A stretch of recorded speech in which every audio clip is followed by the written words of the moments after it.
Good evening. The time now is 6:09, and I'd like to start the City Council meeting.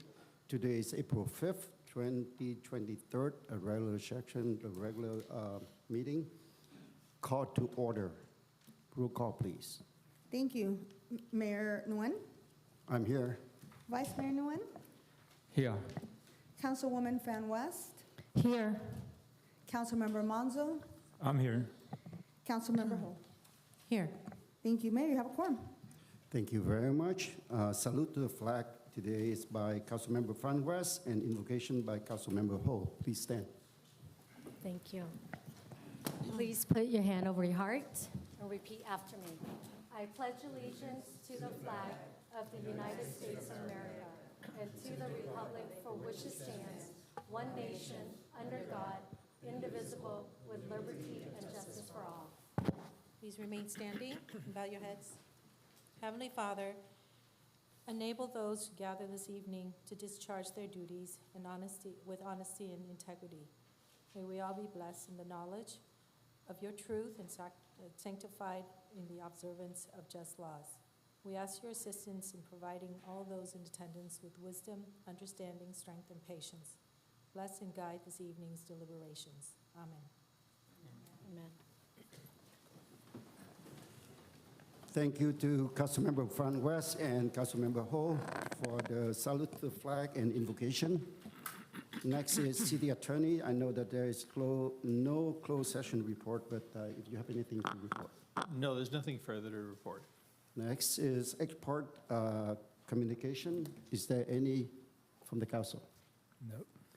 Hearing none, seeing none. So next is City Clerk report, please. Thank you. Good afternoon, Mayor. This is a great opportunity. We have a lot of people in our audience to invite you to please participate and visit us, visit our website and participate by submitting an application. We still have openings on various commissions, and we welcome you to engage in our community. And that concludes our presentation, Mayor. Thank you. Next is City Manager report, please. Thank you, Mayor, members of the City Council, and everyone in attendance tonight. So first off, we'd actually like to make a request to defer regular business item 5.5.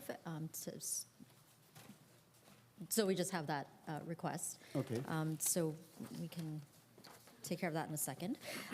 But we also have a couple of just other announcements of activities going on in the city. So first and foremost, the month of April is National Child Abuse Prevention Month, which is represented by a blue ribbon. Contact the Family Resource Center to learn more about ways to keep kids safe and resources available in the community. Our FRC is located over at Sigler Park, and their phone number is 714-903-1331. The FRC is a great resource for members of our community, so we always encourage you to reach out to them. This weekend is our second day of Bunny Hop. So if you missed our Bunny Hop event over the past weekend, stop by on Saturday, this Saturday, April 8th, from 10 to 11:30 a.m. at Tonyland Park. That's at 8301 McFadden Avenue. Or come to Westminster Park from 1 to 2:30 p.m. That's at 14402 Magnolia Street. I know a few people have been asking about what these pop-up events entail. Basically, we will be showing up to the park. We'll have an egg hunt, activities, games, and of course, you can take photos with the Easter Bunny and take home a complimentary print. Then on Earth Day, April 22nd, in honor of Earth Day, we're hosting a couple of events that'll make a difference right here in our community. We're looking for volunteers for a beautification project outside of our senior center, and that's right out here at 8200 Westminster Boulevard. And then we'll have a cleanup at Buckingham Park at 6502 Homer Street. So just a little bit of your time will make a big impact. Visit our website for details to sign up. And then on April 19th, the Senior Center is also hosting an Earth Day event from 9:30 a.m. to 11 a.m. in front of the Senior Center. The event will include refreshments and ideas on ways to reduce, reuse, and recycle. We'll have information booths by OCFA, our Water Division, Midway City Sanitation District, Community Preservation Unit, and others. And all in attendance at this event will receive a succulent plant to take home. So for more information, call the Senior Center at 714-895 2878. And of course, we always encourage membership to our wonderful senior center. And then we'd like to welcome aboard just a few employees in our Community Services and Recreation Department. We have Win, who's a crossing guard, Marlene Martinez, and Diana Quintero, who are, and Kai Do, who are our new recreation leaders. So we'd like to welcome them as well. And that's all I have for tonight. Thank you very much for the detailed information there. It is now the time for oral communications, and I'd like to ask our city clerk to read the reminder into the record, please. Thank you, Mayor. This is the time of the meeting that members of the public may address the City Council regarding any item on the agenda or not on the agenda, and within the subject matter jurisdiction, except public hearing items. Members of the public wishing to address the council are to submit a speaker card, and comments shall be limited to 3 minutes per speaker. I'd like to ask how many speakers have signed up to speak tonight. Currently, we have 18 speaker cards, Mayor. Okay, all right, thank you. Before we go into oral communication, let me go ahead and remind some of you again. I know that many of you have been here before, but I recognize some of the new faces. I will go over our policy, the decorum of the meeting. So I'm not going to read all of them, but if you need to have the copy of it, you can always ask city clerk or our staff. This is the policy, the resolution number 4963. The resolution of the mayor and the city council of the city of Westminster establishing rules and decorum and civility at city council meetings. No person attending the city council meeting shall repeatedly and excessively engage in disorderly conduct that disrupt, or otherwise impede the orderly conduct of the meeting. All remarks by members of the public shall be addressed to the mayor, presiding official, or the city council as a whole, and not to any other member or members of the public, or to any individual member of the city council, unless in response to a question or comment from that member. All persons attending the city council shall obey any lawful order of the mayor, presiding officer, to enforce the rule of this decorum. All persons attending the city council shall listen courteously and attentively to all public discussion at the meeting and avoid interrupting members of the public addressing the city council or city official. Members of the public shall address to the city council regarding items that are within the subject matter and shall refrain from personal attack upon individual council member if the comments are not within the subject matter. Now, enforcement of the rules, decorum, and civility policy. The mayor, presiding officer, shall be responsible for maintaining the decorum at city council meetings and enforcing the rules of decorum in a uniform and even-handed manner. The city attorney and city staff may also provide limited enforcement as it pertains to this policy and as directed by city council. The city will take the following steps to promote compliance with civility policy and reserve the right to take additional measure as necessary. Well, if all fails, then there will be official warning. In the event that any member of public reaches the rules of decorum in a manner that disrupt, or otherwise impede the order of the conduct of the city council meeting, the mayor presiding shall issue an official and oral warning for that person to cease the offending conduct. Now, if a member of public does not improve his or her behavior in response to the official warning, the member of the public will be requested to leave the council chambers and premises for the period of time. With that, I also want to add more to this. And in addition, I would like to remind you that the total time for each speaker, like we said, is 3 minutes. Again, bullying, harassment, and intimidation at public meetings are absolutely unacceptable. Please also retain the use of profanity language. As you know, I mentioned many times that we have high school students, we have kids that are watching to get extra credit, and we don't want to influence them with those kind of language. Please refrain yourself from doing that. So at this point, I can go ahead and call for the first speaker, please. Thank you. The first speaker is Lam Nguyen, followed by Hung Van Chau.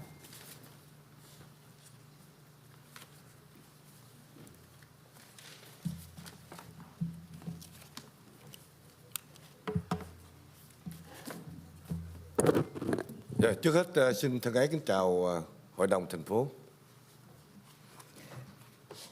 Hôm nay tôi đến đây với chủ đề là những hành động thiếu minh bạch của thị trưởng Sạc Ly Chí Nguyễn. Kính thưa giám đốc và luật sư thành phố, trân trọng cảm ơn bà giám đốc và luật sư thành phố đã đưa vào nghị trình mục 5.7. Tôi hoàn toàn ủng hộ mục này. Đề nghị thu hồi bằng công nhận đã cấp cho Hiệp hội Doanh nghiệp Việt Mỹ ngày 25 tháng 2 năm 23, hình 1, 2 và 3. Nhân tiện tôi cũng xin hỏi thành phố tờ báo cáo form 700 về chuyến đi VABA có không? Tôi nghe nói ngày 3 tháng 4 là hết hạn, vậy 3 nghị viên Sạc Ly Chí Nguyễn, Nam Quang Nguyễn và Emi Phan West đã sử dụng ngân quỹ cá nhân hay dùng tiền đóng thuế của chúng tôi. Theo tôi, biết chi phí này hoàn toàn do VABA tài trợ nếu cư ngụ ngoài San Jose, nên họ không thể khai mẫu đơn 700 hình 4. Ngoài ra, trong tuần lễ qua tôi cũng được biết, ngày 19 tháng 3 2023, thị trưởng Sạc Ly Chí Nguyễn đã lạm dụng quyền và nói láo với dân chúng thành phố Westminster về một buổi sinh hoạt cộng đồng không do thành phố Westminster hoặc ban giám đốc thương xá Phước Lộc Thọ tổ chức. Vậy, thứ nhất, trong phần phát biểu, thị trưởng Sạc Ly Chí Nguyễn đã cảm ơn ông Phan Trao cho phép thị trưởng thay mặt tổ chức buổi khánh thành tấm bảng để đề chữ sai 1975 Lido Sài Gòn. Bà Kelly Butcher và ông Phan Trao đã xác nhận hoàn toàn công ty Private không tổ chức sự kiện. Thứ hai, như vậy số tiền thành phố trả cho cảnh sát giữ trật tự ngày Chủ nhật 19 tháng 3 2023 là bao nhiêu? Vậy ai trả? Theo tôi biết, ngày Chủ nhật nếu được gọi làm phụ trội thì cảnh sát viên sẽ là gấp 2 hoặc gấp 3 cho ngày lễ. Tôi muốn biết thành phố đã chi bao nhiêu, vì đây là tiền thuế của chúng tôi đóng góp. Thứ ba, thành phố Westminster vẫn đang phải giải quyết vấn nạn phá sản tại sao thị trưởng Sạc Ly Chí Nguyễn nhân danh tư cách gì sử dụng tiền bất hợp pháp cho công việc mà nhận bằng tiền thuế dân chúng. Thứ tư, ngoài ra hình như thị trưởng thành phố Westminster đang rao bán chức vụ để được làm chủ tịch các hội đoàn người Việt. Phải chăng ông đang vận động khéo léo để lấy tinh chi kiếm phiếu, dù rằng những chức vụ ông kiêm nhiệm chỉ có tiếng mà không có miếng? Ông nên nhớ, đây là nước Mỹ, ông đang đại diện cho người mỗi sắc dân trong thành phố. Sao ông chỉ sinh hoạt với cộng đồng Việt Nam, trong khi chờ đợi sự quan tâm và quyết định của quý vị? Xin Thượng Đế ban ơn cho quý vị mỗi người được sức khỏe và tiếp tục điều hành tốt đẹp. Tôi cảm ơn quý vị đã theo dõi và lắng nghe những tiếng nói của tôi. Okay, I am a translator into English. The subject today is the lack of a transparency action of our Mayor Charlie King-Wen. Dear City Manager and Attorney, first of all, we thank you for police that did a very good job today. Sing. Thank you to Director and City Attorney to put on the agenda item 5.7. I fully supported the entry request to rescind certificate of recognition issued to the Vietnamese American Business Association date on February 25th, 2023. By the way, I would like to ask the city if the Form 700 report on the VABA trip is available. I heard April 3rd, it means Monday, is the expiration date to the file. So did the three members, Charlie Ching Nguyen, Nam Quan Nguyen, and Amy Phan West, use their personal fund or use our taxpayer money? As far as I know, this is fully funded by the VABA if they live outside San Diego, San Jose, so they cannot file a Form 700. In addition, last week, I also learned that on March 19, 2023, Mayor Charlie Ching Nguyen abused his power and lied to the people of the Westminster about community events that were not run by City of Westminster or by the Asian Garden Mall Board of Directors or organized by Phước Lộc Thọ. So, number one, in the speech, Mayor Charlie Ching Nguyen thanked to Mr. Frank Zhao for allowing him, Mayor, to organize the inauguration of the plaque with the word Sing 1975 Little Saigon. Mr. Katibuko and Mr. Frank Zhao have fully confirmed that Brick Creek Corporation does not hold the event. Number two, so how much is the city paying to the police to keep the order on the Sunday, March 19, 2023? If not, who pay? As far as I know, on the Sunday, if called overtime, the officer will be paid a salary at double time or triple time for holiday. I want to know how much the city spend, how much, because this is my tax contribution. Number three, the city of Westminster still deal with a bankruptcy. Why does the Mayor Charlie Ching Nguyen? I'm sorry, we don't have a time. Thank you very much. The next speaker is Han Van Chao.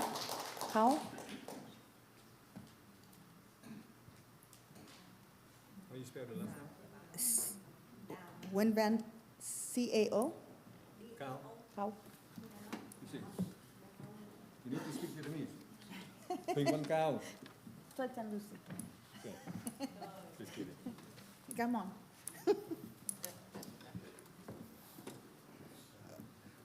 Cho tôi người thông dịch.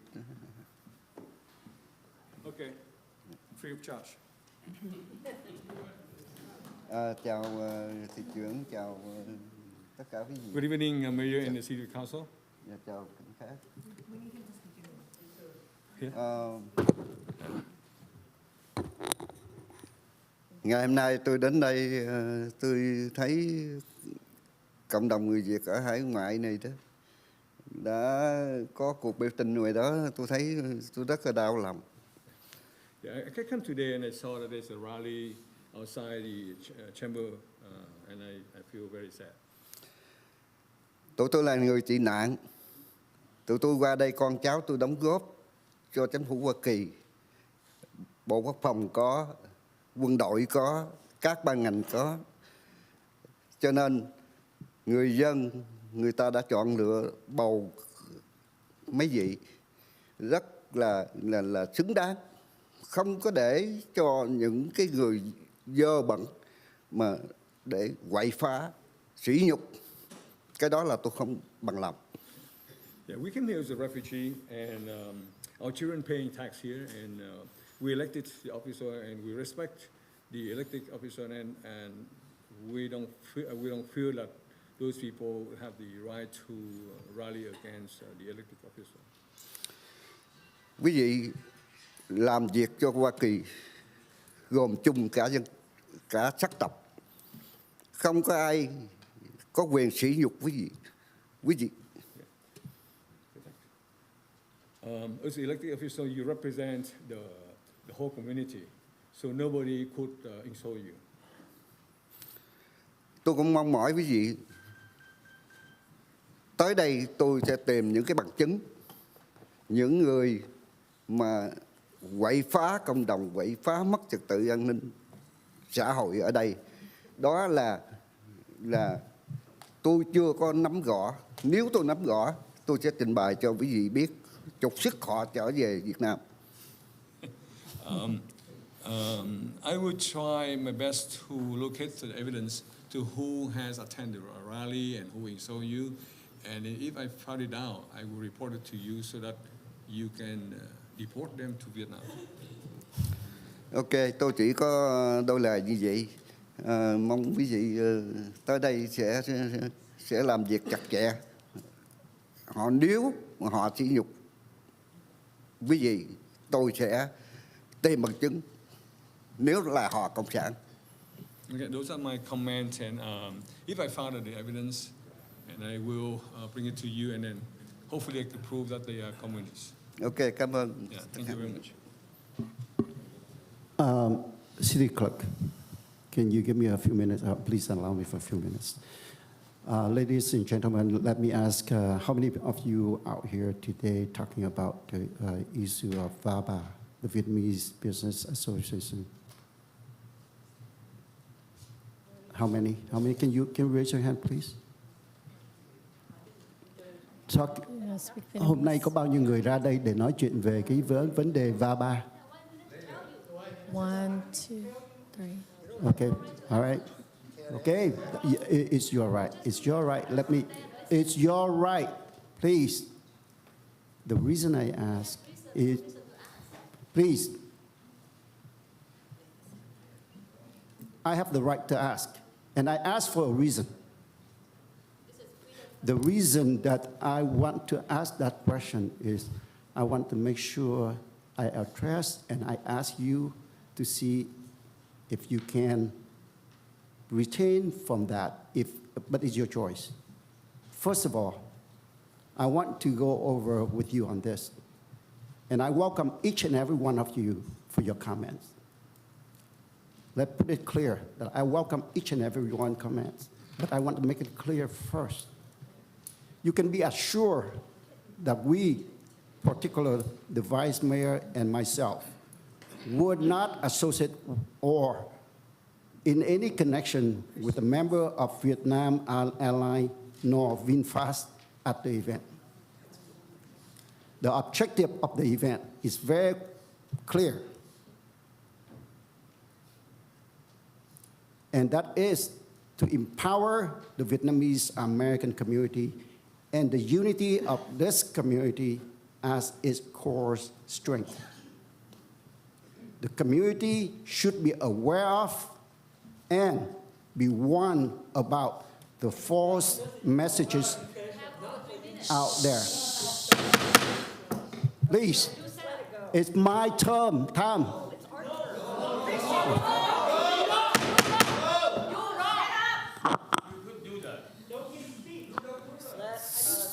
With that, I ask the community. With that, I ask the community if you can refrain from that, then we can do the city business. You know, we understand that you out here raising your concern, but if you can't, then I welcome each and every one of you to speak. Mayor, Please call the next. may I just briefly comment? Yeah, please. What the mayor just did is perfectly legal. It is a brief response to obviously some comments that were made. They're very brief. When you're asked a question like that, it's not uncommon to do that in a council meeting. You don't have to answer. So if he's asking how many people are here in support of whatever item, you can choose to respond to that, you can choose to reject that. It was a question to try and hopefully speed things along. It's perfectly legal. And so I just want to make that clear. May I translate? Yes, please. May I Go ahead. translate your Yes, yes. statement? Yes, sir. That's your statement? Yes, sir. Yeah. So the city attorney just indicate that the mayor have the right to ask. But Tiếng Việt. well. Ông luật sư của thành phố nói rằng đó là cái khỏi cận này. Ông luật sư thành phố nói rằng là ông thị trưởng nó có cái quyền để hỏi quý vị. Nhiều khi ông thị trưởng chỉ cần hỏi để xem coi mình có bao nhiêu người, nhiều khi để đẩy cái này lên để mà. I think okay. This one better. Okay. I waive my right for using my voice. Anyway, ông luật sư thành phố nói rằng là ông thị trưởng theo như cái điều lệ trong buổi họp ông có quyền hỏi như vậy. Thật ra nhiều khi hỏi để xem coi những người quý vị nói về VABA đó có 10 người hay 15 người để mà họ sắp xếp giờ. Okay. Thứ hai nữa, quyền ông hỏi là quyền ông hỏi, nhưng quyền quý vị có muốn trả lời hay không là quyền quý vị. Cái để ông nói chuyện xong rồi bắt đầu mình mới có thời giờ mình lên mình nói cái ý kiến của quý vị nhé. Cảm ơn. No. Wait until no. If you want, you can go and sign up the green slip, and then we will wait and call your turn. Okay, please. Okay, thank you very much. So next speaker, please. Thank you, Mayor. The next speaker is King Hung Shrine Committee, followed by Hoa Trong Lao.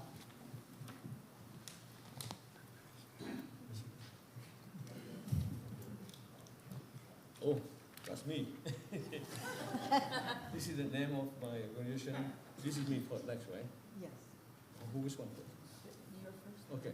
Then, so là suy nghĩ sau đó trước, sau đó anh hứa chung lập.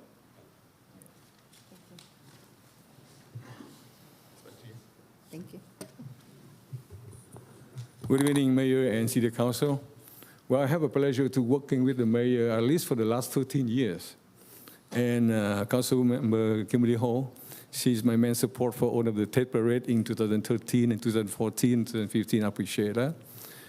I enjoyed the YouTuber Nam Kwan, you know, when you were not elected as our my mayor.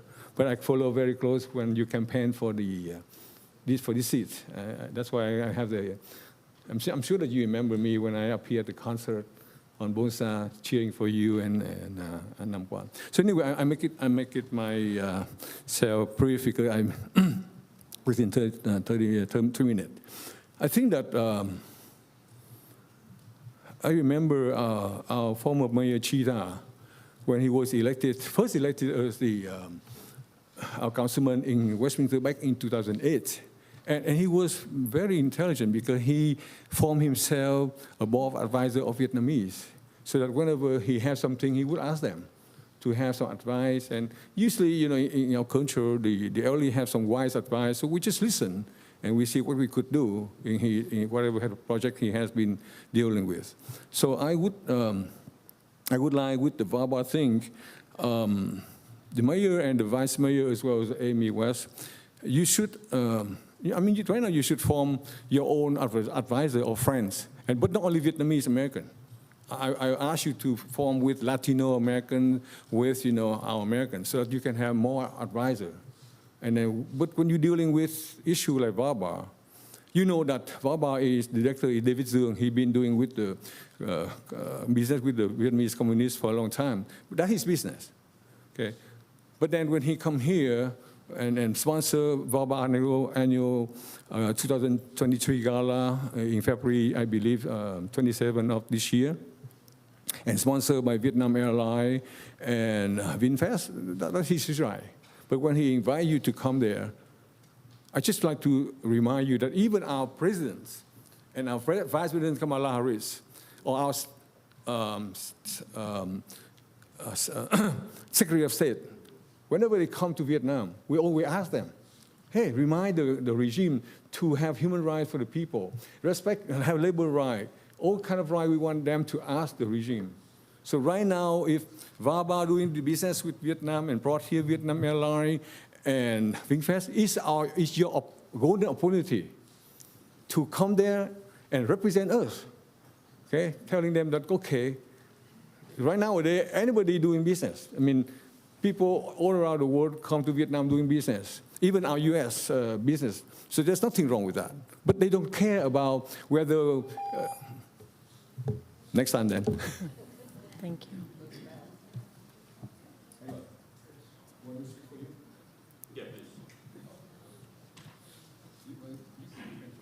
That's okay.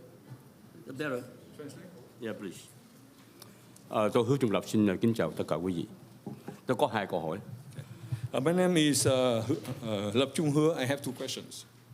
Câu hỏi thứ nhất, các ông dân cử đã đến tham dự ngày 25 tháng 2 ở VABA mà do một người thân cộng tổ chức. Quý vị đã đại diện cho chúng tôi là người Việt tị nạn. Quý vị có những câu hỏi gì với họ khi quý vị họp với họ hay không? You came to the VABA Annual Gala 2023, it got organized by VABA, who have a lot of sympathy with the Vietnamese communist regime, and you represent us as the Vietnamese American refugee here. Do you have any question with VABA when you attend the gala?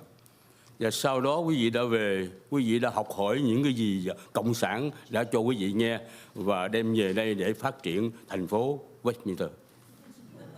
And then thereafter, did you learn anything that you listened to or you got it from the gala so that you can apply here in the city of Westminster? Câu hỏi thứ hai, My next question. tôi còn nhớ ông Trại Tứ Trí đã có cái nghị quyết cờ vàng. Nghị quyết cờ vàng. Nghị quyết cờ vàng. Okay. So I remember that the former mayor Chita, he have the resolution of our heritage flag known as the yellow flag with the 3 red stripes. Như vậy cờ quyết cờ vàng còn sử dụng được hay không ạ? So that resolution, is it still enforceable? Còn hiệu nghiệm ở thành phố này không? Is still effective in the city of Westminster? Như vậy người Cộng sản đến đây họ có cần xin phép không? Một group người Cộng sản đến đây có cần xin phép không? So if the a group of the Vietnamese communists, when they come to the city, do they have to ask for permission before they come? Tôi hỏi direct nhờ ông thị trưởng thành phố. Tôi muốn hỏi trực Xin tiếp- cảm ơn. Tôi muốn hỏi trực tiếp ông thị trưởng thành phố. Xin cảm ơn.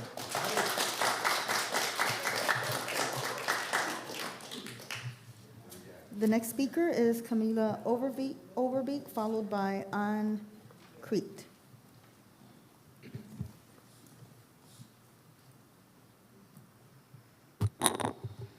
Good evening, Council.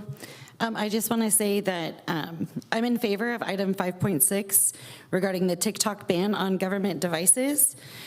However, I would argue that all social media apps, including but not limited to TikTok, Snapchat, Twitter, YouTube, and all meta platforms such as Facebook and Instagram, should be prohibited on government-issued devices. I do, however, find it interesting that this council has jumped on a bandwagon and is targeting one app, while all the while forgetting that it was Facebook that brought us Cambridge Analytica.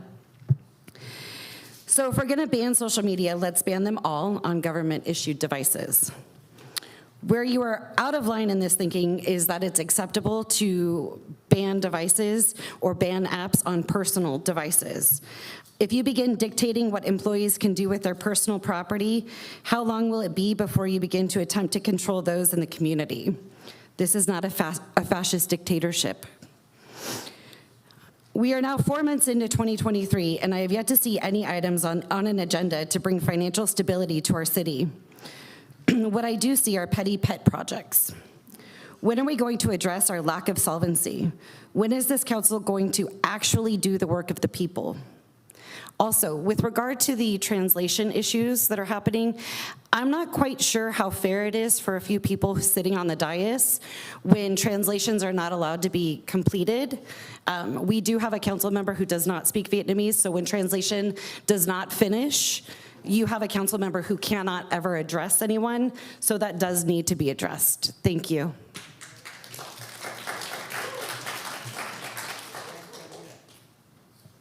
The next speaker is An.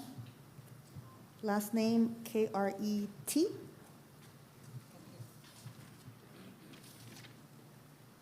Anh Kiệt. Right now? Yes. Anh Kiệt. Okay. Good evening, lawyer, police officer, mayor, vice mayor, and council member. I'm Vietnamese. I live in Westminster most 30 years. And now I came here, I see the harbor very, very dirty. Then I tell all of you, the day in the North California, I was there that party. Then, okay, I am the one witness. And all dirty people, they said no chance. They don't know nothing. They hear someone, they hear some people, all dirty people, and come up, they make one story. And they tell all of you. But one thing I will say, we are people in U.S. U.S. no accept Communist of Vietnam in this room. Correct? Is correct? Yes. But all of you must be clean up. All of people work for Communist of Vietnam. They was there. And the guy here, former councilman in Garden Row, he leader. The second one, vice leader. They bring all people here, make the city dirty. Dirty and dirty, never build up the city. I am the one, I swear, I will clean up them. Thank you very much. Have a good night. Thank you. This one, the voice. And this one, the guy there. The next speaker is Amy Mai. Amy? Please, please, please. Amy Mai. Please, no talking, no talking. If you're going to talk, go outside. Would you please, one more time, if you have a conversation, if you want to talk to each other, please, I ask to go outside because we are doing city business right now. And if not, I will give warning. Thank you very much. Kính chào thị trưởng Charlie Nguyễn Mạnh Trí, Phó thị trưởng Nam Quan, Amy Phan và nghị viên Kimberly Ho, nghị viên Carlos Menzo, and all city staff. Good evening to Mayor Charlie Chi Nguyen, Vice Mayor Nam Quan Nguyen, Council Member Kimberly Ho, Council Member Carlos Menzo, Council Member Amy Phan West, and all the city staff. Thank you. Tôi Amy Mai là cư dân thành phố Westminster. Hôm nay tôi tới đây muốn nói với thị trưởng Charlie Nguyễn Mạnh Trí, Nam Quan và Amy Phan. My name is Amy Mai. I'm a resident of Westminster City. Tonight, I came here to have a few words with Mayor Charlie Nguyễn Mạnh Trí, Councilman Nam Quan Nguyen, and Councilman Amy Phan West. Thank you. Quý vị không xứng đáng ngồi lên chiếc ghế mà quý vị đang ngồi hiện nay. You guys don't deserve to sit on the seats that you are sitting. Nghị viên Charlie Nguyễn Mạnh Trí, tôi thấy ông giống như một Judas. Mayor Charlie Chi Nguyen, you're like a Judah to me. Vì sao tôi dùng tới cái tên Judas? Ở đây là vì hắn ta đã phản bội Chúa. Why do I compare you to Judas? Because you betrayed Jesus. You betrayed the city, us. Vì ông là người có đạo. Tuần này là tuần thánh của những người Công giáo. Because you are Christian Catholics, and this week is the Sunday, the Holy Week. Tôi thấy ông là kẻ phản bội cử tri và các người lính Việt Nam Cộng Hòa, giống như Judas đã phản bội Chúa. I think I see when I look at you, I see you as a traitor. You betrayed the voters, betrayed the South Vietnamese soldiers, just like Judah betrayed Jesus. Họ đã từng kêu mang ông và dòng họ ông từ năm 1954, từ miền Bắc di cư vào Sài Gòn, miền Nam Việt Nam. They have welcomed you. They have provided for you, your clan, when you migrate, seek refuge in the south of Vietnam. Hôm nay, ông được định cư tại Mỹ Quốc này. Today, you have migrated to America. Ông không biết trân trọng và đền đáp lại công ơn của những người lính Việt Nam Cộng Hòa đã hy sinh cho ông. You show no respect, no gratitude toward the soldiers who had sacrificed their lives for you and your family. Nếu ông còn là một con người thì hãy lên hổ thẹn If you're still a human being, you should be ashamed of yourself. và quay đầu làm người công chính cho thế hệ về sau.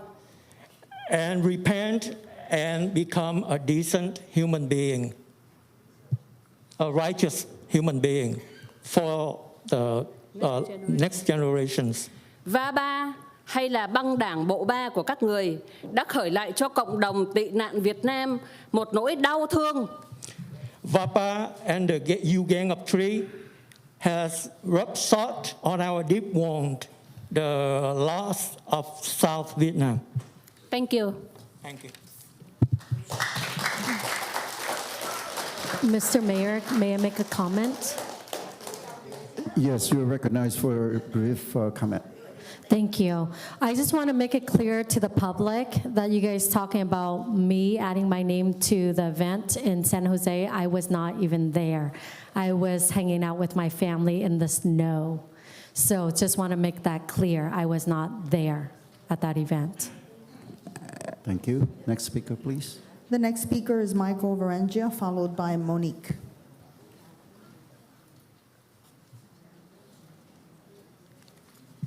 Good evening. Thank you. Charlie, was it something I said?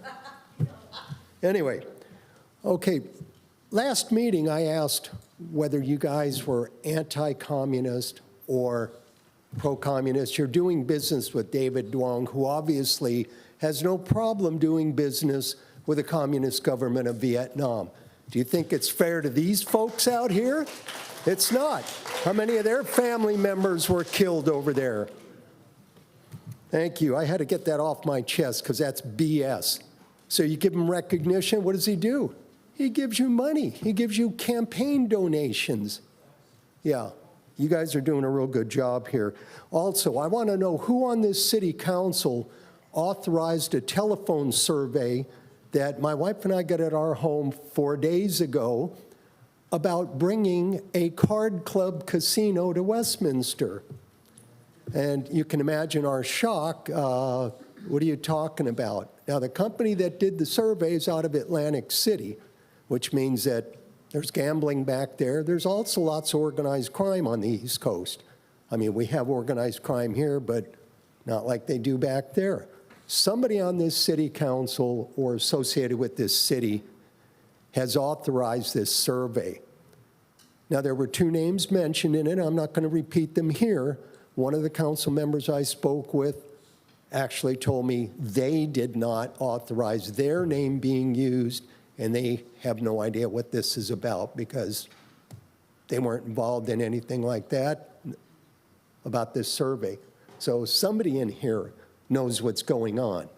Now, this was not a city-authorized survey. That I did find out, Christine. That wasn't done by the city. 5.6. Yeah, any apps on city-owned phones don't need to be on there. Let's be honest about it. They should be doing their jobs, not on the phone when they're at work. 5.7, yeah, rescind the VABA recognition because you guys are going to make yourselves look like fools with this, all right? I'm done. I actually got it in under 2-3 minutes. I'm shocked. I'm such a good boy. Charlie, you missed it. I'm sorry. Should I stay here till Charlie gets back? You know, I'll tell him we waited for him and he didn't show up. Thank you.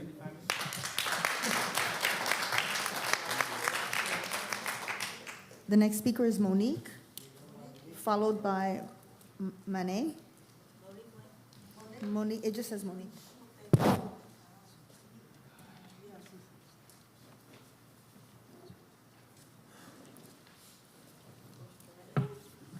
Good morning, ladies and gentlemen. Since I have only 2 minutes, I cannot really describe what I want. I want to speak on the subject of 5.7. And this is a business, Vietnamese American Business Associations. And they promote business for community. So I think they have about 40 members. And recently, among them, there's VinFast and Vietnam Airlines. So VinFast had an application and it's been approved by the government. He planned to have, he also established a place in one city to build the VinFast cars. And I think for some reason they have postponed it for several years, doesn't know when. Also Vietnam Airlines. Vietnam Airlines has established for several years and they've been helped for Vietnamese people visit family for business, so that business is going on. There's nothing, there's nothing to object them. The two of them, there's only 2 of the 40 members. So I don't object that to company, and I will vote to rescind no, to no on rescind the 5.7. Thank you.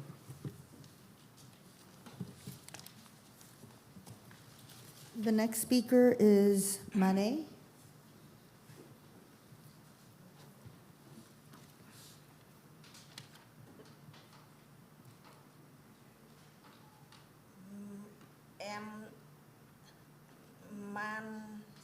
Nancy.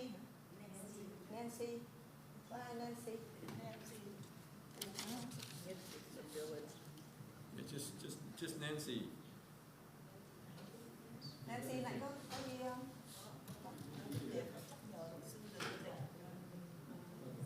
Yes, sir.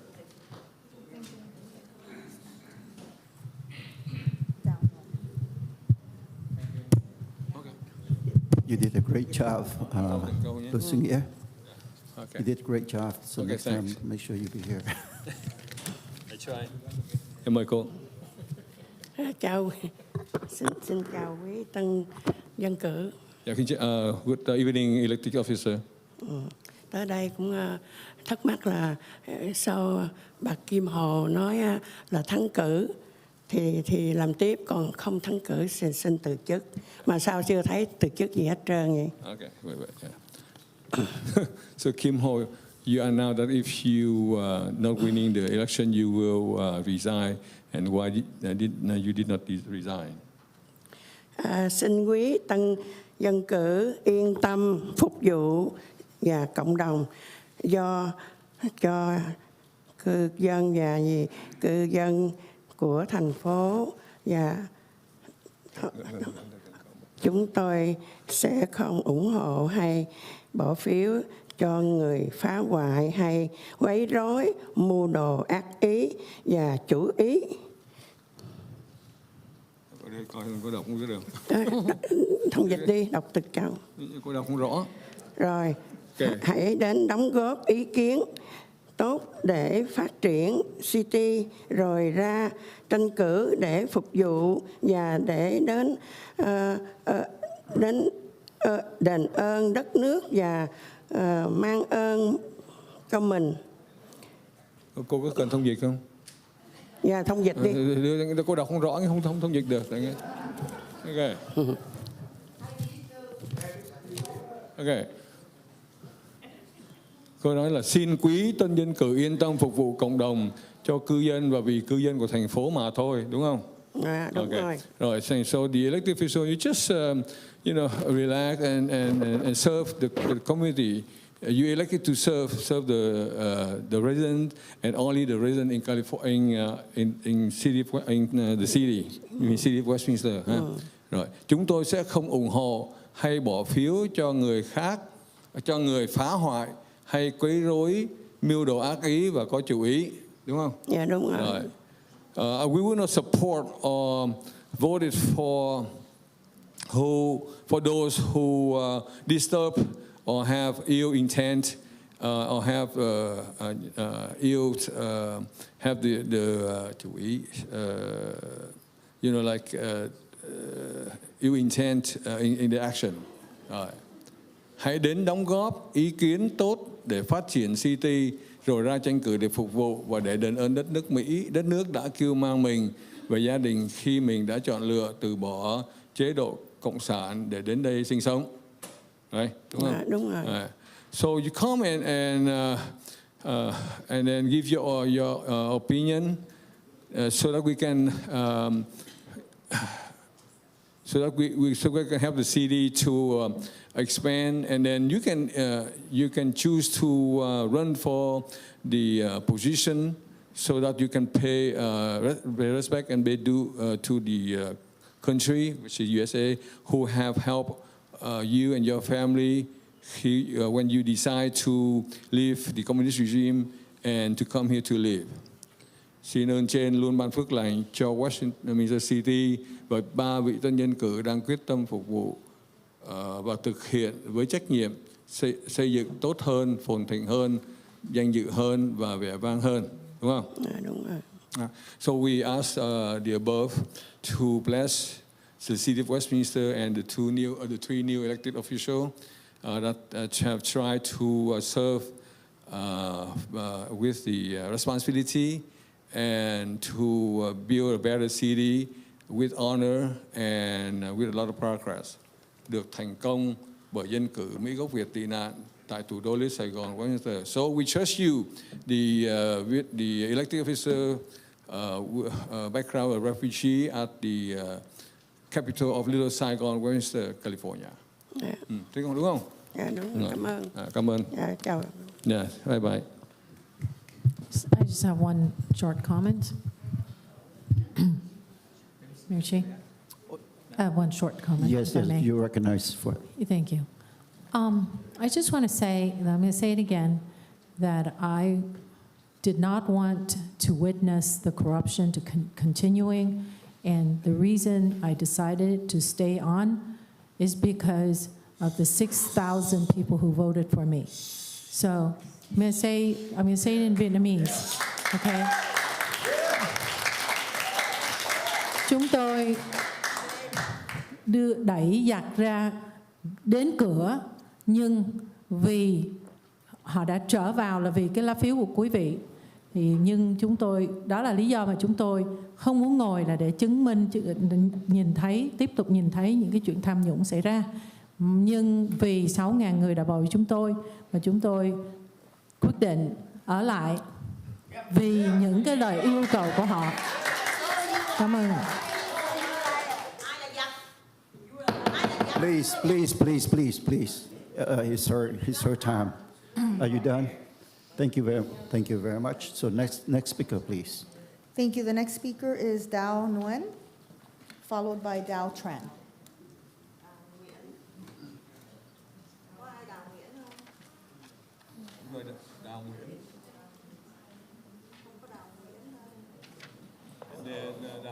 Đào Trần là tôi này. Đào Nguyễn không có ha.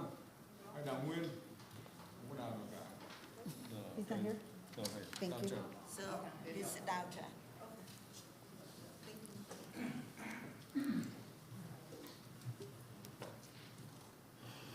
Good evening, ladies and gentlemen. First of all, I would like to talk about item 5.7, which is to rescind the certificate of recognition issued to the Vietnamese American Business Association, as known as VABA. I urge you to keep it. This association deserves it for their accomplishment in helping Vietnamese business owners here in this country. Nothing related to the Viet Cong as a group of people out there. They claim that the division is Viet Cong is strong. This group of people, they try to mislead community for their political intentions. for Vietnam Airlines. They just sponsor two round trip tickets to Vietnam. And VinFast sponsor $15,000 for, and Mr. David Dương said that he used that money to help the school that teach Vietnamese for students. So I ask you to keep the recognition on, no reason. And the second thing I want to say tonight, I would like to congratulate Mayor Charlie Nguyen, Vice Mayor Nam Quan, Councilwoman Amy Phan West for their amazing jobs they have done. In just 3 months, you have made a lot for Westminster residents. From Tate Parade to $100 gift cards to helping Orange County residents with their utilities and water bills. The city gave out about 3,000 gift cards and about 150 people get help for utilities. You really did a good job. And number 3, about Council Member Ho. You told us to read your lips, right? That if you fail the mayor race, you will resign. I did read your lips, and I find out you are a liar when you are still sitting in this council. Your time is up. And I also want to, The next speaker. I want to also mention that there are noise coming back up from the coming in from the back, and I'd like to remind you that when we respect you when you come up to speak, please respect others. Doesn't matter who, but please, I'm asking you, please. Otherwise, I have to do what I have to do. Thank you. Mayor, can I have a... Yes. Thank You you, recognize Councilmember Menzo. I just want to make a correction for the public and for the last speaker. The council members, Pham West and Vice Mayor Nguyen, were not sitting on council when the previous council authorized the grocery assistance gift card and also approved the Tet Parade. So I just want to make sure that the public knows the truth and does not get any confused and start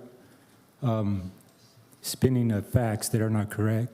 So I just want to make a record of what is the actual case. Thank you.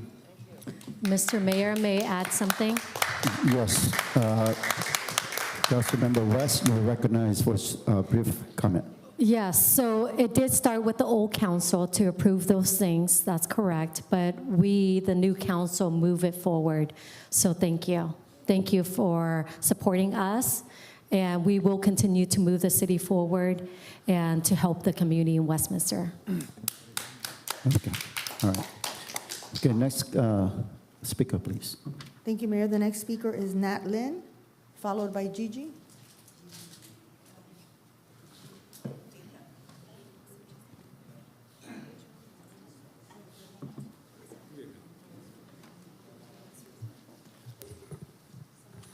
Tôi xin chào Hội đồng thành phố.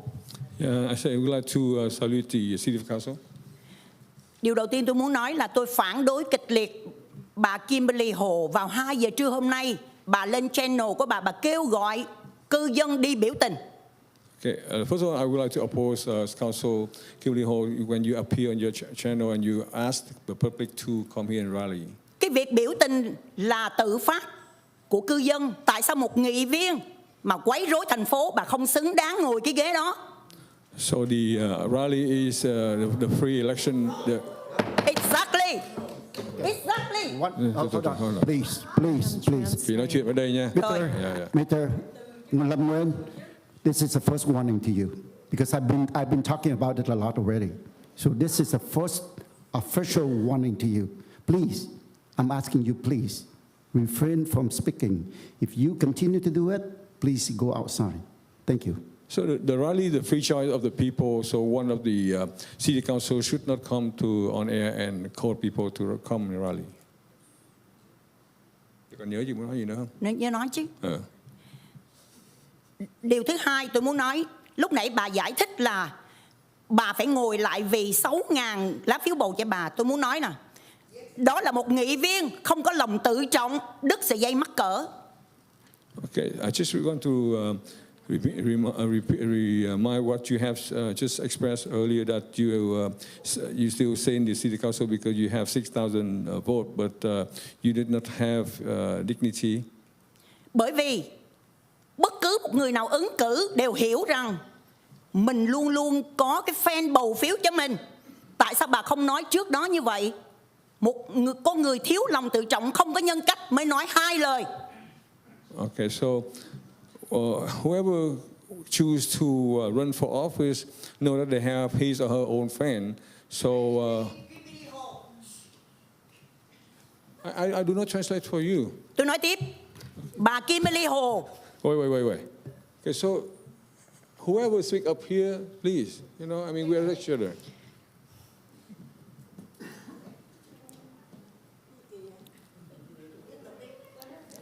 I asked the mayor if they keep the rest. Continue. Yeah. Okay.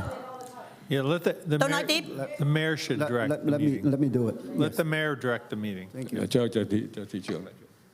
Go ahead, please. Okay. I want to continue. Một cái người có lòng tự trọng, có nhân cách, không bao giờ nói đi nói lại. Chẳng qua là vì bà đã bán cái giá trị danh dự của bà là cái thứ nhất. Anh nói đi. So who the person who have dignity do not, you know, like express opposite for what they have stated earlier. So cái thứ hai, bà là một người nghị viên mà trước đây bà đã từng phát biểu tiếng Việt trong cuộc họp. Lúc đó ông Nguyễn Mạnh Chí là phó thị trưởng, bà nói mày hèn quá mày ơi. Okay, as a councilwoman, and you did speak Vietnamese. Would you please stop the clock? Ms. Thanh, this is what's warning to you.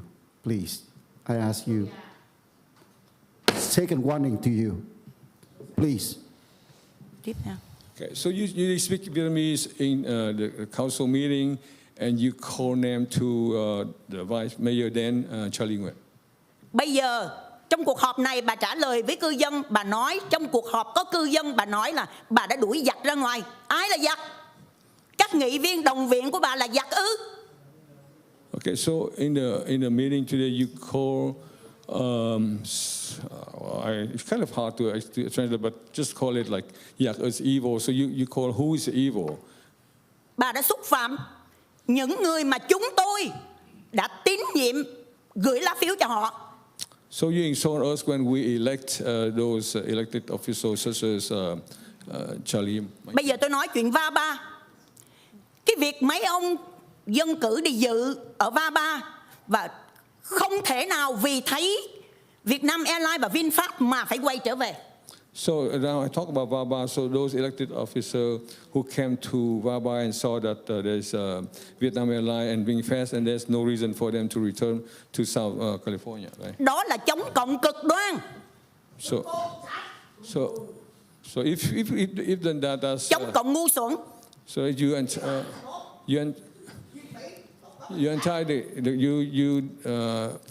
express anti-communist stupidly. Chính quyền liên bang Mỹ đã ngày càng nới rộng quan hệ với Việt Nam và cho nhiều business vào nước Mỹ. So the tại vì mấy người cứ nói như vậy. Please. Tiếp. Please. It's the first warning to you. Please. Cho nên bây giờ tôi nói tiếng Việt để cho người Việt nghe là chính quyền liên bang ngày càng nới rộng quan hệ ngoại giao với nước Mỹ và cho những business vào Mỹ càng ngày càng nhiều. Nếu mà các vị chính quyền nước Mỹ cho chính quyền Việt Nam á, mà nếu như các vị thấy có mặt của những người Việt Nam, business Việt Nam vào đây, các vị trốn, như vậy là các vị di tản một lần nữa trên nước Mỹ. Đó là hèn. Các vị không dám đối mặt với những business của Cộng sản Việt Nam. Các vị hèn, nhục. Tại sao các vị bắt các vị dân cử như là ông Chí Nguyễn và Nam Quang phải hành động với các vị? Người ta có quyền chọn lựa con đường đi. Okay, so Nhục. So the federal, our U.S. federal has invited. Nhục. Let me translate, please. Sorry. Yeah. Okay. Let me translate and we can go home. I'm tired. Okay. So the federal, our U.S. federal invite the Vietnamese business company to come here in the United States. So if you decide not to confront them, you are a coward. So be brave and just confront them. So don't act like to the extreme. Chúng tôi thề sẽ không bao giờ cho Kimberly Hồ có cơ hội vào dòng chính, vì chính bà phá nát cái Lido Sài Gòn này. Đây là cái nơi, cái tổ quốc thu nhỏ của Việt Nam. Okay, so I swear that that's his whole opinion. Okay. Please, I would like to take a 5-minute recess. Council will stay, let's say, 3 minutes. Okay, Go ahead, finish. Go ahead, finish. Yeah. So I swear that I will not elect Kimberly Hall in this city. Xin cảm ơn. Thank you. I like to.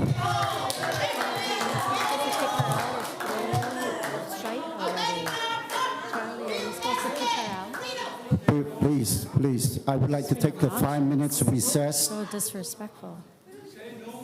I would like to take the 5 minutes recess. Please turn off the. Is there an instruction to remove somebody at this point? If there is, I think you should say that first. Okay. As a decorum that I already said, it's already give official warning 3 times. And if the member of the public does not improve his or her behavior in response to official warning, the member of the public will be requested to leave the council chambers or premises for a period of time. So at this point here, I would like to ask Ms. Tang to leave the council for a period of time to cool yourself down, and you can come back.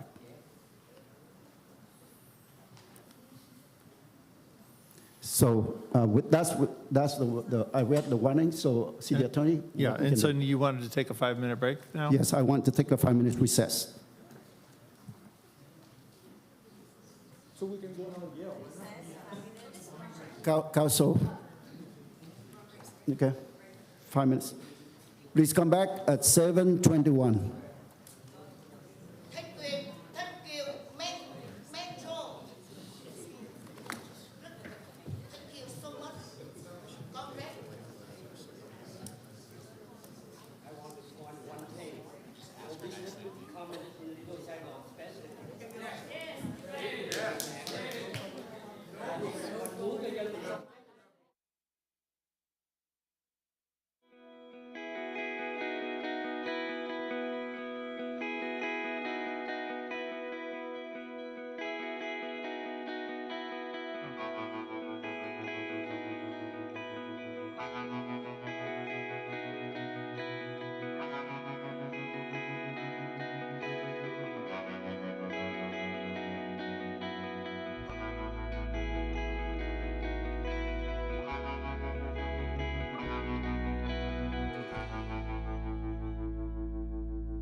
Sorry for the inconvenience, but we want to make sure we handle these things in an orderly fashion. This is a limited public forum, which means that you have certain limited rights given by state law to come up and make your comments. It does not give you the right to speak out and disrupt the meeting from your chair. So we've been trying to be consistent with that at the last couple of meetings, and I appreciate your cooperation. We really want to give attention to the person who is speaking. And anyway, that's what we're seeking to do, and I appreciate your cooperation with this last incident. The next speaker is Gigi. I'm sorry, I thought that we have to go back to. Okay. First of all, I would like to, my apology to all of you that we have to take the 5-minute recess. And I don't know that we have to reconvene the meeting. Let me say it. And then it is now 7:29. I would like to reconvene the City Council meeting. Roll call, please. Thank you, Council Member, Mayor Nguyen, I'm here. Vice Mayor Nguyen, Here. Councilwoman Fan West, Here. Councilmember Monzo, Here. Councilmember Ho. Here. Mayor, you have a quorum. Thank you very much. So we will continue with oral communication. So please have the next speaker. Thank you, Mayor. The next speaker is Gigi, followed by Fat Bowie.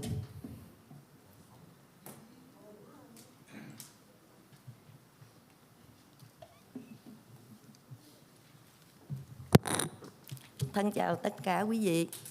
Tôi là Gigi. Tôi là một cư dân trong quận hạt này. Hôm nay tôi đến đây lần thứ hai để yêu cầu bà Kim Lô Hồ giữ đúng lời hứa. Khi nhiều lần bà phát biểu cuối năm ngoái bằng 2 tiếng Việt và tiếng Mỹ là bà sẽ từ chức nếu không thành công trong cuộc tranh cử thị trưởng vừa qua. Good evening, the mayor and city council members. I am Gigi Vo, and I'm resident of the Westminster, city of Westminster. Today, I came here the second time to make my request on Miss Kimberly Ho to keep her promise that she had expressed many times last year in Vietnamese and in English that you will resign if you do not success in the campaign in the election for the mayor of city of Westminster. Bà Hồ đã thua tệ hại và các ứng cử viên của thành phố Westminster đã phủ nhận con người của bà. Vậy mà bà Hồ còn có thể thất hứa với một cách trắng trợn và đã nuốt lời, không từ chức với những lý do rất là trẻ con. Madame Ho, she had failed drastically, and other members of city of Westminster had did not recognize her integrity. However, she had failed her promise and have each her promise, her word, that she will not resign because of many reasons, which is childish reason. Bà Hồ, bà hãy nhìn tôi nè, đúng là một con người thất cự đức bà đó. Khi mà hứa rõ ràng một vấn đề căn bản mà cũng không giữ lời, ai có thể tin bà đây? Madame Ho, please look at me here. I am a woman, and I think that you are the person who likes up your morality. When you promise something and you did not keep your promise, who else can believe in you? Ngoài ra, bà cũng nên bỏ ghế nghị viên cho xong đi. Vì bà không làm được gì hết trong những năm vừa qua. Nhất là từ lúc bà phản bội lại những người mà đã giúp đỡ và đỡ đầu bà. Trong những cái ngày bà mới vào chiến trường chính trị, bà còn rất là non nớt và không biết gì hết bà. And moreover, Madame Ho, you should resign from the position as the city council because you have not contribute anything in the past years. Especially, you had betrayed many people who had helped you and sponsor you in the many first days that you put yourself in the political arena. And you are very childish because you don't know the real things. Vậy để em đọc hết tiếng Việt đi rồi hãy dịch. Trong vòng 2 năm qua, bà đã phá nát cái cộng đồng này. Bà gây lũng đoạn, bà chia rẽ và bịa đặt rất nhiều chuyện không có thật. Bà đừng có cười mỉa mai nhé. Rồi hôm nay nữa nè, bà đã lên đài với đoàn, mấy ngày rồi bà lên đài với đoàn Trọng, bà nói là cái ngày mà dựng bản 1975 ở ngoài Phúc Lộc Thọ đó, bà nói là ông Triệu Phát với cái bà manager không biết gì hết trơn á, đi ra ngoài thấy rồi coi thôi. Đây, tôi chứng minh cho bà. Bà manager đã lên phát biểu đây, bà mở to đôi mắt bà ra, bà coi đi, bà nhìn đi, người ta lên phát biểu này nè, bà đừng có cười giỡn mặt. Để em nói tiếp hết đi. Đây, quý vị coi nè, bà manager đi lên phát biểu rõ ràng. Please stop. Có hình. I'm sorry, that's the Để em first. đọc hết đi. Bây giờ để đọc tiếng Việt First hết đi. warning for the gentleman down there, last row. Rồi cũng ngày hôm nay nữa, bà đã lên đài, bà nói với Sướng Công viên Trúc Linh là bà kêu gọi mọi người đi biểu tình cho đông. Và bà nói là trên sân Gauche có xuống 4 xe. 4 xe xuống đâu? Có ai đâu? Chắc họ sắp xuống để rinh sát bà về có đó. Ha. Rồi tại sao bà là một nghị viên của thành phố mà bà xách động quần chúng để đi biểu tình như vậy? Bà ganh tị với mấy dân cử kia phải không? Khi mà bà rất là hèn mà keo kiệt. Bà nói người ta đó lợi dụng đi dự trên cái VABA đó là để lợi dụng cái thời gian lấy tiền, lấy này nọ, dẫn vợ dẫn con đi chơi luôn. Người ta đâu có hèn vậy. Bà nói người ta chính là bà là cái người hèn như vậy. Bà là một người keo kiệt. Bà là người keo kiệt ở đây, dân viên của bà ai cũng nói cho bà biết vậy. Rồi rồi trở lại cũng vấn đề VABA nữa. Bà đòi mấy cái dân cử tặng bằng khen cho cái ông David Dương á, bà đòi lấy lại. Bà lên bà lấy đi. Tôi nghĩ rằng David Dương sẽ sẵn sàng trả bà. Nhưng mà cũng có thể là nó đã dục vô thùng rác rồi, không còn đâu bà. Tôi hy vọng á, bà đó phải có một cái lương tâm đứng đắn lên một chút. Một người đàn bà phải có nhân cách. Ha, mình làm mẹ mấy đứa con, mình phải để đức cho mấy đứa con nữa bà. Rồi, bà đó tôi yêu cầu bà lấy lại một chút liêm sĩ và từ chức ngay như một cái người lớn mà đã hứa mà của mình vậy. Tôi xin cảm ơn thị trưởng và quý vị. One warning for you, please. I've been In the past 2 watching it. years, Madame Ho had stretched the Vietnamese community. Okay, your time is up. Thank you. Now let me before Madam Clerk, before you call on to the next speaker, I want to remind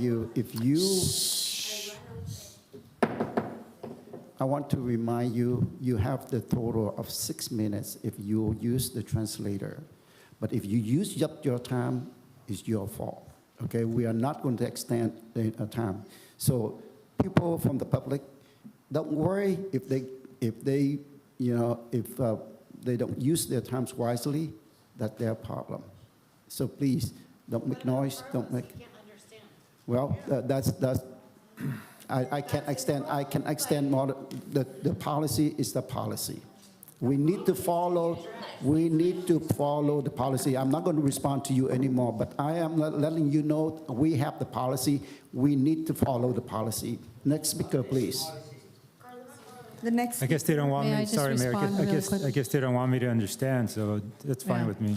May I just respond really quickly? Go ahead. One Go ahead. sentence, thank you. You're recognized. Yeah, I don't know the name of that lady, the speaker earlier, but I just want to let you know that Ms. Kathy Bucos, I spoke to her directly, and she did say that she came to Asian Garden Mall not knowing what was going on, but she wanted to make sure the mall was okay. And then the organizers of the event asked her to say a few words, and so she did.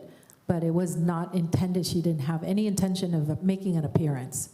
So if you'd like to, you can ask her yourself. me- Thank you. Okay, let me quickly respond to your comment, Council Member Ho. It was in the program that she was introduced me to start out with the program. So what you said is false, totally false. Okay, I'm done with my comment. So next speaker, please. Thank you, Mayor. The next speaker is Fat Bowie, followed by Terry Raines.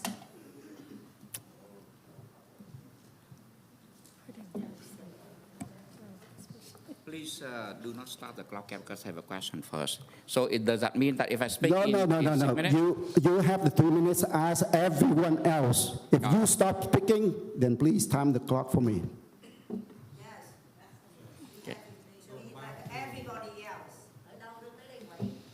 Please be quiet. Please be quiet.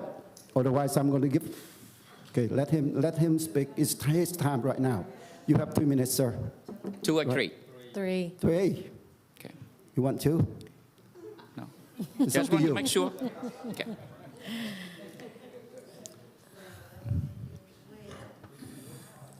Go ahead, Okay.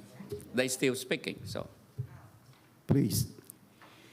Members of council, staffs, the fact is, City of Westminster have numerous resolutions rescinding, opposing the display of the Communist flag, not welcoming the Communist Party members. And the fact is, a few council members of the City of Westminster attend the VABA Gala 2023, which is sponsored by Vietnam Airlines, a wholly owned, government-owned businesses, and VinFast. And you were there knowing that. That is the fact. And so the fact is, the conclusion is, you violate many of the resolutions that you pass. You violate the spirit that this city, Westminster, will stand against the communist principle and will oppose the communism. I'm very sad that you have, in effort, erased the line, the border between nationalist and communism. And that's why you see many of the Vietnamese communities everywhere earlier today have protested against you. We didn't want to have to do this, but the fact is, many members from the board of directors of the Vietnamese community in San Diego and their members drove all the way from San Diego up here, and it was even here before, in this chamber, to oppose you. And the community from LA and the Federation of Vietnamese Americans in Southern California also oppose you. Not only that, the many veterans associations here in Orange County, in Southern California, oppose your act. So I'm here to formally announce that the Vietnamese communities everywhere opposing you, condemning your act. I know speaking here, I'm speaking on deaf ears. You will not care. You will continue to move on. And you have, some people have said that you will continue to do whatever you want to do because you will still win. But let me make sure the effort to recall you, beginning with you, Mr. Nguyen, Nam Quan Nguyen. We will begin with the process of recalling you, and you will have to fight hard against it. Maybe you lose, maybe you win, but it will cost you an arm and legs. And maybe in the next election, Mayor Nguyen and Amy Phan West, maybe next time you will not be as lucky. So watch out for it. Be responsible for your action and for your words. Thank you.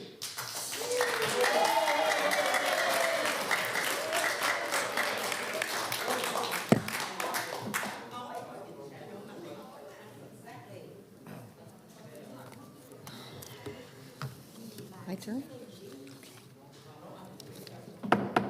The next speaker, please. Second warning to you. All right? Please, start. Third warning to you, please. I want you to follow Okay. I hope you not doing that again, please. Let her have her time. You already have your time. People have their time already. So please start the clock. Good evening. Congrats to our PD for surviving the Baker to Vegas run last weekend. 18 checks on this warrant register, item 3.4, were already presented on March 8th. Staff says it's due to a batch date entry error. Item 5.1, I support a parking structure at Asian Garden Mall, but this mayor and vice mayor must stop harassing this private property owner over flags and politics. I oppose reducing Bolsa Avenue to just 4 lanes from 6 and adding on-street parking. This would increase accidents and dangerously impede traffic flow with cars stopping to park and pulling out into oncoming traffic.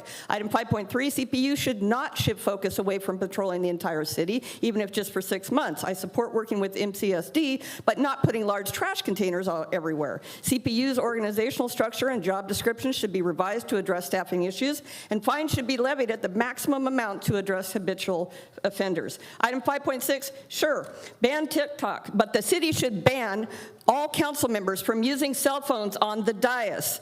And I forgot my basket, but Amy in particular is on her phone constantly, missing entire presentations, discussions, and cues. It's all on tape. Put down your phones and listen. Item 5.7, on March 2nd, I emailed all of you with questions about their certificate of recognition presented in February to VABA President David Zong, CEO of Oakland's California Waste Solutions and Vietnam Waste Solutions in Communist Vietnam, at VABA's annual gala, which was sponsored by at least 2 companies with ties to Vietnam's communist government. This action has caused great unrest in our beloved Vietnamese refugee community. The policy does allow the mayor to issue certificates that do not fall under the pre-approved reasons, but it clearly states that any certificate issued must be significant to the Westminster community. The mayor is violating policy by honoring individuals and organizations who do not live here, do not contribute to our city, and have no ties here other than being major campaign donors and or seeking large contracts. Zong donated $4,900 to Charlie's campaign last November and wants the Midway City Sanitary District solid waste contract. The board voted to terminate the CR&R contract just last night. This practice must stop immediately. Item 6.1, if council votes to support AB 1708, the letter must be signed by the mayor, not Council Member West. The city's letter, a template from California cities, is incomplete. It fails to cite how Westminster will be affected by this bill, Christian, as required per the instructions. Item 7.1, no interviews again. Please appoint Tim Hogan, Jessica Lassenow, Michael Varenja, Jimmy Pham, and Con Nguyen to the Traffic Commission. Mayor and Vice Mayor Nguyen.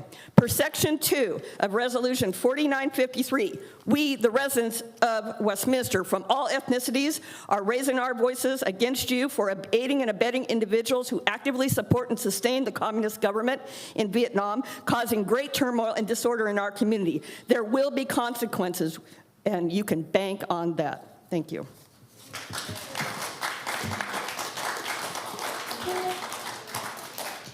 The next speaker is Don Lee, followed by Tony Bowie.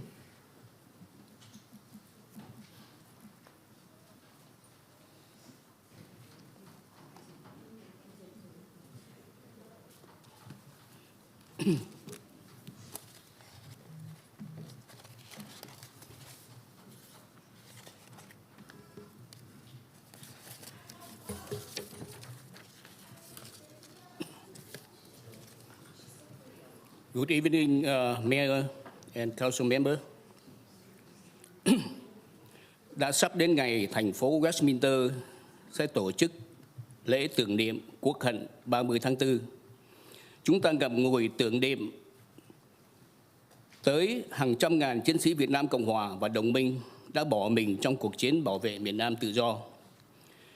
Đặc biệt tới hàng chục ngàn cấp chỉ huy và binh sĩ đã trung thành với lời thề Tổ quốc danh dự trách nhiệm chiến đấu cho đến giờ phút cuối cùng, để rồi phải tuẫn tiết lọt vào lao tù cộng sản.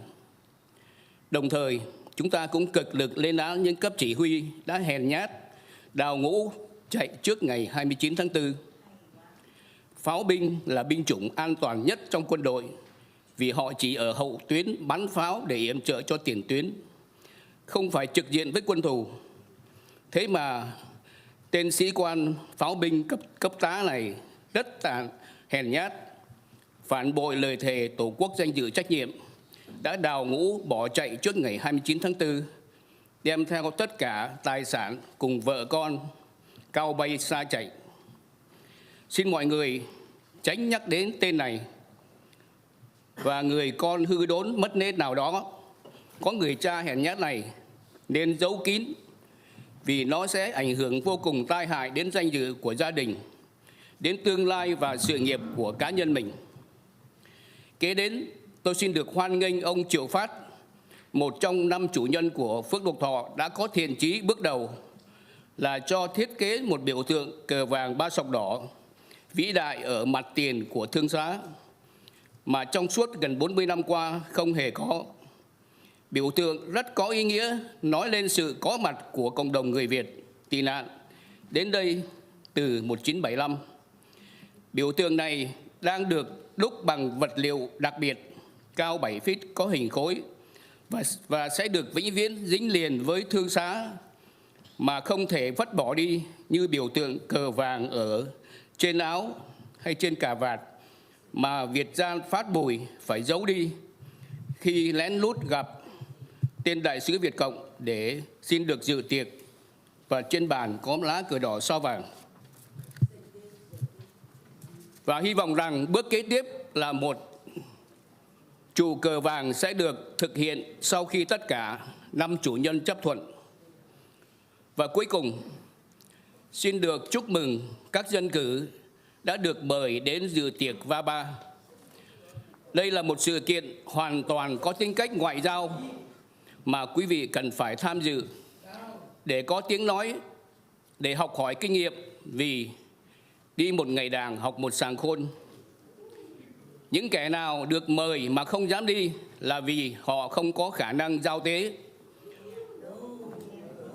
Họ cảm thấy bơ vơ lạc lõng, cảm thấy xấu hổ vì có quá nhiều tai tiếng và thất bại trong 2 năm vừa qua.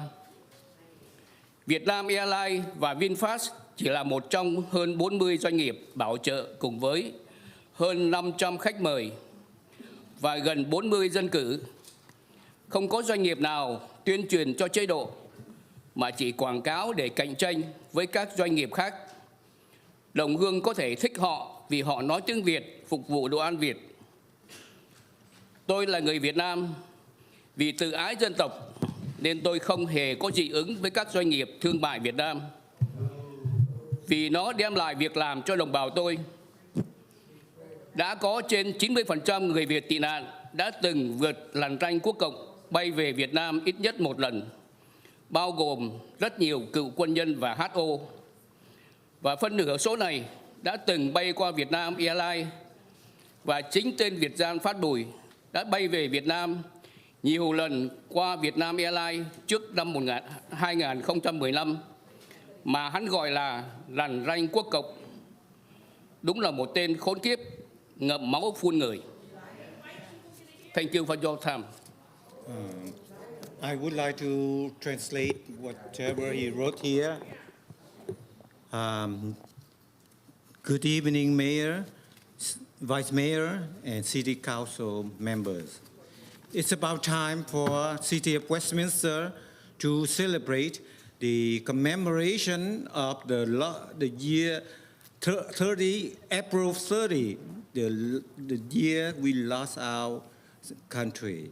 We show our respect to thousands of Vietnamese army soldiers and allies who had sacrificed in the war to protect the freedom for South Vietnam. However, there is a lot of people who have spent their time last minute to protect the countries, and also there are some who has cowardly desert and run out of country before the April 29. May I especially tell about the artillery group, which is the most safest. However, there is one mayor who had cowardly and betrayed the The time is up. Sorry, I Thank you. run out of time. Thank you, sir. Before you call the next speaker, Thank you. once again, I don't want to, do what we need to do earlier, but, we need to respect each other. We need to respect each other. Your time, you have the chance to speak. You have to listen to another. I mean, we respect each other, and we have the policy that we have to follow. So once again, please don't let me do that, because I don't want to do it. And some of you continue to do it, and this is the last chance. I'm asking you, please respect others. So call next speaker, please. The next speaker is Tony Bowie, followed by Kai Dow.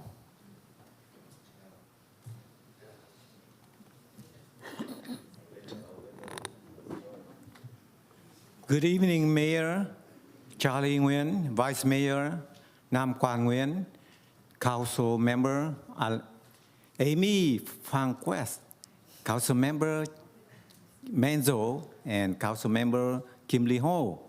I, Tony Bowie, is a resident of Westminster for more than 22 years.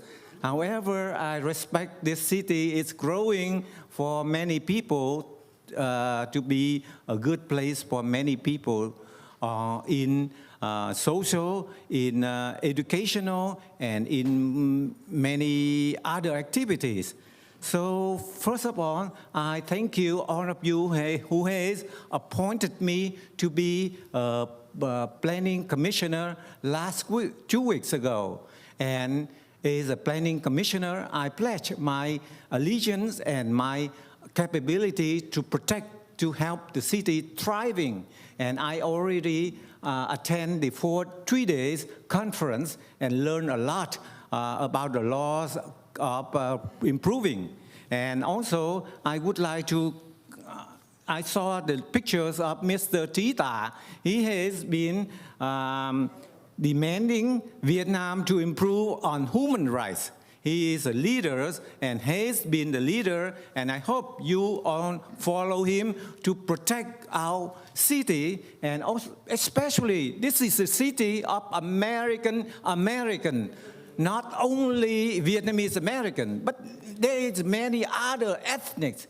Look at us, all the people are frustrated because we stray out of our course of action. We should concentrate to help solving the problems for education for our kids, for senior, helping our senior, and also for the homeless people. And that is our help to concentrate. Whatever you do is a fake issue. And because of that fake issue, you have to make this country a terrible place. That is why Madame Ho also tells us that this city is a sinking boat, and only her can help save the boat. That is fake. You are the one who spread the fake news.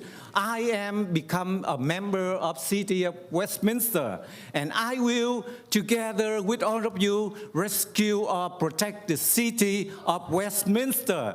Not only you want to make the City of Westminster sinking, that's shame on you. You should resign so that we can fulfill your promise to the people of Westminster. I hope you take it seriously, Madame Ho.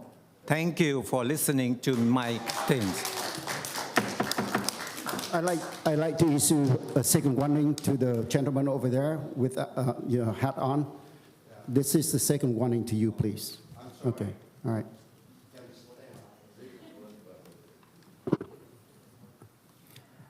Good evening, everyone. I was gonna lecture you on your duties, your manner regarding your duties, that you kept repeating about the decorum before every oral communication session, but I guess I have no time.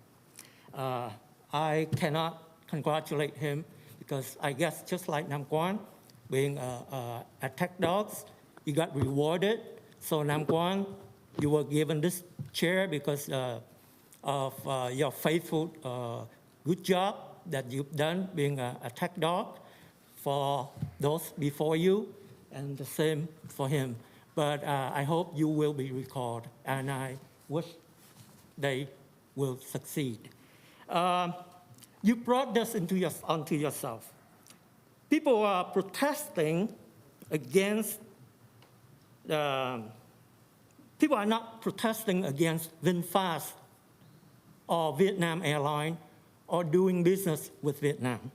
That's our country's policy. They're angry because they just realize, as I've said all along, that you guys are no patriot.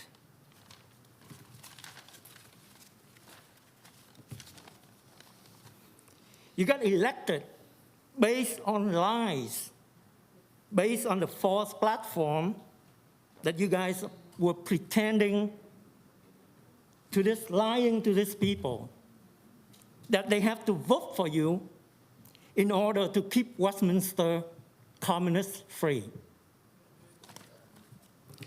And talk about city's business is putting up a sign in one of the mall. Is that the business of a manager, city manager? Attending VABA, is that city's business? Does Westminster profit from any of that? Or only you guys got more power and more prosperous doing business with those tycoons, have ties with communist Vietnam? That's why people are angry.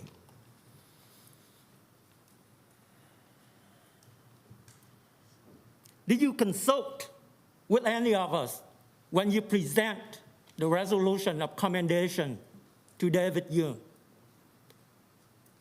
Did he do anything for Westminster, or he only donate to you guys, give you guys money? That's why people are angry. Thank you.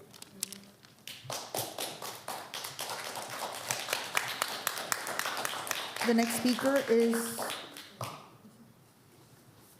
Sando.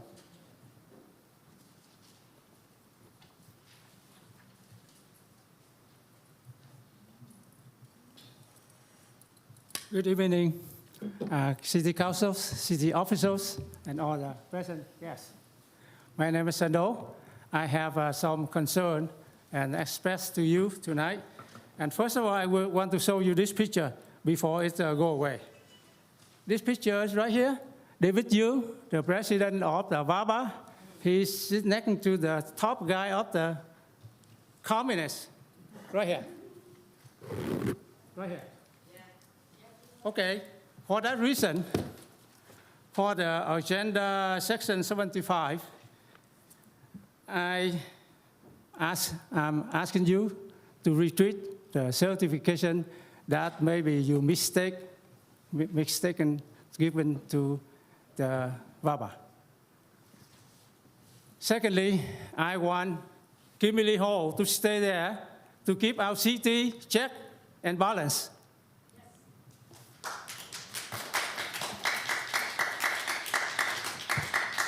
I'm a soldier, a middle class taxpayer that based on the IS. And also I'm very concerned citizen. I want Westminster is my house, Orange County is my hometown, USA is my country. I don't want anything to do with the communists, especially in the Westminster. You know, we 58,000 of US soldiers and more than about 150,000 of South Vietnamese, and a lot more people die to make the line between the nationalists and the communists. We want to keep that line forever, you know, as long as we live in here.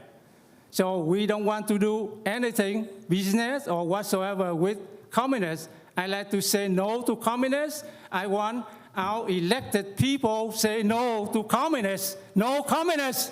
Thank you. The next speaker is Vo Tan Hai.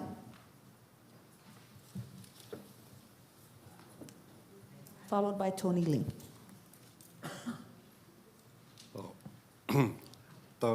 Hello, my name is Võ Thanh Hai.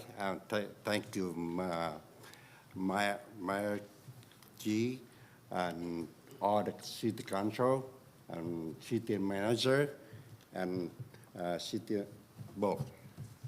Oh, really? I don't want to repeat all the concern that they already spit it out, so I don't have much to say. I'm the citizen. I'm a resident in Westminster for a long time. I know many things, but I'm so sorry I come into tonight because I'm so concerned about the VABA, which you intend. I don't know what we draw the line, the communist and the Westminster City a long time ago, but maybe, I don't know where, maybe you guys, I'm sorry, you guys should change it or not, but I'm very concerned. Thank you, Mr. City Council Kimberly Ho. You do a good work. That's all I got. Thank you. The next speaker is Tony Lee. Tony Lee? Mayor, that concludes the speaker cards and the oral communication. All right. As always, I want to thank you on behalf of the city councils, the councils. I'd like to thank you for coming out and express your opinions. We listen to you forever. I mean, for whether it's a true opinions, true or false, it's still opinions. And we don't speak up. We don't respond to you. That doesn't mean that what are you saying is always true. I want to make sure that people understand that. We just need to hear your opinions, and we move on to do the city business. And again, I am sorry for what has happened earlier, but that's what we have to do in order to get orderly control for the meeting. And I will continue to do that. There's a question from somebody earlier, I don't know, that last time, why didn't I get the guy out after 3 times? The 3rd time, when he was sitting over there, and I got it from the city attorney, I couldn't see him. And I have to see with my own eyes before I actually have to give them the 3rd notice. And so I just want to let you know that I'm not in favor of anybody. We have the policy. We need to follow the policy. Doesn't matter who. If you continue to disrupt the meeting, that's what we have to do. So thank you very much. Okay. Yes, Councilmember Menzo, you're recognized. Thank you, Mayor. I just want to make a quick comment. I totally appreciate all you folks taking time out of your day to come out and speak here in front of the council. I know it's not easy. There's nervousness. So I know that's not easy for you guys to do, but you know, some of the speakers that are speaking in Vietnamese, I appreciate you and what you do, but I mean, your comments would go a lot further if we have time for translation, because there is different, multiple. We're a very diverse city, so it's pretty good for yourself to the whole city to understand what you're speaking of and what your concerns are. So if you allow some time for your translation so I could understand, and then also folks who are watching on TV can understand what your concerns are. So please, for next time, maybe just allow some time for translation. So thank you. I second that to Councilmember Menzo. I think it's good that you allow time for people to translate what you want to talk. Mayor, I have a request, please. You recognize. Yes, I'd like to request that 5.7 be brought up first, and so that the people could go home. I know a lot of people are here for 5.7. Okay, you want to move 5.7 yeah. up before Yeah. the consent calendar? Mr. Mayor, for Yes. consent, since consent calendars No, not next, can consent I calendar, pull after 3.1? Wait, hold on, one at a time. I understand that you want to. After consent calendar. After consent calendar, Yes. okay. I want to pull 3.1 in the consent calendar first. We're not there yet. When we get there. When we get there, Yeah. okay. So first is the motion to move 5.7 Yes. after the consent calendar. But let me go on with the consent calendar before we take that, okay? So this is the consent calendar. All matters listed under the consent calendar are considered routine and may be approved by a single motion followed by a roll call vote. There will be no separate discussions of these items unless members of the City Council or staff request that specific items be removed from the consent calendar and separate action or discussion. So is there any item pulled from the consent calendar? Yeah, Mr. Mayor, I want to pull 3.1, item 3.1 for discussion. Item 3.1. Mayor, I would like Yes. to pull item 3.3. 3.3. And then a motion to approve the remainder. Okay. I second it. Any item to pull? Okay. So we have motion by, okay, yeah. 3.1 and 3.3. You want to pull any items? Okay. So we have the motion to pull 3.1 by Councilmember West and 3.3 by Councilmember Manzo. And Councilmember Manzo also motion to approve the rest of the item on the consent calendar and seconded by Councilmember West. Roll call, please. Thank you, Mayor. So that is to approve the consent calendar as presented, with the exclusion of item 3.1 and 3.3. Councilmember Manzo made the motion, seconded by Councilwoman Fan West. Councilmember Fan West? Yes. Councilmember Manzo? Yes. Councilmember Ho? Yes. Vice Mayor Nguyen? Yes. Mayor Nguyen? Yes. Motion carries 5-0, Mayor. So 3.1, approval for proclamations, Councilmember West. Yes, thank you so much, Mr. Mayor.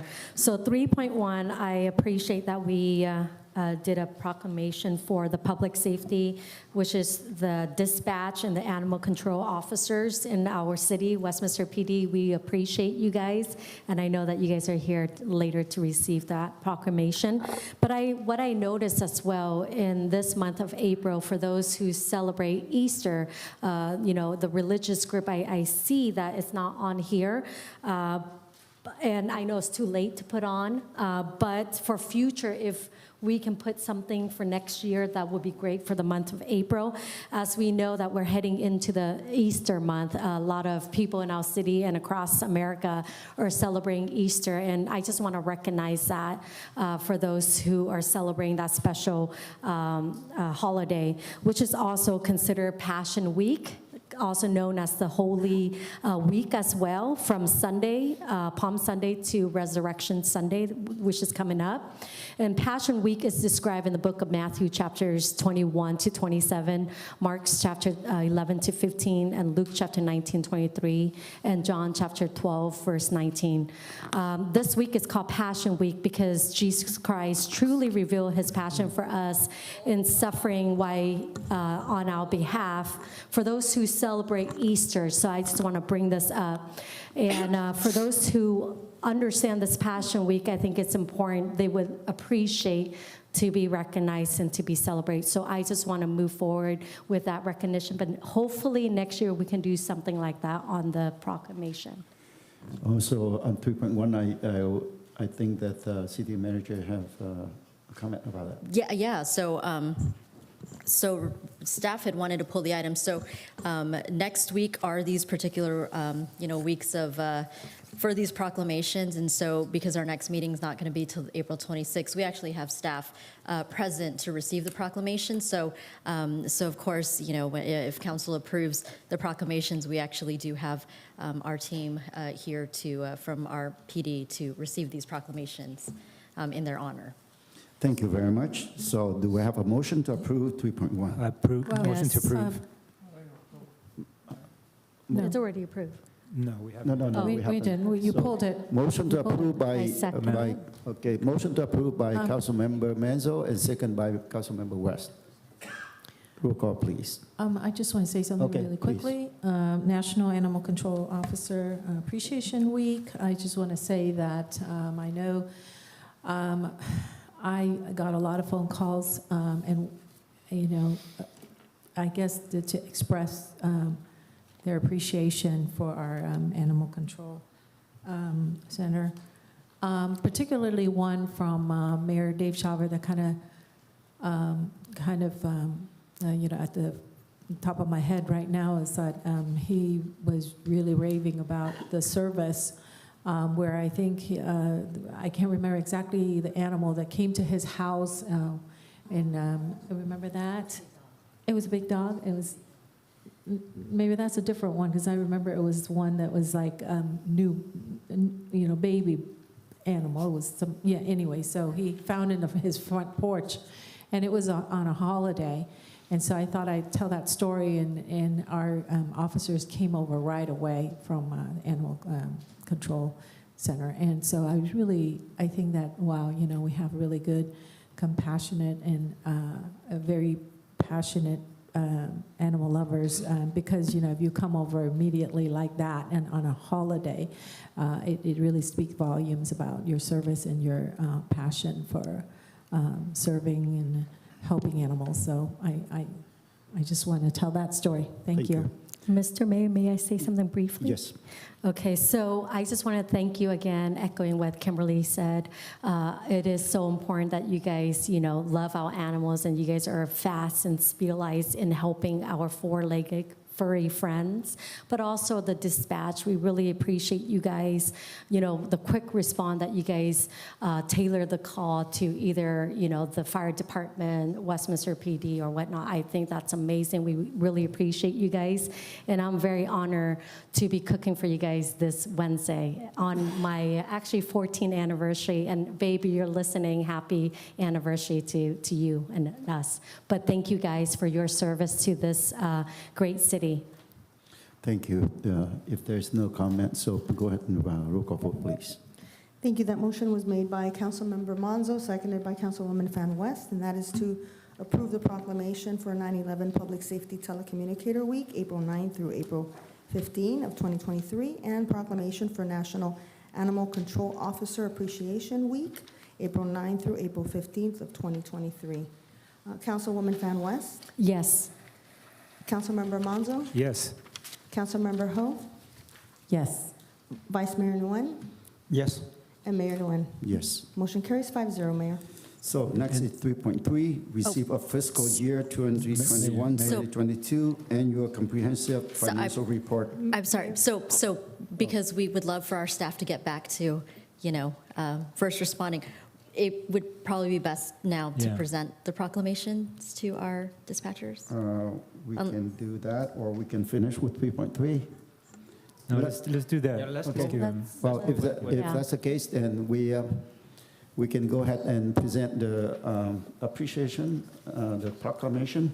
So I would like to invite you come to the front, and also Council, please join me to congratulate them.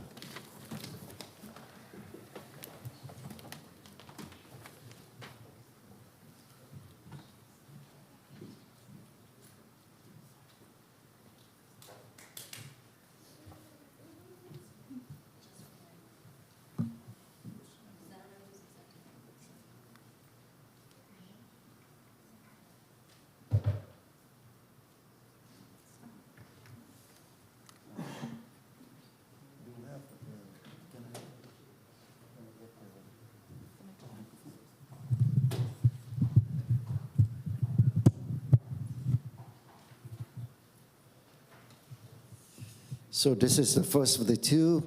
Proclamation 911 Public Safety Telecommunicator Week. That is the week of 9 to the 15th of April 2023. Whereas this week is a time to show our appreciation and to recognize that our health, safety, and well-being are often dependent on the commitment of and steadfast devotion of the public safety telecommunicators, also known as dispatcher. Because emergencies can occur at any time that require police, fire, emergency medical service, or other critical services. And whereas when an emergency occurs, the prompt response of law enforcement, firefighters, and medical personnel is critical to the protection of life and preservation of property.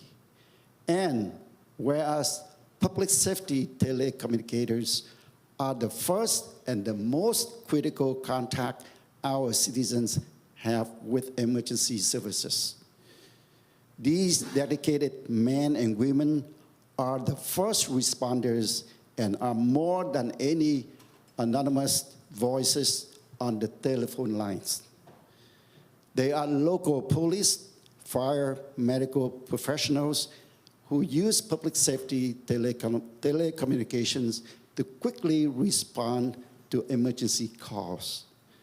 And whereas emergency responders rely on their knowledge and professionalism to make critical decisions, obtain information, and quickly dispatch needed aid. Public safety communicators are the single vital link for our police officers and firefighters by monitoring their activities by radio, providing them information, and ensuring their safety. And whereas public safety communicators at the Westminster Police Department 911 Center have assisted with the apprehension of criminals, suppression of fires, and treatment of patients. The work of these unseen first responders, in a quote, is invaluable in emergency situations. And each of these dedicated men and women deserve our heartfelt appreciations. Citizens place their trust in these individuals, not just this week, but every day of the year.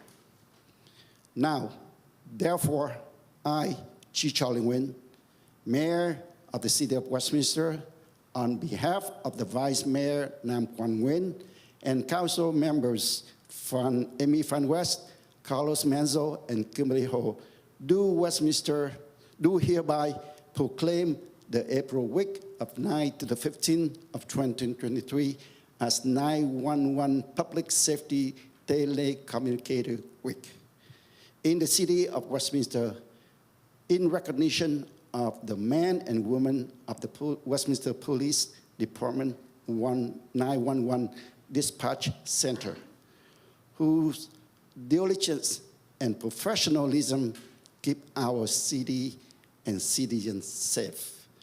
Signed and dated this 5th day of April 2023 by City Council, and is signed by Chi Charlie Nguyen, the Mayor, Nam Quan Nguyen, Vice Mayor, District 4, Amy Fan West, Council Member, District 1, Carlos Manzo, Council Member, District 2, and Kimberly Ho, Council Member, District 3.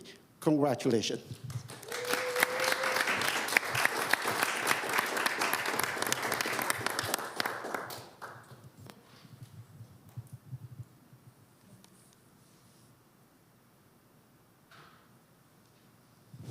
Thank you very much. We have the second one, right?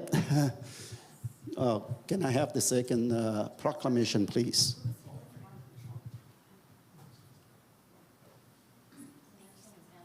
Thank you very much. Okay, thank you. We already have the pictures, right? Again, congratulations to all. Thank you. Okay, thank you.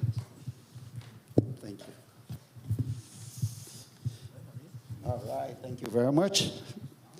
Okay, this is a proclamation, National Animal Control Officers Appreciation Week for the week of April 9 to 15, this is the other one, 2023.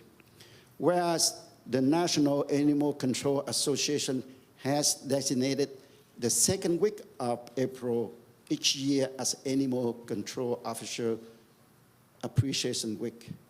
And whereas the various federal, state, and local government officials throughout the country take this time to recognize, thanks, and commend all animal control officers for the dedicated service they provide to the citizens. Various public safety, public service agency and departments through the country.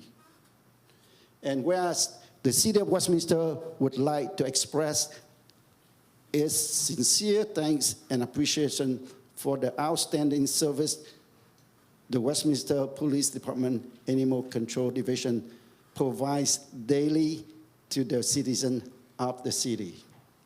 And whereas the Westminster City Council recognizes and commends the animal control officer and animal control staff for the many dedicated and long hours of services they provide in order to serve to this community.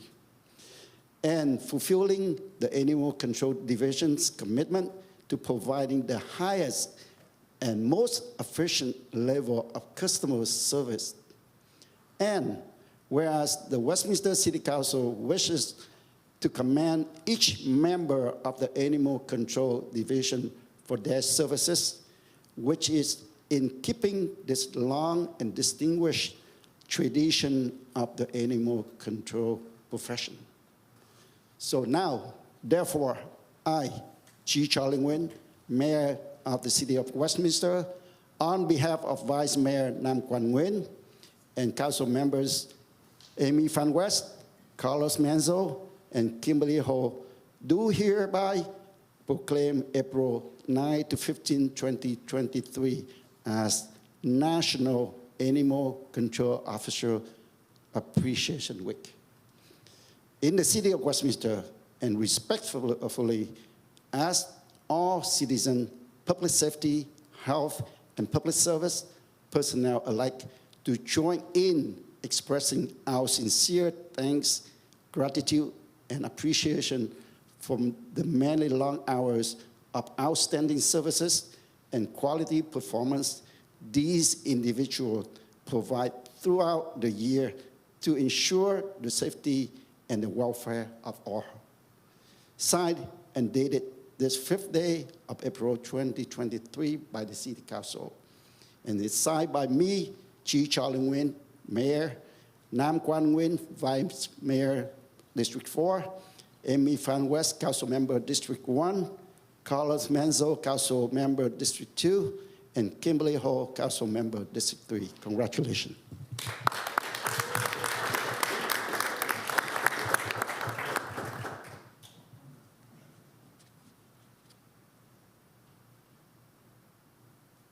I know some of you already have some comments earlier. I don't know any one of you want to say anything? That's it? Okay, thank you very much. Thank you, sir. I didn't know that you were here. Thank you so much. I have to give this one back. There's a phone. Whose phone?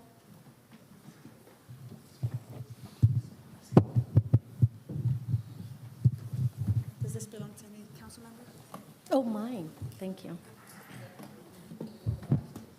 Well, it was great to hand out the proclamation to these individuals. Thank you very much to the council and to the staff to prepare this. So next is 3.3, receive of the fiscal year 2021-2022 annual comprehensive financial report and related statement pulled by Councilmember Manzo. Please. Thank you, Mayor. I just had a couple questions on this ACFR. The first question I have, can you speak a little bit more about the auditor communication letter. What does that entail? Like the findings and the action taken?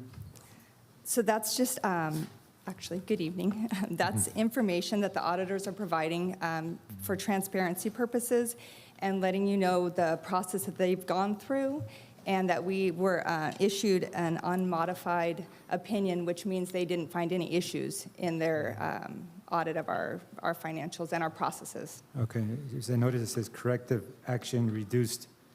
Can you speak of that? Corrective action reduced revenue recognition and increased deferred inflows of resources. Can you speak on that? What is Oh, that was an item from last year, and it was corrected in the current year's financials.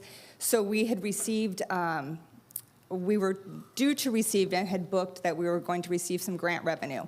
And if it's not received within 90 days, we have to put it as a deferred revenue. So we needed to make that change, and we did make that correction in this current year's financials. Okay. And then another question I had is on the AQMD, the Special Revenue Fund. Uh-huh. Can you speak on some information purposes? What is this? What can we use this fund? What's it used for? What can we use it for? So we typically use AQMD for projects, and they're public works type projects for clean air. So some of the ones that we've done in the past, the charging stations, we purchased some electric vehicles, the WOW van, and we recently allocated $600,000 of the balance, which is approximately $730,000, to the Garden Grove Complete Streets project. Okay. And so with that balance or that allocation, this fund has quite a bit less than it's shown in these financials. But this data is for June 30 of 22. So it's less than what it's showing? Right. It's about $100,000 now. Yes. All right. The next question I had is on your the breakdown on that measure SS, on all the monies that their total received revenue, and then just for informational purposes, as far as it says, beginning measure Y cannot begin collections till April 1st, and how much revenue is lost? But not be able to collect that revenue in the first quarter. Approximately $4 million, one quarter. Mm-hmm. So that's what the city could have received. And also, I would like to maybe send to council at a later time a list of the land the city holds for resale. Okay. Properties. Yes, we can. We have that list, so we can send that. All right, thank you. Mm-hmm. That's all I got. Thank you. Okay. Thank you very much. I would like to entertain a motion. Oh, yeah, I'm motion to approve. Thank you. Thank you. Okay, Aaron. move to approve by Councilmember Menzo. Is there a second to it? I second it. All right. Okay, go ahead, Fuko. Thank you, Mayor. That motion was made by Councilmember Manzo, seconded by Mayor Nguyen. And that is to accept the financial reports for fiscal year ending June 30th, 2022. Councilwoman Van West? Yes. Councilmember Manzo? Yes. Councilmember Ho? Yes. Vice Mayor Nguyen? Yes. Mayor Nguyen? Yes. Motion carries 5-0, Mayor. And now, Councilmember Ho asked to move item 5.7 before any other items remain. I'll second that. And I also have a question of City Manager. We need to make a motion to pull item 5.5, correct? So, yes, so you do need to make, so we were deferring item 5.5, as I indicated earlier, at this time as well, just in the interest of time, and I feel like the other items, there are a couple of items I have on here that are strategic plan related that I feel needs a more robust discussion. I'd also like to pull items 5.1 and 5.2 for another day. Okay. So it's 5.1, 5.2, and 5.5 that I'm looking to defer. Okay, I'll make a motion to pull those Mr. items. Mayor, before that, can we also pull before 6.1 as well as 7.1? After the 5.7? So can we move those forward, those three items, 5.7, 6.1? Which item that you want? So five? 5.7, 6.1, and 7.1. Can we move that forward ahead? So 5.7 is was asking by Councilmember Ho to move forward. Yes. And you want to move the 6.1 too? Yes, and 7.1. Okay. So are you okay with that? Or do you want to modify to have your motion to have the 5.7 and 6.1 Well, included? I think in consideration, the city manager's request to pull 3 items, it's going to really cut back significantly on the time that we have. So those other items will be heard pretty quickly. So we're pulling 4 items, right, city manager? I'm pulling 3. 3? Yeah. I'm pulling 5.1, 5.2, 5.5. Yeah, so 3, there's 3. Yeah, but I- this is just to the order. It's Yes. all about the order. It's not. Please, yeah. please. I understand your comments, but I am respectfully take the recommendation from Councilmember Ho to move 5.7 forward and also 6.1 to move forward. Do you think that you want to modify your motion to include that, or else we have to do it separately? I would say, first of all, I thank you for considering and for the second on my motion. But I think in light of the fact that the elderly have all left, so I'm okay with just taking everything in order. And I think that we've got some city businesses. Okay, so your is yeah. 5.7 to Yeah. move forward. Okay, and you have a Oh, no, motion so and second. I'm gonna cancel that. I'm gonna withdraw that. Oh, you withdraw Yeah, that. so Oh, we're okay, just taking everything in order. I think it should be. Okay, now we'll go back to Councilmember West. Do you still want to do that, or you want to go ahead and go with all You that? know what? I think we should move 6.1. I think it's important to talk about first. You still want to move Yes. forward? Yes, the Is there a 6.1. motion or If not? she doesn't want to do 5.7, I can do 6.1. Is that a motion? Yes, motion. Is there a second to that? Okay, there's, Can I ask that the motion include the removing off the agenda of 5.1, 5.2, and 5.5? we'll go to that, we'll go to that. Okay, separately. we have a motion to move 6.1 forward, okay? And we have the motion by Councilmember West and second by Vice Mayor Nguyen. Go ahead and call a vote for this. Thank you, Mayor. And that is to move agenda item 6.1 out of order and forward.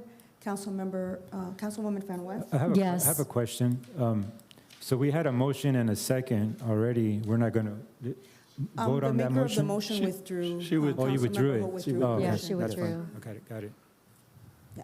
Councilmember Monzo? Yes. Thank you. Councilmember Ho? Thank you. Vice Mayor Nguyen? Yes. Mayor Nguyen? Yes. Motion carries 5-0. Okay, and we also have the recommendation to have, to pull item number 5.1, can you repeat that again, Yes. please? 5.2, 5.5. Yes, 5.1, 5.2, 5.5. Okay, 5.1, 5.2, and 5.5. We'll have a motion for that. I second it if there Yeah. hasn't been. Yeah, I'll make a motion to approve. Okay.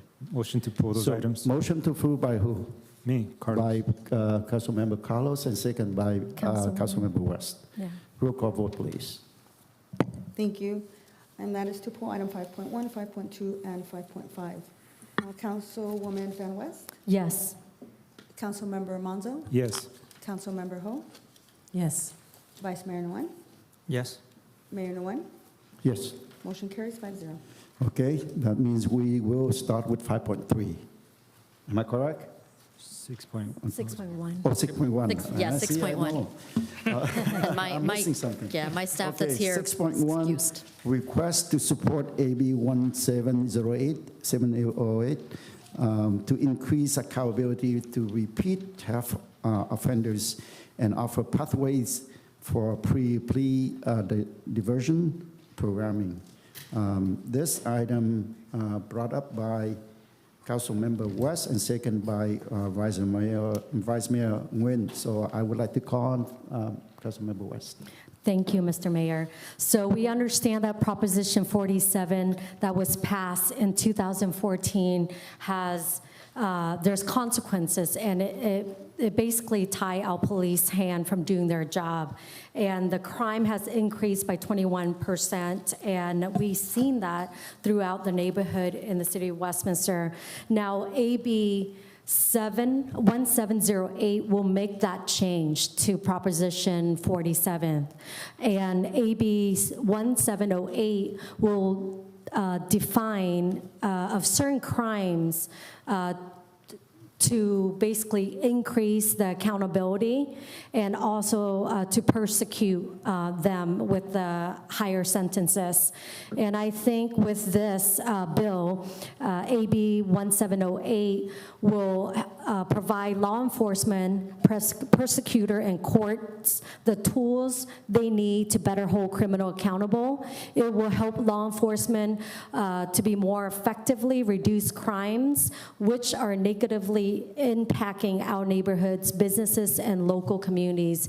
And I think this bill with the City of Westminster helping and allow our law officer, Westminster PD, to have a tool to use, I think this is phenomenal to protect the City of Westminster and the business and those who call Westminster home.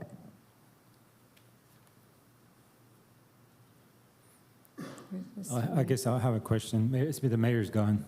Sorry. Vice Mayor. All right, thank you. I just have a quick question. So, it's all right. The question is, I mean, this would be a city attorney or city manager question, I guess. Any individual council member can write a letter of support to any of their, elected officials, right? This doesn't have to be a city approved letter, right?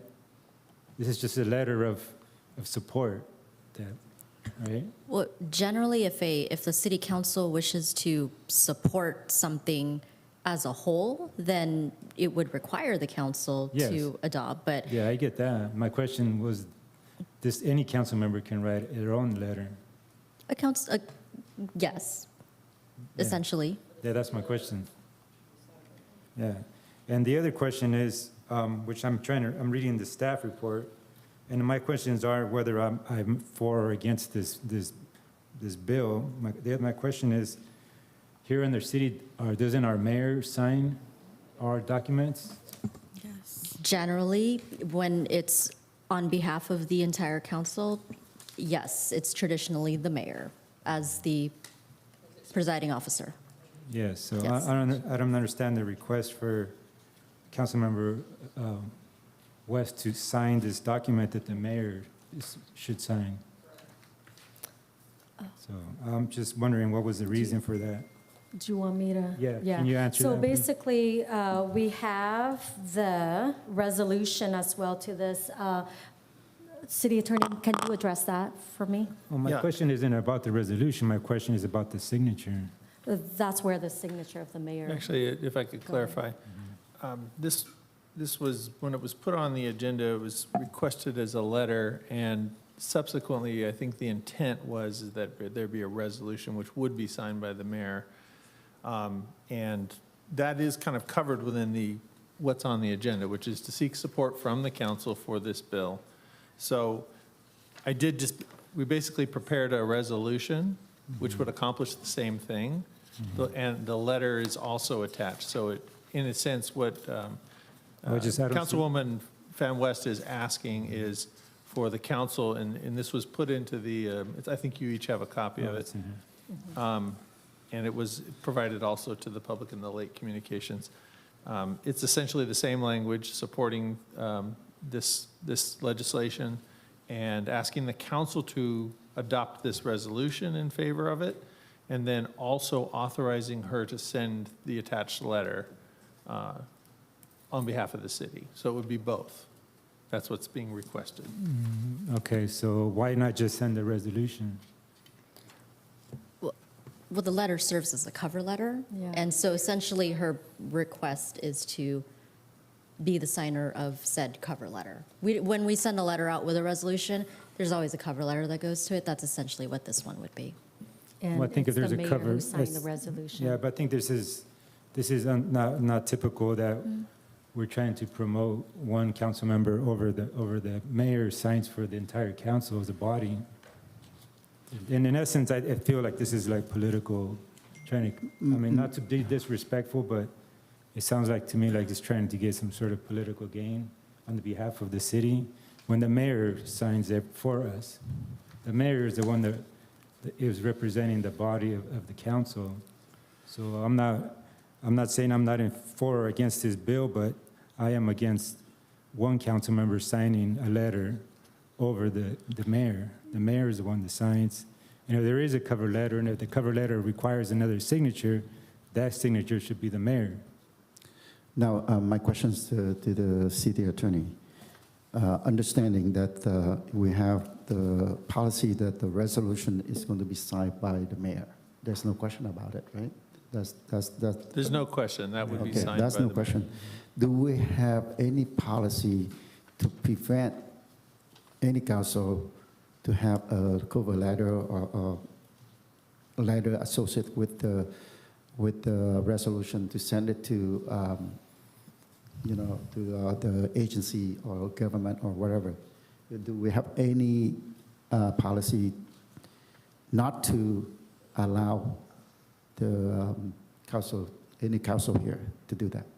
I'm not aware of any restriction on that. Okay, if we don't have that council, then, if we don't have that policy, my suggestion is that we are going to vote whether we want to allow that or not allow it. So at this point here, I would like to entertain a motion to have Councilmember West, who brought up this item with the resolution signed by me on behalf of the City Council, and the cover letter to be signed by Councilmember West. Do I have a motion for that? Yes, I motion. Do I have a second? So you got my second. Okay. Okay, at this point, do we have any substitute motion? If not- I make a substitute motion to have the mayor signs the resolution. We already know that, but if I just have a problem with that, that shouldn't be, we shouldn't set a precedence on that, to have that, because that's just, to me, it's just not ethical, and it's not, just to me, it's just a way of grandstanding. We need to act as a body together as one, not an individual trying to look favorable to another agency. We need to act together as a body, and if we start doing that, Mayor, then where does it end? Now we're going to start doing this for every council member is going to want to do this for their own thing that interest them. So we act as a body, and you, the mayor, signs for us. So I think we need to stick with that. So, Mr. Mayor, may I address So my this? substitute motion was, I was in the middle of a substitute motion is, if there is going to be a cover letter, my substitute motion is to have the mayor sign it, as he signs for everything else.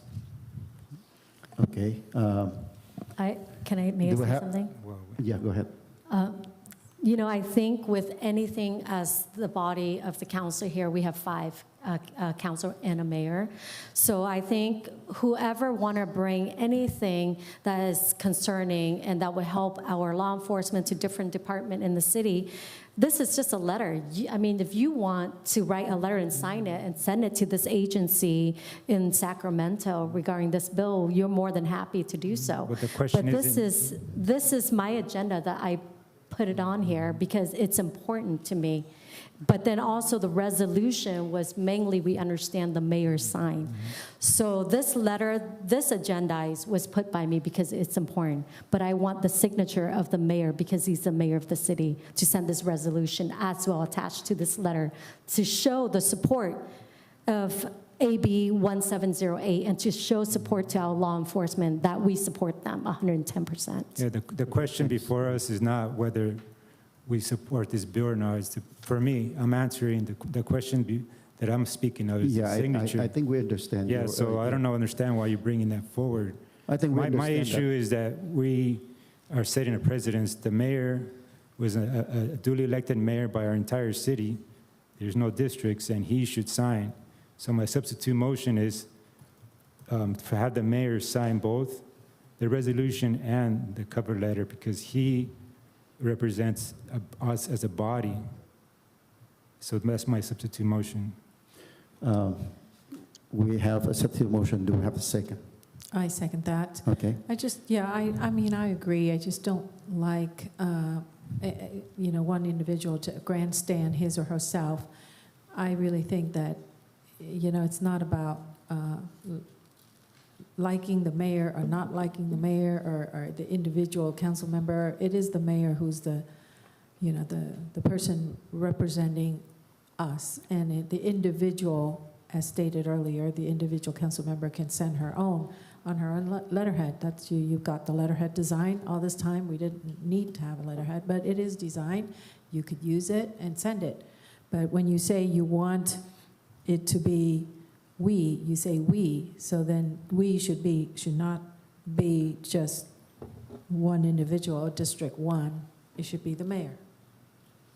I'm not asking for it to be my name or anybody else's name. I'm saying that it should just be consistent. But, I'm not even asking for all 5 of us to be on here. Just have the mayor sign. Yeah. Mayor, I know there's, this is really important because we don't want to set a precedence, and I don't think we should be bypassing you as the mayor. We don't need that.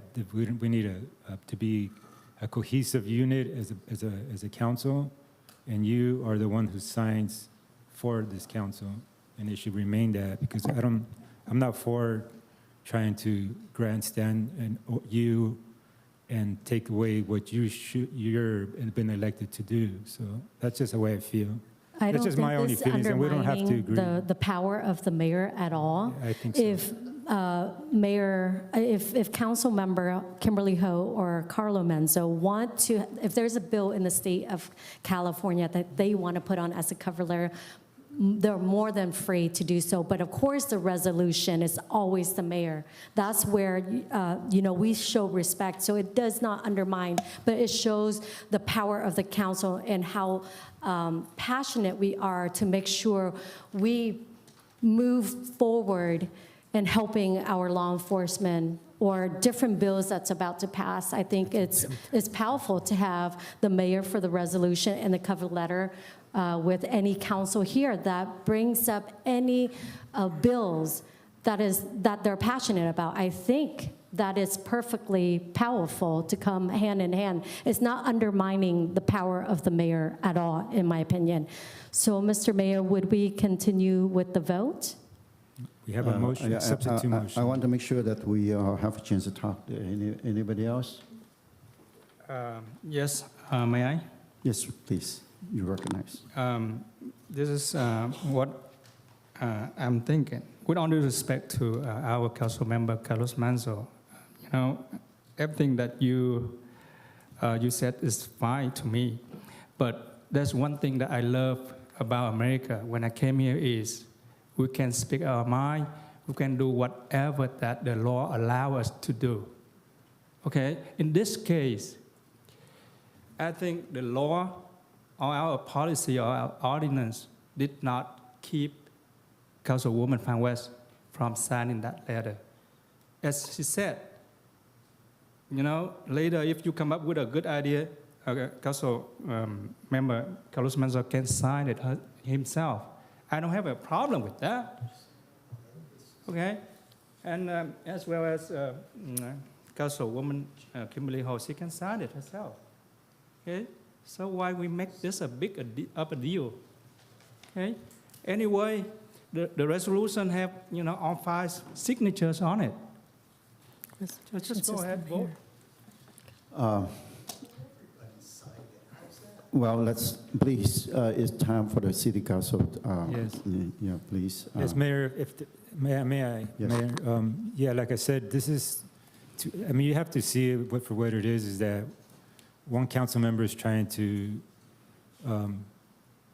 like I said, just look political gain or look favorable to another agency. If you just can't do that. I mean, that's not what we're here to do. We're here, if we're going to send a letter and a resolution of support of this bill, it's got to be done right, and it has more weight if it comes as a body, and you sign for this body, and you should have the right, you earn that right to sign, and we shouldn't be taking that away from you to sign. Later on, like I said, any council member can send their own letter of support, and them as an individual with their own signature, but you sign for our city council, and that's your right, and you earn that right to sign, and that's the way it should be. That's how I feel. I just think that I appreciate that you should sign. I appreciate that. We shouldn't be undermining you or taking away from, and it's been happening. You know it. It's been happening. I know. It's been happening, and we can't do that. We need to be respectful of your position, and we shouldn't be undermining you, not with this letter and in any other events in the city as well. We shouldn't be disrespecting your position. Okay, it's my turn. I love to be in power. I love to sign it, myself and not anyone else. But looking at this, I know that the resolution that I need to sign, and that's the policy. There's no question about it. But here, sending the letter with the resolution, and this item is brought up by Councilmember West, and now I'm taking all the credit for that. I feel like I don't know whether should I do that or not. I am contemplating that should I take over her credit, and I want to make sure that there is no law or ordinance that allow her to do so. So with that, I respectfully allow her to do it, and if any council from now on want to do it, we can do it, or else if you want to, we can put the policy next time, because this is the first time that we all have to, it's a surprise of us, but then we need to move on, and then if we need to have the policy, then we put the policy together. With that, I'd like to call for a roll call vote for the substitute motion first. Thank you, Mayor. And just for clarification, the resolution, as Councilmember Manzo indicated, would require an amendment of Section 2 to remove where it says authorize Councilwoman Fan West to sign the letter on the substitute motion. Yes, on the substitute. So, just for clarification. So the motion was made by Councilmember Manzo, seconded by Councilmember Ho, to approve the resolution as amended on Section 2, to be signed by the mayor, and for the cover letter to also be signed by the mayor. Councilwoman Fan West? No. Councilmember Manzo? Yes. Councilmember Ho? Yes. Vice Mayor Nguyen? No. Mayor Nguyen? No. Motion fails 2-3, Mayor. Let's go back to the original motion, please. Thank you. And that original motion was made by Councilwoman Fan West, seconded by Vice Mayor Nguyen, and that is to sign the current resolution as presented, and which includes for the letter to be signed by Councilwoman Fan West. Councilwoman Fan West? Yes. Councilmember Manzo? No. Councilmember Ho? Well, I don't like particular council member to grandstand his or herself, and this is really opening up a can of worms. And I just, I think, to support AB 1708, I'm in support of that. I just don't like particular name, Amy West, on on the, to grandstand. I just think it's just weakens, it doesn't strengthen, but it weakens the item. So I'm going to, say that as a side note, but I'm going to approve, say yes. Thank you. Vice Mayor Nguyen It's a yes. and Mayor Nguyen. Yes. Motion carries 5-1. 4-1, approved. Okay, the next item is 5.3. Am I correct? I must be correct this time. Is to continue from March 22nd, 2023, regular meeting, Community Preservation Unit, program abbreviated as CPU, for an update, please. Mr. Assistant City Manager. Thank you. Thank you, Mayor. Thank you for Good evening, Mayor, council members. My name is Adolfo Zeta, the Assistant City Manager. This item, 5.3, was a request by Councilmember Carlos Manzo, District 2, Councilmember Kimberly Ho, District 3, and the request was to provide a comprehensive overview of the CPU division, the Community Preservation Unit. The Community Preservation Unit, or CPU, is housed under the Community Development Department. And it's my pleasure at this time to introduce Ramon Perez, who's the supervisor for CPU, that's going to walk us through a presentation. He's going to highlight some of the successes of the program and also talk about some of the challenges. So at this point, I'll turn it over to Ramon and ask him to introduce himself to the council and to the members of the public. Good evening, Mayor, Vice Mayor, council members. My name is Ramon Perez. I'm the Community Preservation Supervisor. Before we start with the PowerPoint presentation that I have for you tonight, I wanted to talk a little bit about the experience that I have and how long I've been an employee with the City of Westminster. I've actually been employed here now. This month will be 8 years, and I've worked as a supervisor here for 1.5 years now. Prior to that, I had, in total, 20 years code enforcement experience. So I've done this job for a long, long time now. And during that time, I've picked up a lot of experience in dealing with heavy cases, big cases that you have to document and keep track of. Anywhere from dealing with all sorts of violations, of course, building code issues, any sort of that. And by the way, I used to be an animal control officer prior to this, so I also have animal control experience. I was a supervisor with Los Angeles County. You should come up with the whole team earlier. Yes, yeah. I should have. Yeah, I should have. But I worked for the county at that time, for Los Angeles County, and I was a supervisor even. I was a sergeant at the time. So, you know, I have plenty of background to bring to the table for this position, and also to the city, the experience-wise of everything that I've dealt with over the years. So at this time, we will start with the Community Preservation Unit update. So CPU's purpose is to improve the overall appearance of the city of Westminster by enhancing the livability, aesthetics, and integrity of the residential neighborhoods, commercial frontages, and public property. This is achieved by patrolling, providing education, and enforcement efforts. Common type of violations. So the common violations are going to be trash, discards, discarded furniture, unkept lawns, homeless encampments, unpermitted signs, banners, stray shopping carts. These are just some of the types of violations that community preservation addresses. Some of the other violations are inoperative vehicles that are stored in public view and graffiti that is on private property. So this next item will be, we have a 6-month summary of items, and I'll talk a little bit about this. So shopping carts that we pick up, the total in 6 months period was 555 stray shopping carts. Reusable shopping carts are returned to retail stores if they're still of use. Damaged shopping carts are then taken to our refuge site. CPU responds to complaints from the city app. We also patrol the city for stray shopping carts. Excuse me. The total amount of shopping carts picked up is documented and reported in CPU's monthly report to the city manager. And this is a report that we submit every month. We also deal with homeless encampments.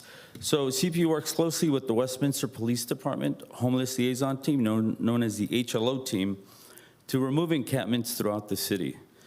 Before and during COVID-19, homeless population has increased, and the demand for CPU's assistance from the HLO team, as well as the Westminster Police Department, has increased. Excuse me. Homeless encampments now take up to 50% of CPU's time. Please note the date stamp at the top right corner of the photo is an app used by CPU staff as a geocode in order to track the location, date, and time. The date stamp also helps with documentation when CPU staff opens a case in EnerGov to document our efforts, of course. So we also remove discarded items. We dispose of over 1,000 items per month. CPU reports issues observed in the field also to their respective departments, such as sidewalks that need improvement or street signs that are damaged or missing. One of the violations that CPU addresses, is going to be inoperable vehicles. CPU issues or mails a notice of violation for inoperative vehicles that are stored in public view. The initial notice of violation grants the property owner 2 weeks to abate the violation.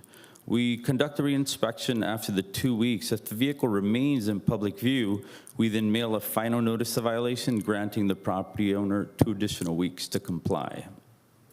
If compliance is not met, we then issue a final notice to comply. If they do not comply after that, we can issue fines that range from $100 to $500. It should be noted that the property owner also has the option of placing the vehicle in their garage and storing it completely out of public view. At that point, if they do that, the property would then be in compliance. So one of the other issues that I had mentioned earlier was graffiti. CPU addresses graffiti on private property. Same as the inoperative vehicle, we issue a notice of violation initially, requesting that the graffiti be removed within 7 days. If they do not comply, then we can issue a final notice.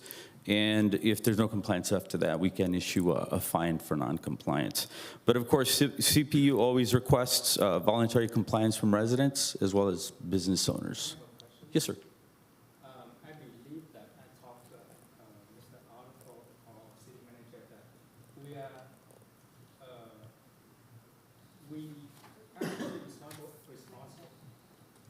We responsible for remove the graffiti, right? We have a graffiti abatement team, yes, we do. Right, so yes. The private owner doesn't have to pay at all? So they don't remove all graffiti, from what I know. Some of it, if it's further either up above the roof line or somewhere where they can't access, then it's the owner's responsibility. So we do have a graffiti abatement team, but they don't abate all graffiti from what I know. So do we have an ordinance on a policy on that thing? We do have an ordinance that addresses graffiti on private property where it's the owner's responsibility to I have it removed. I believe the question is. Good evening, Mayor, Vice Mayor, Council members. We do have the policies on the graffiti abatement. So our team, Public Works, we remove all the graffitis that are within the public right-of-way. We also tackle the graffiti that we're able to reach to. For example, let's say if we can see it's on the wall next to the sidewalk, our team will take care of that. In that example, if you see the picture, it's very high up in the building. There's no way for us our team to get into their property and do that. So at that time, CPU or code enforcement will inform the property owners and asking them to remove the graffiti. Thank you. Only in public right I have a question, Jake. Officer, I don't know, was your title supervisor or officer? Supervisor? It's supervisor. Supervisor Yes, sir. Perez mentioned that the CPU removes graffiti, but then you just mentioned that Public Works removes graffiti. So who does what? I think CPU reported to public for the yard, main yard, and we are the one who removed the graffiti. Public Works. Yeah, That's Public what I Works. knew it as Public Works, not CPU. I just wanted to make sure we corrected that. All right. Yeah, my apologies for that. Yeah, I didn't mean to say that part. Yeah. All right, it's all right. That's all right. So the next. Can I have another question? Yes. No. We need to go in order.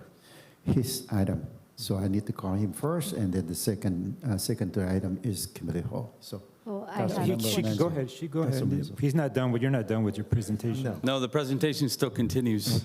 I know Sorry. Nam Quang, Vice Mayor, just asked a Okay, question, so- so I got a question for what you were talking about. Yes. So I was wondering, do you guys partner up with like nonprofit organization in the city to help get the graffiti out as well, like the churches or anyone who want to volunteer, in the city to do that? I mean, I've talked to a couple of neighbors. They say, I would love to help, but how would they help?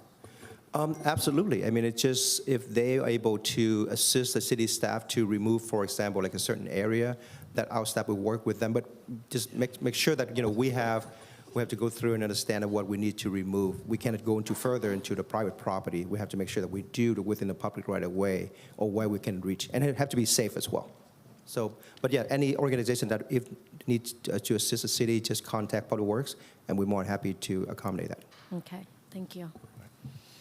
Councilmember Menzo? No, continue, Supervisor. Okay. So one of the other issues that CPU has worked in the past is abandoned sign. There was one sign in particular located at 6312 Garden Grove Boulevard. It's the former Sunset Ford sign that had been abandoned for over 10 years. The sign was dilapidated and had become an example of visual pollution. CPU worked on this case. We issued a notice to the property owner. Thank you. Mouth is a bit dry, sorry. And okay, soon take your after the property owner obtained a permit to remove the sign, and the violation was abated. So this sign, like I said, had been up for a long time. We worked on this and we had it taken care of. The next slide will show some before and after photos. So the top is going to be the before photo, and then the bottom is going to be the after, of course, where CPU gained compliance voluntarily.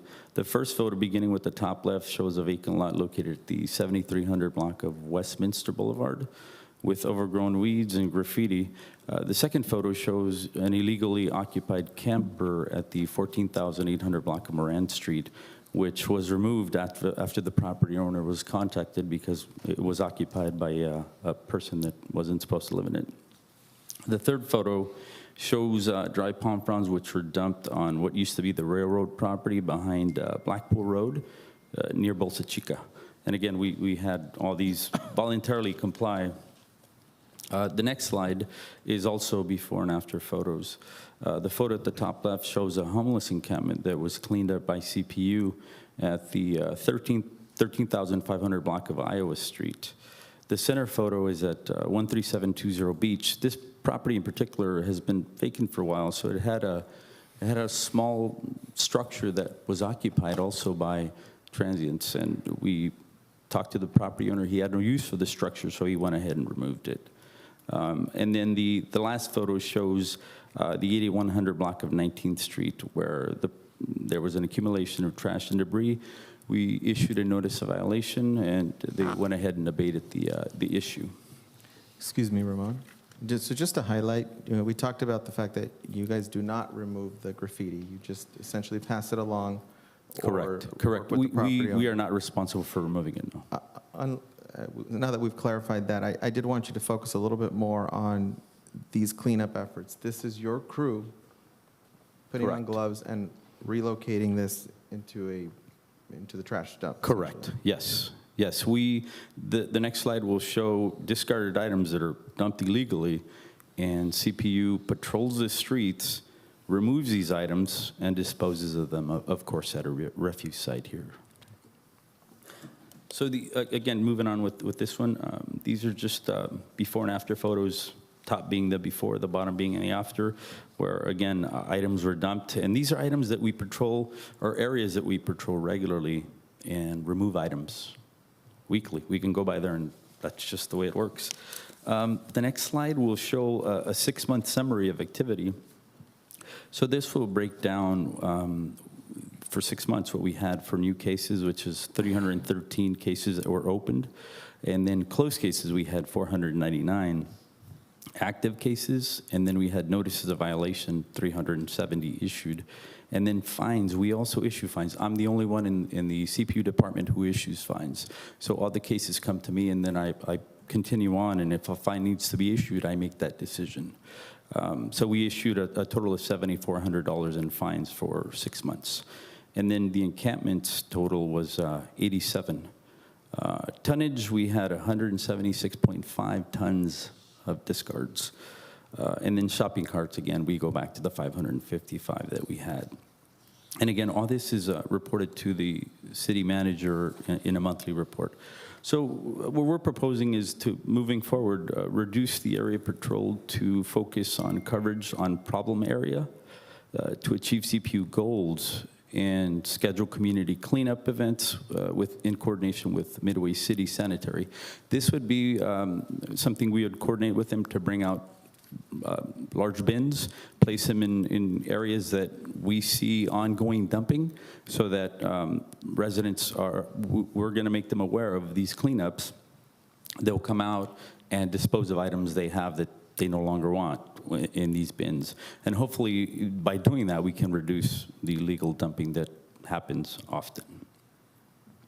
And then to continue to conduct sweeps to achieve measurable change in target area, right? Continue to enhance the aesthetics, livability in property values, and integrity of our city, of course, and provide an update to the city council in 6 months' time if this is approved, of course. Thank you very much. Sure, last one. So this concludes my presentation. I'm happy to answer any questions. Thank you very much.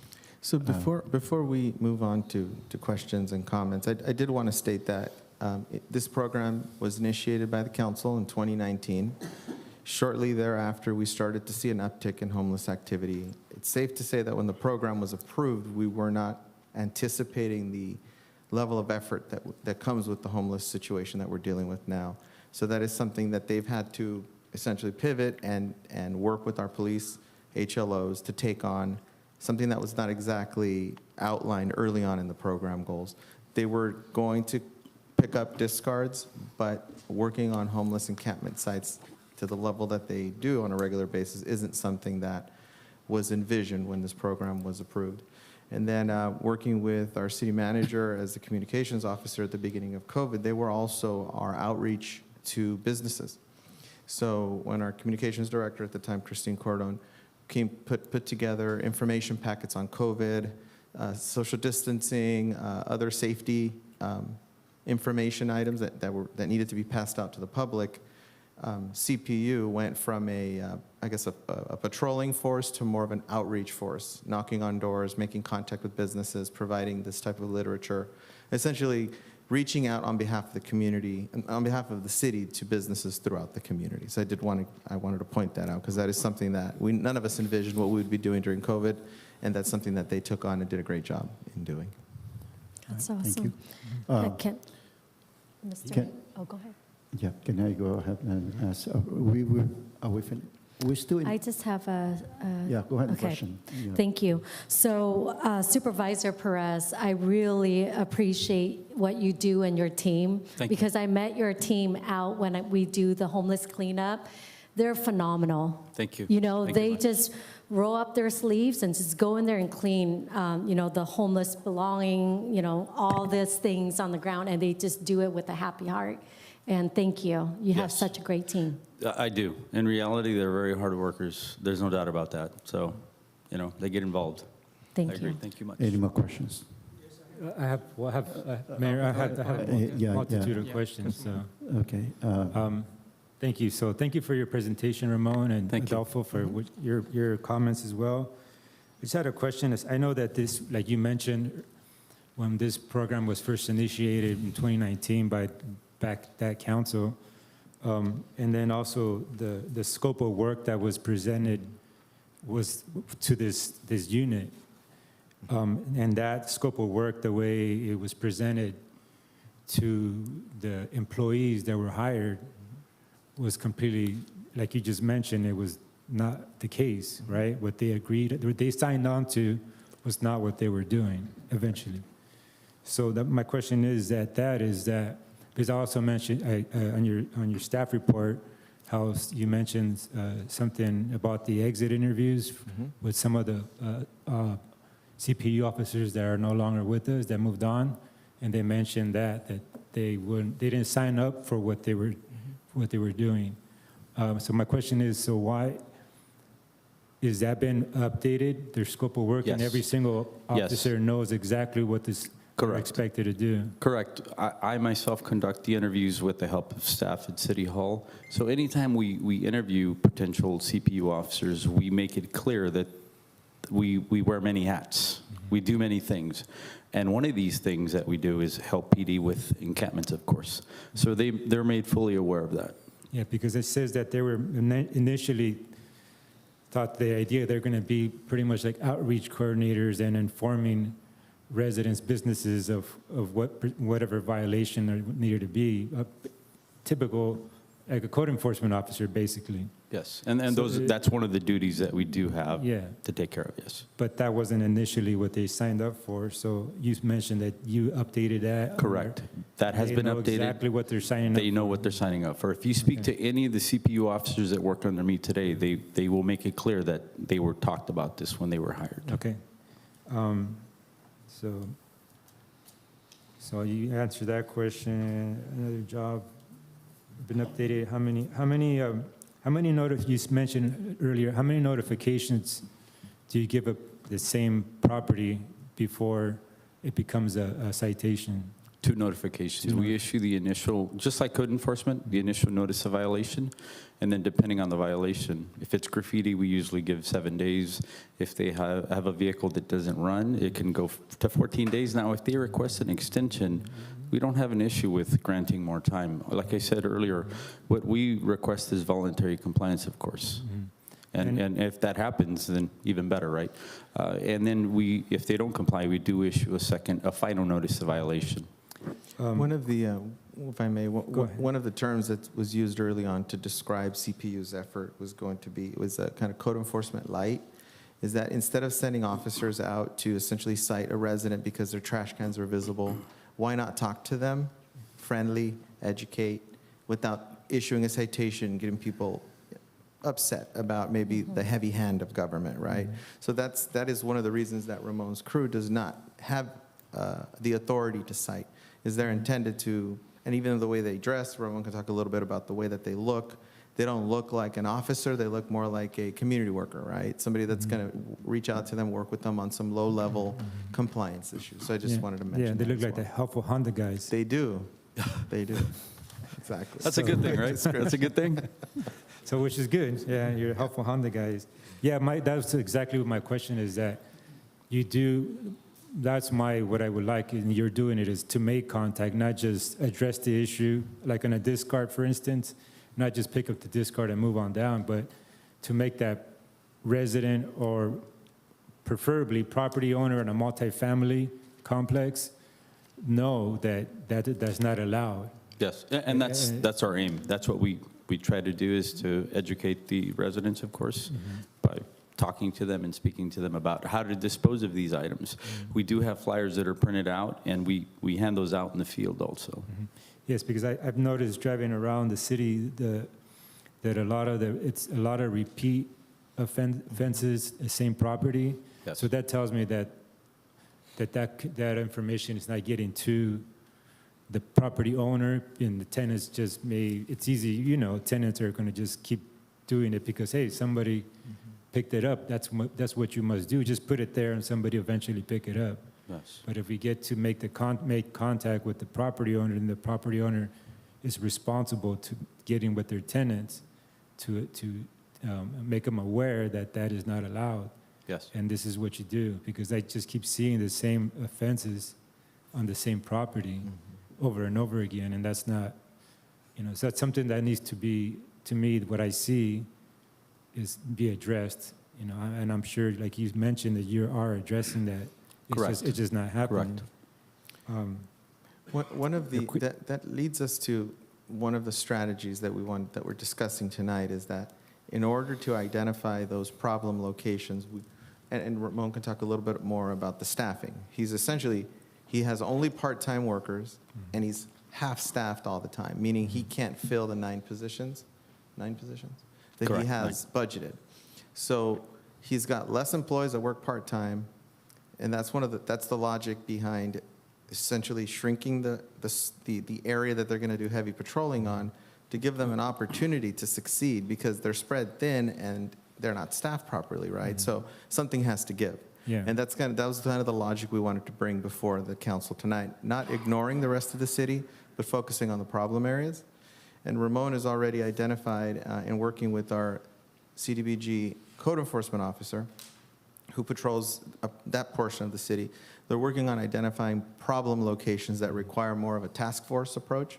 And I've been a part of some of that. I helped put that together years ago when the issue first started to evolve around parking and traffic. I realized that it wasn't something I could tackle on my own. I needed the police there, I needed code enforcement, we needed to reach out to the property owners that maybe live out of state, bring them in and actually focus on problem locations. So Ramon is putting together a list of what he considers to be the problem locations to address some of the issues you just mentioned. The reason I brought this agenda forward, one, was because it's been a while since we had a report from CPU. It's been more than 6 months. Yeah. It's been quite some time. So that's one of the reasons I wanted it to come. And then there's just some, give me an opportunity to just go through these questions.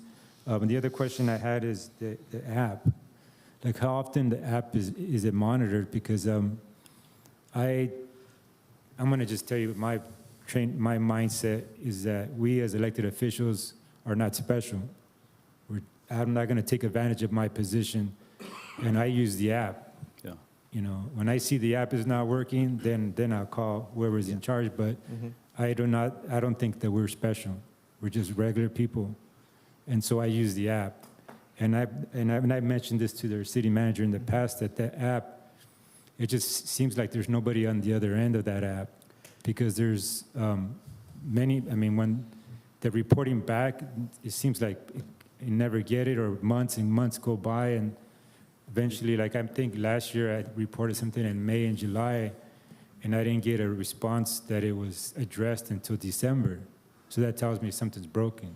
Yeah, as far as the app, we split the app with code enforcement, so it's CPU code enforcement.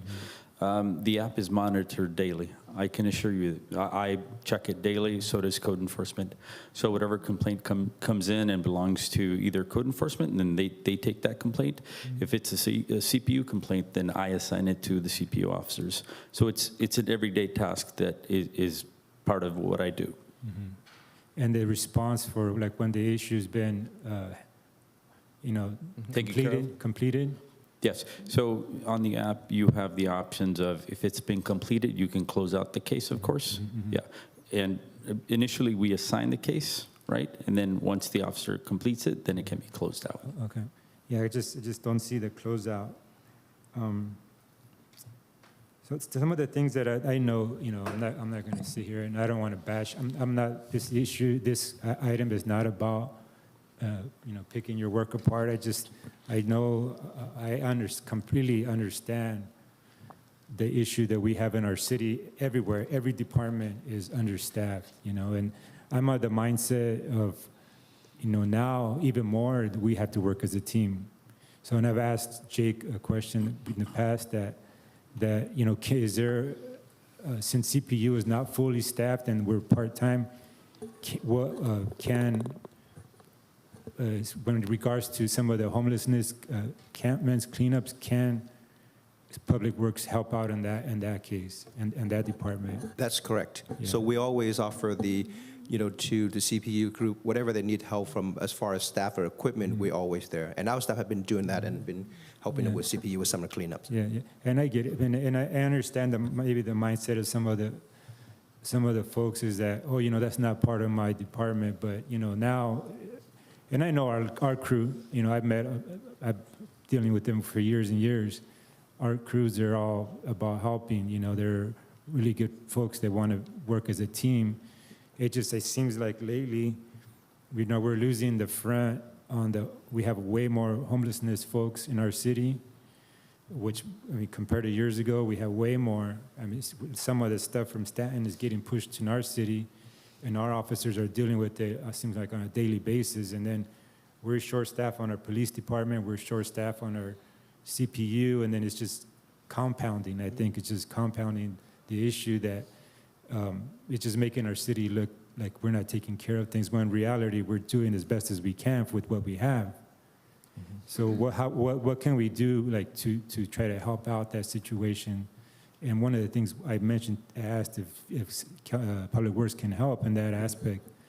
And you said yes. And the other thing is, you mentioned, Ramon, take me through like a typical workday. You know, like what does a typical workday look like? So a typical workday, CPU staff, of course, shows up in the morning, right? Since they're housed in a different office than I am, they check in with me via an email. Whatever I have in the app or even complaint calls that come in, I assign them to the officers, right? And they also have already a caseload that they carry to go out and conduct re-inspections. And when they're out and about and they're patrolling, they pick up carts, they pick up discards, or they'll issue a notice for a discard. So typically, they keep busy all day, believe me. And then occasionally we will receive a call about an encampment. Hey, let's break away from this. Let's go take care of the encampment issue with Help Out PD. So those are some of the issues that every day we have. Even on weekends, we have 7-day coverage. So even on weekends, I will receive an email from dispatch asking, hey, we have an officer standing by. Can you have someone from CPU show up to assist and clean up an encampment? Or we have a shopping cart complaint, whatever it may be. So we do keep busy every day with, like you said, complaint calls, patrolling, shopping carts, discards, all of the above. So the way I envisioned it, and I think I've spoken to Adolfo about this, is and I don't know if you do this, but I would think you would have, like, this day you patrol this quadrant over here, you know, Monday here, Tuesday here, Wednesday, so on and so forth. And we do. And we do. That's one of the things I didn't mention. We do patrol certain areas that we already know where there are hot spots where people dump illegally. So we do have those where we patrol the areas. Okay. All right. Thank you. I'm, like I said, want to work as a team. So some of the things that I would, and I don't know if some of this can be accomplished, but I want to somehow improve. You said you've not been fully staffed since the inception of this program. Yes. And what can we do to get there? Well, if you ask me, I would say to offer some full-time positions, and maybe not all, to a couple of the CPU staff that is currently here. Then at that time, you will have at least 2 or 3 full-time employees in CPU, right, that would cover the 7 days, and the rest can be part-time. That would be one of my ideas. So city manager, she's gone? Oh, I don't see. I thought you were asleep. Is that something that we could address during a budget, or is that when can we address that? So essentially, you could address it at any time. If you wanted to do it in advance of the budget, then we would just come back for an appropriation. But you got to keep in mind that we would have to, move it from the general fund somewhere. But currently, well, I guess they're all full-time positions. They're already been budgeted for, right? But no, they're all part-time. Yeah, that's what I'm saying. They're all been. So they're all part-time. So we would need an appropriation to make up whatever the amount is for a fully burdened employee, which I couldn't tell you what that amount is right now. Well, I guess I can bring that at a later agenda item. You could, or we do have budget adoption coming up. We'll have a study session for mid-year, or not mid-year, but for a proposed budget like we normally do, and then we can anticipate trying to build that into the next year fiscal year budget. Okay. Can I have a comment? Still have a question. So those issues are just recommendations that I have that you can address those, with Public Works. So you don't need council, or you're already doing that. You don't need council action to Correct. have Public Works. They do assist us when we call. We work together with issues, encampments, and so forth. Yes, they do help. And I just don't know if it's a good idea to like you mentioned, one of the recommendations was just to shorten or shrink your patrol area. I don't know if that's something that I don't want to neglect, the other parts of town. So I don't know if that is a good idea or not. I'm not I don't want to get calls from, the east side of town that you're not addressing issues in that town. I want to still address those issues, but I just think we should just try to do a better job, with having extra hands when we can. And that's it. I mean, this is basically just I just wanted a report and how can we help as council? But we'll address that at a later time. But anything that we can do, just let us know. Thank you. I'm sure we're here to help. And I just want to see that just better patrolling. And if you address those items quicker as possible, if sometimes you may tell the HLOs, you know what, I can give you, 2 guys, but I can't. I gotta keep 1 or 2 over here. Yeah. Then sometimes you would just have to say that, and then maybe public works can kick in at that time. But we just try to not neglect the areas that need to be addressed. So thank you for your presentation and reports. Thank you. Thank you much. Thank you. Okay, Councilmember West. I know that this item brought by Councilmember Menzo and seconded by Councilmember Ho. You have a chance to go to ask question. A couple of us haven't got a chance to ask that question. The Vice Mayor also have a chance to ask question. I think Councilmember Ho, I don't know if she have any question, but Councilmember Ho and myself haven't get a chance to ask questions. Some of our questions already asked by Councilmember Menzo. I mean, it's a long time that, you have a lot of time to ask those questions. So at this point here, before we move on to Vice Mayor Nam Kwan, I'd like to go ahead and let Councilmember Ho go have a chance to go ahead. I just want to say that I appreciate what you do. Thank you. Thank you. And in case my my message or whatever I have to say comes out differently, just want to say that first. Because today we're not talking, we were going to focus on how we can improve and what we can do to help you and your department. So I had an opportunity to speak to our city manager at great length. Some of the things I think, she knows very well what I was getting at and what comments I made. I'm from a business sector, okay? I know that operations management isn't easy. I mean, not only did I go to school, executive MBA, experience. I hate operations management. So, I commend you for doing everything you can and doing a great job.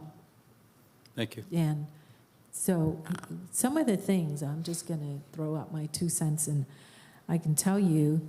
So first I'm going to start with problems that I see. Okay, so you're kind of getting a little consultation from me. Okay, so what I see, okay, so here's one constituent texted me earlier saying that she's got issues that are open on the app since 2020.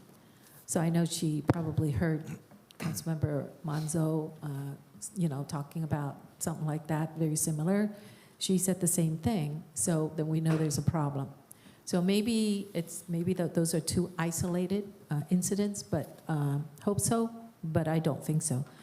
And then, so the app issue, so we kind of probably read a little more into that, and there's some inherent problems there.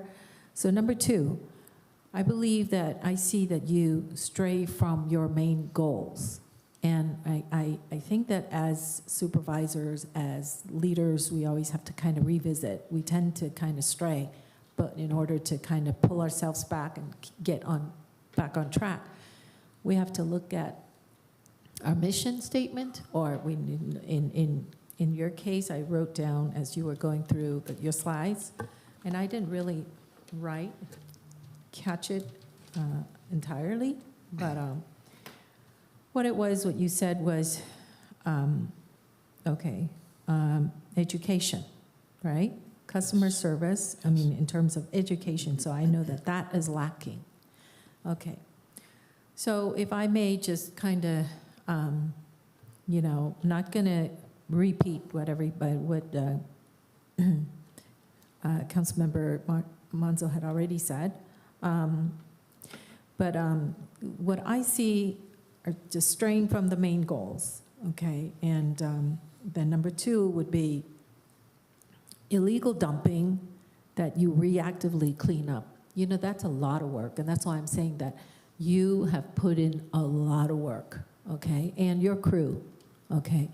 And so I think when they sign up for something else and they're now like just trash pickup, like, people who are like gonna focus on trash pickup, and so we kind of they're demoralized. Okay, so as mentioned earlier at exit interviews, they are already confirming that, and we want to keep our staff. Now, you're paying your staff something, and so what is that something? And is it reflective of the high level of expectations of job descriptions, or are they just people who are going out there to pick up trash? So, if so, those could be done by volunteers, as Councilmember Fan West mentioned earlier, and that's really a good idea. And I think beach cleanup and cleanup day and all that, but it can't be your entire job or half of your job. I hear half is about picking up after the encampment people and encampment cleanup, and the other half is picking up trash and just people dumping. Okay, so it all goes back to we're straying from our goal of education, educating the community, to a point where what I read earlier in the report, you mentioned that, or the report mentioned that when you caught when you caught the person doing the dumping, you actually caught that person red-handed. When you interviewed that person, he or she said, well, that's what you do. You just throw it out there, and the city comes by and pick them up. So if you learn psychology 101, you know what I mean? Yes. I think you rewarded them. We kind of accidentally reward them. It's like we pick up and so they're like, hooray, the city's great. But really, is it our job? So you've got another problem that I'm saying this is what I recognize as a problem. And you said it, is that you've got 8 part-time people. Can you imagine? So when you think of part-timers, you think of lack of responsibility, and also you really don't have a cohesive group, or you said, sometimes, you only have 4, and so no one's really dedicated to doing this.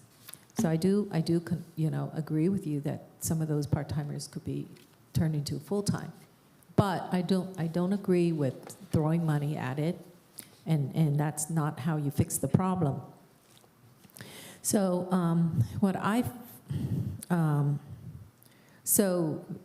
So basically, customer service it has gone down. The information is not getting to the property owner, and that was said earlier, because of no education. Okay, so then I'm going to just run by you some of the things that I propose, and I talked about the full-time staff. All you may need would be like 1 more full-time person, because that person might be the one who's going to be, he's going to be there, fixed, helping you, and then also he's going to be the one to tell the rest what to do, and so he's there all the time with you. Otherwise, you have, 100% turnover, and I'm sure you can look back and see when was, have you had 100% turnover where all 8 of your part-timers left? So when they left, you have to retrain. And so that retraining shouldn't be done by you, but it could be done by a full-timer. And meet on a regular basis. This is how I feel. I felt that you guys are probably in your own little island, like where you belong to, and I had to ask, like, this is under community development. Yes, correct. Correct? Yes. And division. Yes. So our community development director is there. And so I know that there's been a lot of changes, and I even have names of, people who are like the head of the community development. So community development director has gone from Chet to Alexa to Deborah and Debbie Carita, and now Adolfo. So we haven't had a permanent one since Alexa. So I can see that we need to focus on, helping, because you're also new on the job since November 2021. So we need to kind of have some kind of process going. And like I said, I know that then if you put someone in place, you have a process in place, you're going to feel so much better because you are doing a lot of work. And so here's the thing, is that some solutions, if I may just kind of ramble off. Revisit your goal on a regular basis and meet with, like you could meet with the department that you work with. Like let's say, I believe earlier I heard code enforcement. So you share this app, but I doubt if you meet, okay? Because who's closing the app? So you have to divide up the work, and you have to monitor each other's work, especially if you're going to share the app. And then you partner. So I believe picking up trash, picking up mattresses, that's what you're doing. And you're talking about a lot of trash. You're talking about 176.5 tons. So that's a lot. And it's getting heavier, bulkier, bigger, so you need to kind of figure out a way, partner with Midway Sand, and that's good. And the other thing is you stop rewarding the people who are dumping, period. So when you reward, that means you just swoop by and you pick them up. And so we got to figure out a system, a way to educate and not reward. And then the stray carts. Boy, you also pick up those carts. You're doing a great job. It's a lot of work. And you're straying from your main focus. So you should be paid to pick up those carts. You know where those carts come from. I mean, they've got logos, names on there. And so you go, hey, if I have to pick up your cart, you pay me. And so you got to come up with something, and I'm sure you can. I'm just going to mention that and let you go at it. But, can you put cameras in the areas that are problematic? People, if you put people, you're just going to have people, and just go haul stuff away and be reactive to the problems. So I'm like, is there something? There's got to be some way. A monitoring system, and don't reward, and come up with just somehow you got to squeeze out the time to educate, and reach out, make people pay. I do believe that your fees are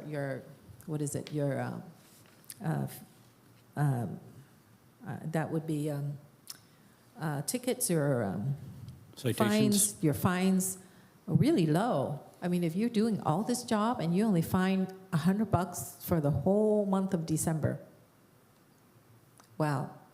But you're telling me you're picking up 176 tons a year, but then that December you pick up 30 tons of trash. Mm-hmm. So I understand the homeless encampment. That's where you could spend your time, and I don't, but I think all the other part, I think people are like in business to make money. They have those carts. You go charge them.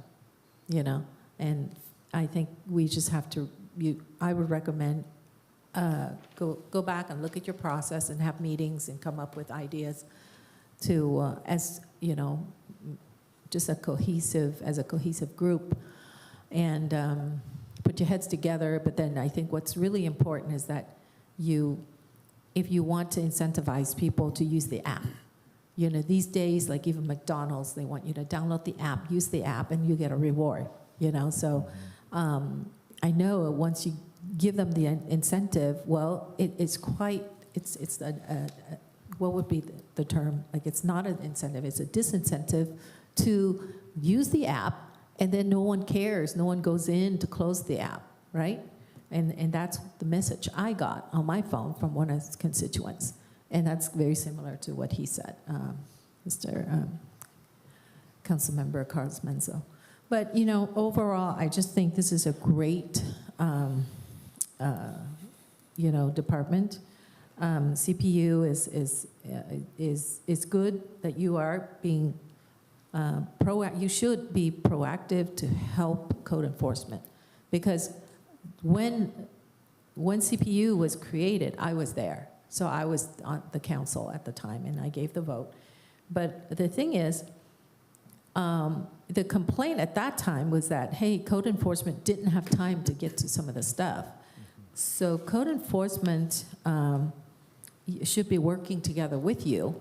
Like, yeah, you should be looking at, it was intended, your unit was supposed to be intended, it was like, if you were to be proactive, it would be like, you know, go to talk to people with temporary banners that are up and things like that, as an example. You know, checking and reminding them that, hey, you know, you got to take down these banners, and, you know, soon, or it's going to expire, and things like that to help code enforcement. But you kind of turn into something else. So just kind of go back, revisit. I do feel for you. I do think you put in great work, a lot of work, a lot of work. So you just, once you reorganize, I do believe it's going to be much easier on you. Thank you. Thank you very much. Vice Mayor, he's not here right now. Let me go ahead and ask you questions here. Sure. You said that you coordinate with MCSD, and when you go out and give the citation, did you give them any instruction of you know, how to use the service from MCSD? Yes, of course. Yeah, we do have printed flyers that we provide.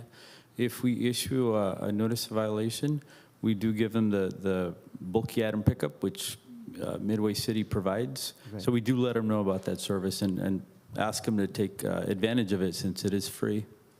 Right, so bulky items, you provide them the information that they need to call MCSD and put it in the front.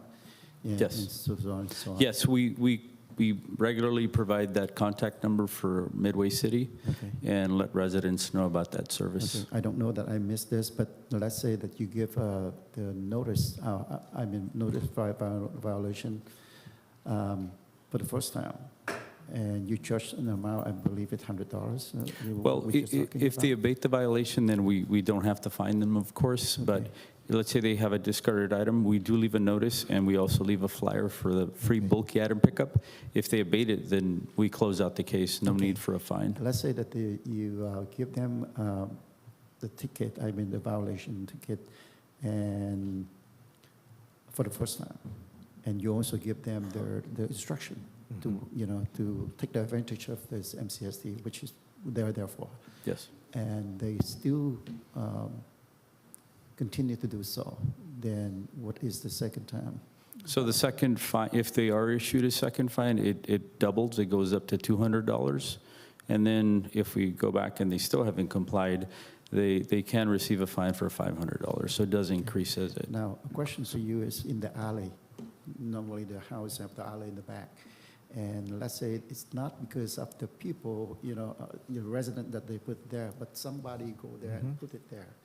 How do you handle that case? Well, in that case, if we can't issue a notice of violation to anyone, we would just have it picked up. I mean, that's the only option. All right. I want to go back to Vice Mayor Nam Quang Nguyen. Go ahead.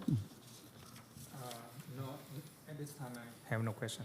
Okay, thank you, Vice Mayor Nguyen. And I'm going back to Councilmember West. Thank you. Can you hear me okay? Yes. So Supervisor Perez, thank you for all you do again. And Thank you. in my District 1, I only hear compliments. That's that you awesome. guys are on Thank top you. of it.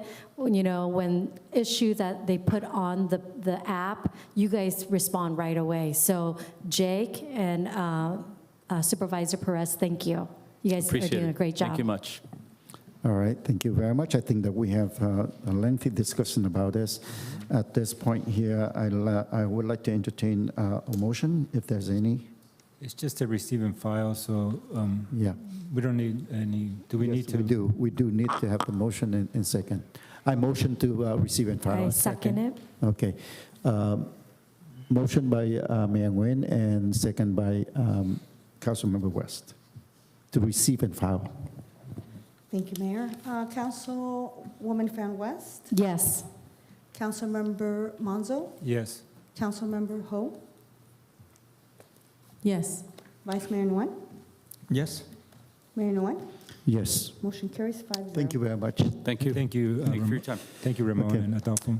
Item 5.4, addition of the full-time senior administrative analyst position in the city manager's office. I move to approve. Second. Okay, there is a motion by the mayor and second by Councilmember Manzo. If there's nothing else, go ahead and roll call, please. Thank you. And that is to approve the addition of a full-time position of senior administrative analyst and approve a budget appropriation in the amount of $22,848.29 to the city manager's salaries budget for the remainder of fiscal year 2023-2024. Councilwoman Fan West, Yes. Councilmember Monzo, Yes. Councilmember Ho. Yes. Thank you. Vice Mayor Nguyen, Yes. Mayor Nguyen.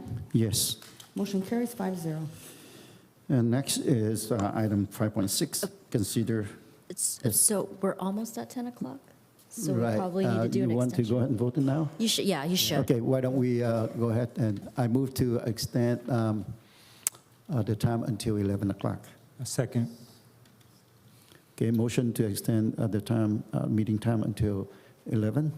Second by Mayor Nguyen and second by Councilmember Manzo. Thank you, Mayor. Councilwoman Fan West, Yes.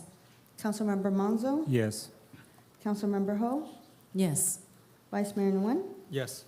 Mayor Nguyen. Yes, Motion carries to extend. thank till you. 11. Thank you for moving it out. It was a false alarm when I heard that the city manager pull 3 items. I was excited that we are going to get out early. But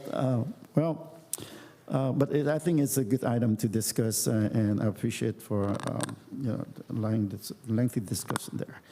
The next item is 5.6, consideration of resolution adopting a city policy banning and prohibiting the downloading or use of TikTok and other apps viewed as a security risk to the city networks. This item brought up by me and seconded by Vice Mayor Nguyen. So I'm sure that you guys already read the staff report. And I just want to add that the County of Orange has also already approved the resolution to ban the TikToks and apps, which is a risk to the city. So I'd like to move. I'd like to move to approve this item. As I recommended. second it. Mayor, can I have a couple questions Sure, before sure. before we take action? I'm gonna have a question as far as some of the residents brought up a good point is if they're city-owned, excuse me, city-issued phones to our staff, should we not it should not include all different social media apps, not just the TikTok? I mean, if they're city issued, city manager? City manager, go ahead and answer that. I know the answer, but I'd rather have the city manager to go ahead and answer it.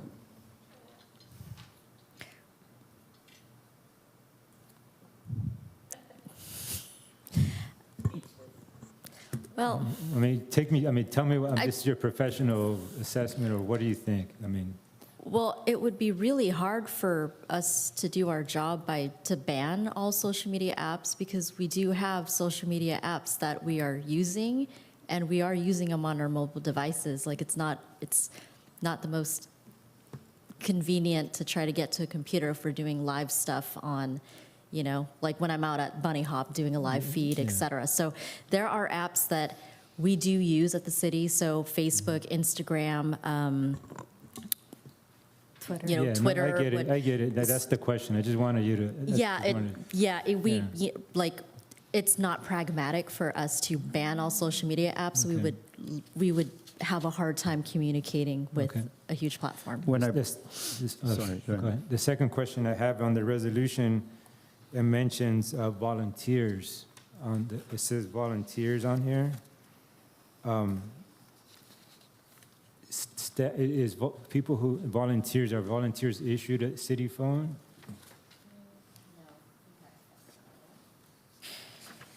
Let me look at this one. So it says city council, including staff and volunteers.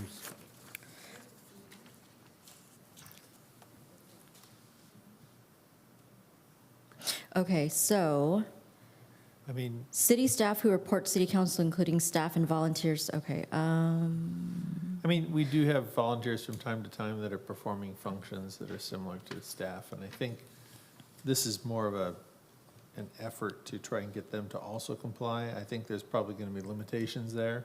So I think it's kind of a case-by-case thing where if you have people that are regularly serving in a volunteer role, this is expressing that they should support this effort, to implement and support the effort. Okay. So I think it's a little more complicated. But the question is not that. The question is, do the volunteers have city-issued phones? So I don't know if there are volunteers with city-issued phones, but let's say a volunteer happens to be working at an event, right? So one of our youth committee members, for example, they're working at an event, and maybe they'll be given a phone at the time to post some things up on a per basis, but they're not issued one like, for example, some of our, like CPU, like Ramon, like he has a city-issued phone, but he wouldn't necessarily, like he's got an assigned phone to him, but I wouldn't necessarily say our volunteers have a city-issued phone in that way, but they may be using a phone that's given to them for a particular function.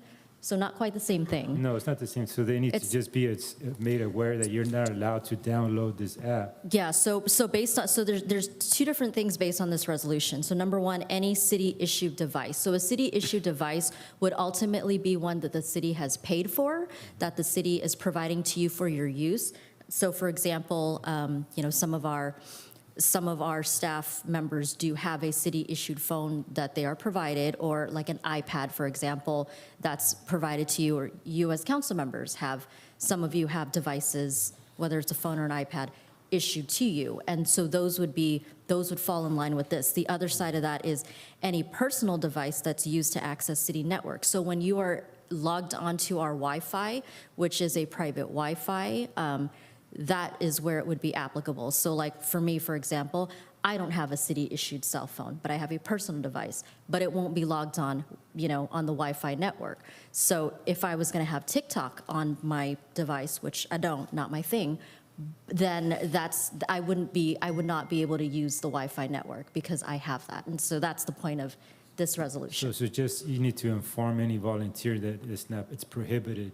Yes, and that would just be made part, it would just, if this is adopted, it's just included as part of like the technology policy that we have internally, which does dictate what you're allowed to do on your devices, et cetera. Like you're not allowed to install certain things, and you're not allowed to access certain things when it's city issued. So this would just be a component of that. Yeah, I just want to clarify that, make sure you explain that. Yes. That you're not overstepping, and Yeah, trying to yes. prevent a volunteer from doing something that it's in their right to do. Yes, which, again, if they just don't access the city network, Then they then they can do whatever they want on their personal device.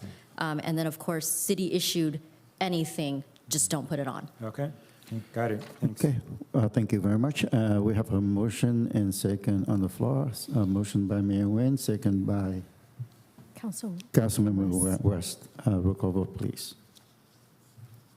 Thank you, Mayor. That motion was made by the mayor, seconded by Councilwoman Fan West, and that is to adopt a resolution entitled "A Resolution of the Mayor and City Council of the City of Westminster, California, banning and prohibiting the downloading or use of TikTok or accessing any website developed by ByteDance Ltd. on any city-issued device or any personal device that is issued to access city networks." Councilwoman Fan West? Yes. Councilmember Manzo? Yes. Councilmember Ho? Yes. Vice Mayor Nguyen? Yes. Mayor Nguyen? Yes. Motion carries 5-0, Mayor. Next is item 5.7, request to rescind certificate of recognition issued to the Vietnamese American Business Association. So this brought up by Councilmember Ho and second by Councilmember Carlos Manzo. So your turn. Thank you, Mayor. Okay, it was brought to my attention that certificate of recognition was issued to an event that I did not attend. And I know that, what is it? Oh. And also Councilmember Carlos Manzo was not even invited. So to have our names on, number one is on it's not, okay, so I just think I'd like to go back and revisit our city council policy on the recognition and proclamation request. This is a recognition. This is not a proclamation. So I'm gonna read what's applicable to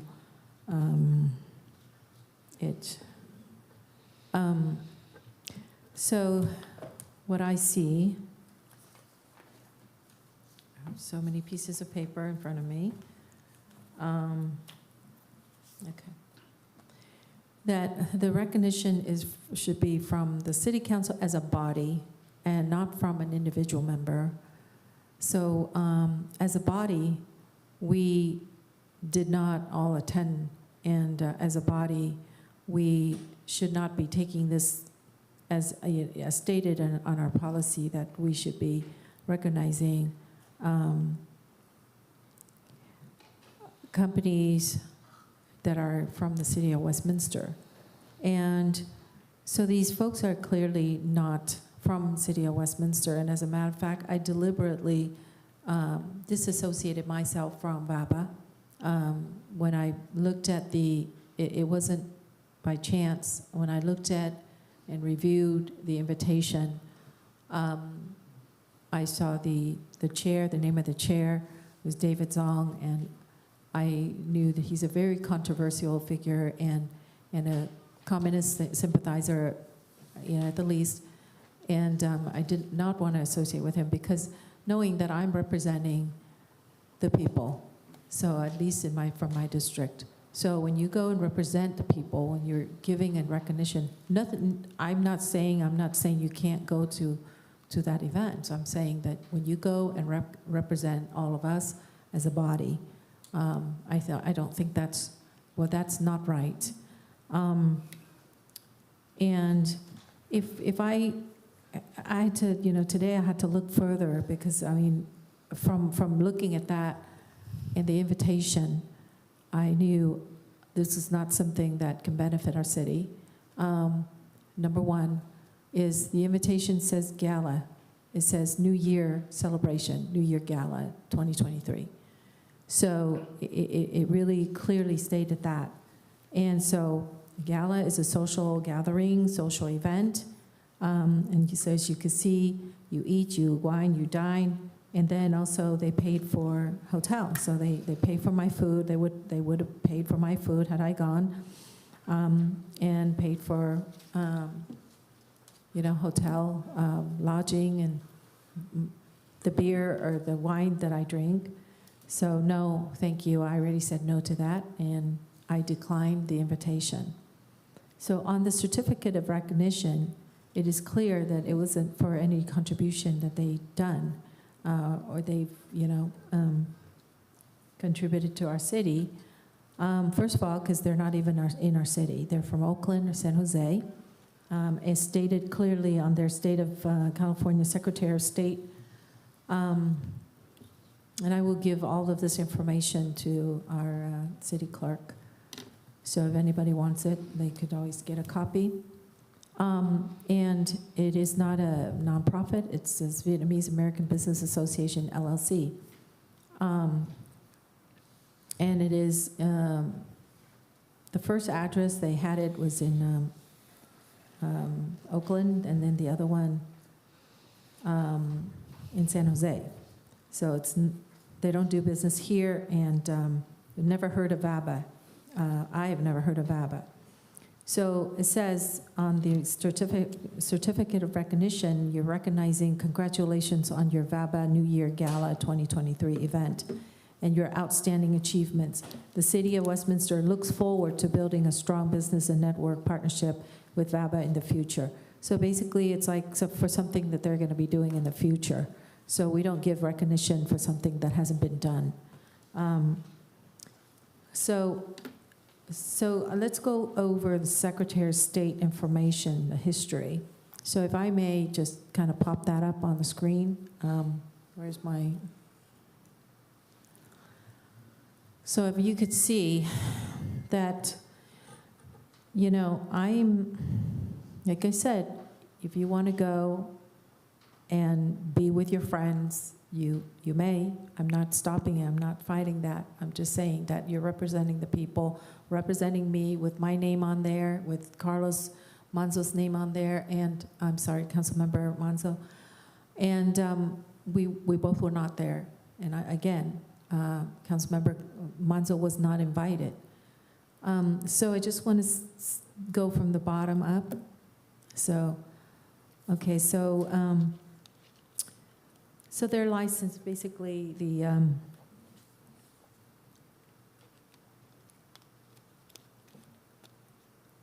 okay, so basically their Secretary of State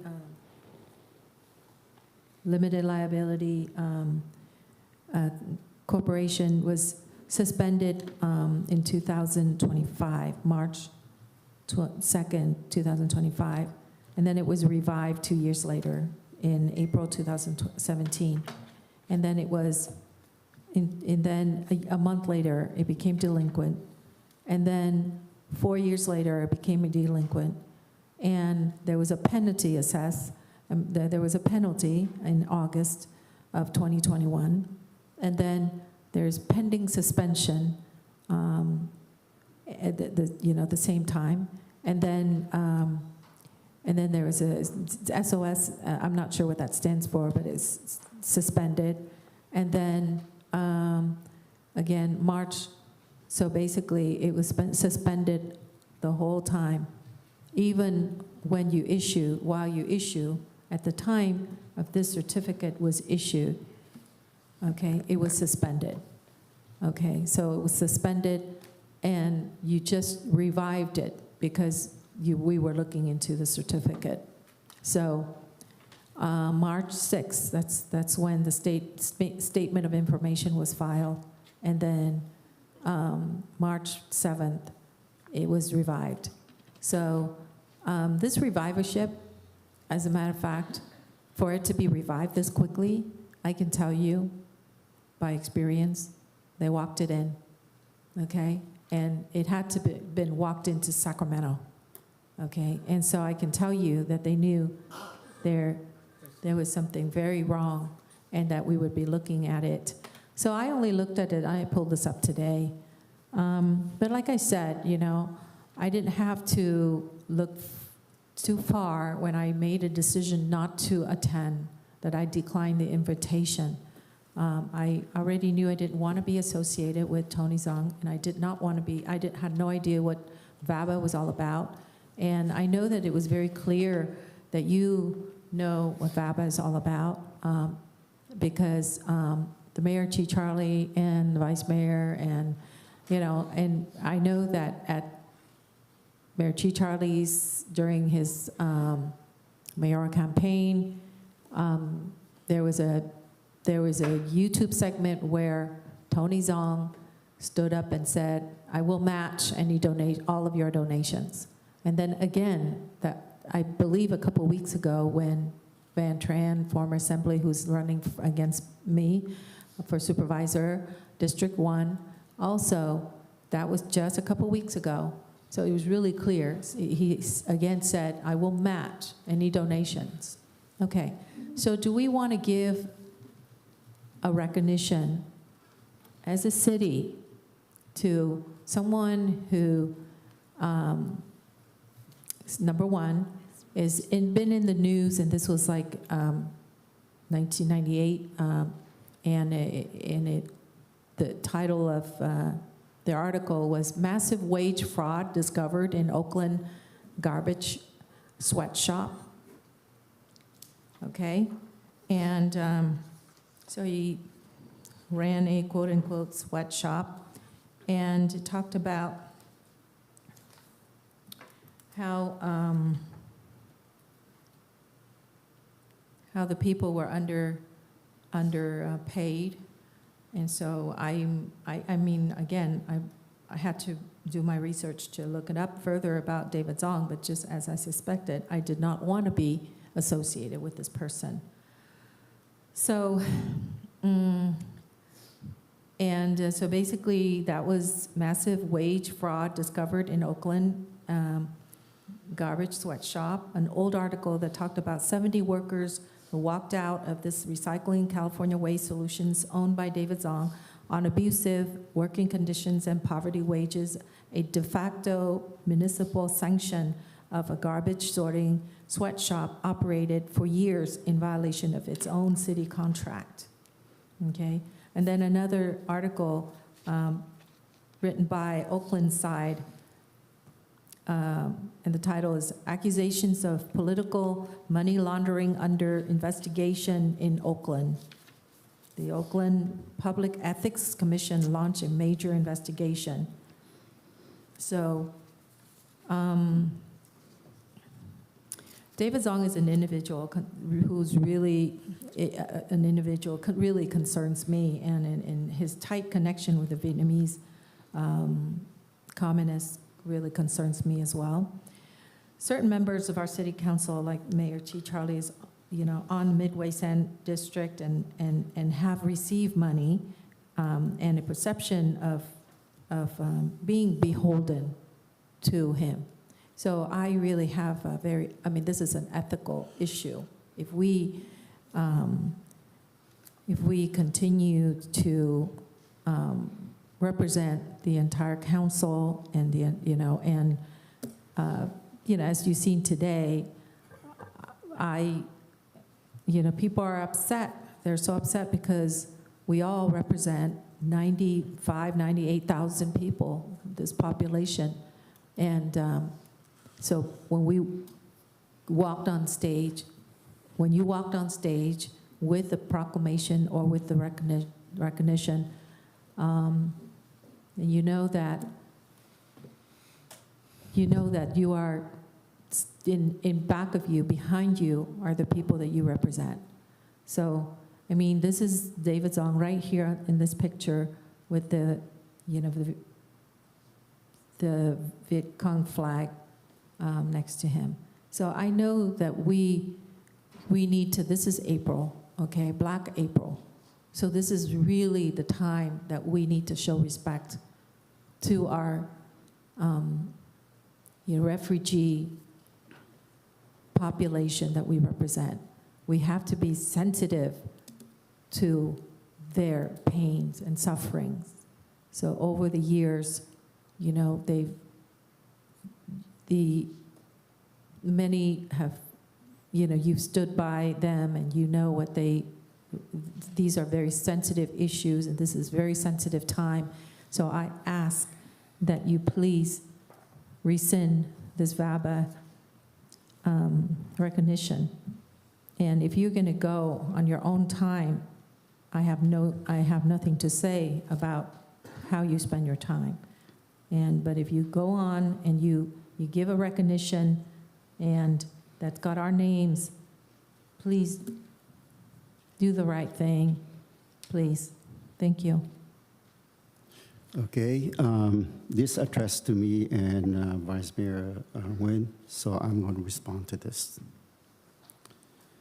First, as you heard earlier, I said that the objective of the event is quite clear, and that is to empower the Vietnamese American community and the unity of the community at its core strength.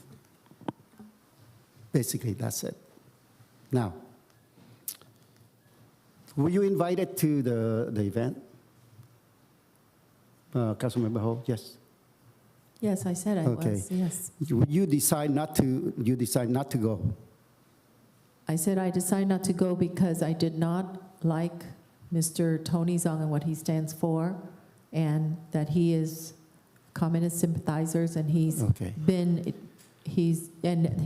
known in the Vietnamese community as such. Okay, you said he is a communist, or you think he is a communist? I'm saying that he's a communist sympathizer. I didn't say he's a communist. For the record today, you said he is a communist, okay? No, I did not say that. I said communist sympathizer. Please replay that. Communist sympathizer. Now, let me ask you, if you were responsible counsel, if you know that when you are invited, let's assume that that is true. At this point here, I don't think it's, but let's assume it's true. Then why didn't you tell the council not to go? Okay, now, before I go there, I want to go back to the city attorney. About 3 or 4 meetings ago, that council member, Vice Mayor Nguyen want to put stuff on the screen, and you said we can use it. And I know that before, Councilmember Doe used it, to project all the pictures, all the information, so that they can go over the items. And I wonder why you said no, and now you said okay. I wasn't consulted on this one. I don't know if we ever established a policy on it. I seem to recall Councilmember Doe holding up a phone in the past. No, I remember if Vice Mayor Nguyen, if you can confirm about this, I think that you want to project the clip so that you can address the public, and you said no. I remember that. Yeah. Yes, I confirm that. Yeah. But for the record, I didn't ask our city attorney. He just, come up and tell me that. So I wonder. Correct me if I'm wrong. Okay, I wonder why we are doing that now, and you did not allow Vice Mayor Nguyen to use that then. I was not consulted on this. Okay, you was not consulted on that. Then let me ask you, is this okay to use this or not okay to use it? Legally, it's really up to the council if you're going to let it be used in that way. I think we've made it clear that the public shouldn't be allowed to access our system. There's concerns about letting people bring things in and that being a problem for our system. So as I understand it, the rule right now is that we allow people to come and they can maybe have an iPad and do a presentation, but they cannot put things onto our system. That's for the public. When it comes to the city council, the council, you could create a policy that would allow it. I think there's probably situations where someone says, I want to look at the parking in a particular area, and so there's pictures that they've brought, and they want to load it, and that's a legitimate thing to put up on the screen. But it's really for the council to decide. If you do not want that to happen, the council can adopt a policy saying no. Very well said. Council-initiated. Very well said. But I remember vividly. we had some.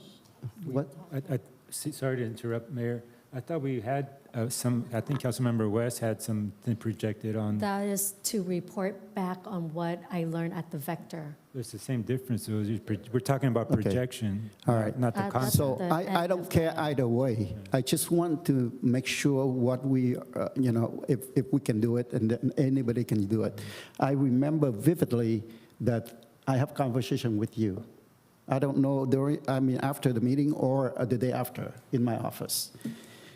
You said that you stated that if the council used, then that means public can use. Please, it's time for the council to, we are late already, so I ask you to let the council, you have a chance to talk earlier, okay? So, you said that if we, the council, use, that means we have to allow the public use. Then that's what's the reason why. And that's why, I learned that Nam Kwan could not, my vice mayor could not use that during that meeting. So, however, Can we agendize this? Because it's not on the agenda. No. This is what you use. I want to make sure that, whether you can use it or Everyone not. does it in the future. Yes or But it's no? done. This is a difficult thing, but I'm Okay, well- when it comes to presenting something that isn't, let's say, a city issue, like talking about parking in a particular area, that's like a city code enforcement or something like that. That might be an appropriate place to use it. If it's something where we're having more of a political dispute over something, something that the public, I think there's a desire there to probably be equal with what the public is allowed to do, because you're not serving in, let's say, a city type of an issue. It's more of a political one. So that would be my concerns about So it. you're saying that this one is okay, but did you see his? Oh, no, I'm clip? not saying anything about Okay, this one. all right, okay. Let's move on. The question for you is, when you pull up all the status for the VABA, how long ago that you have that status? My understanding right now is that they are back as a regular business right after the event, okay? So there is no way that you can tell them that they're not officially registered. Now, the second thing is, you go on air bashing about us, we went there, and you just mentioned earlier that we went there for beer and wine. Were you there? You wasn't there. I Then saw why? pictures. Then why? But anyway, We saw it you know what? somewhere. Please don't have an I am argument with me. addressing- I'm trying to address your question.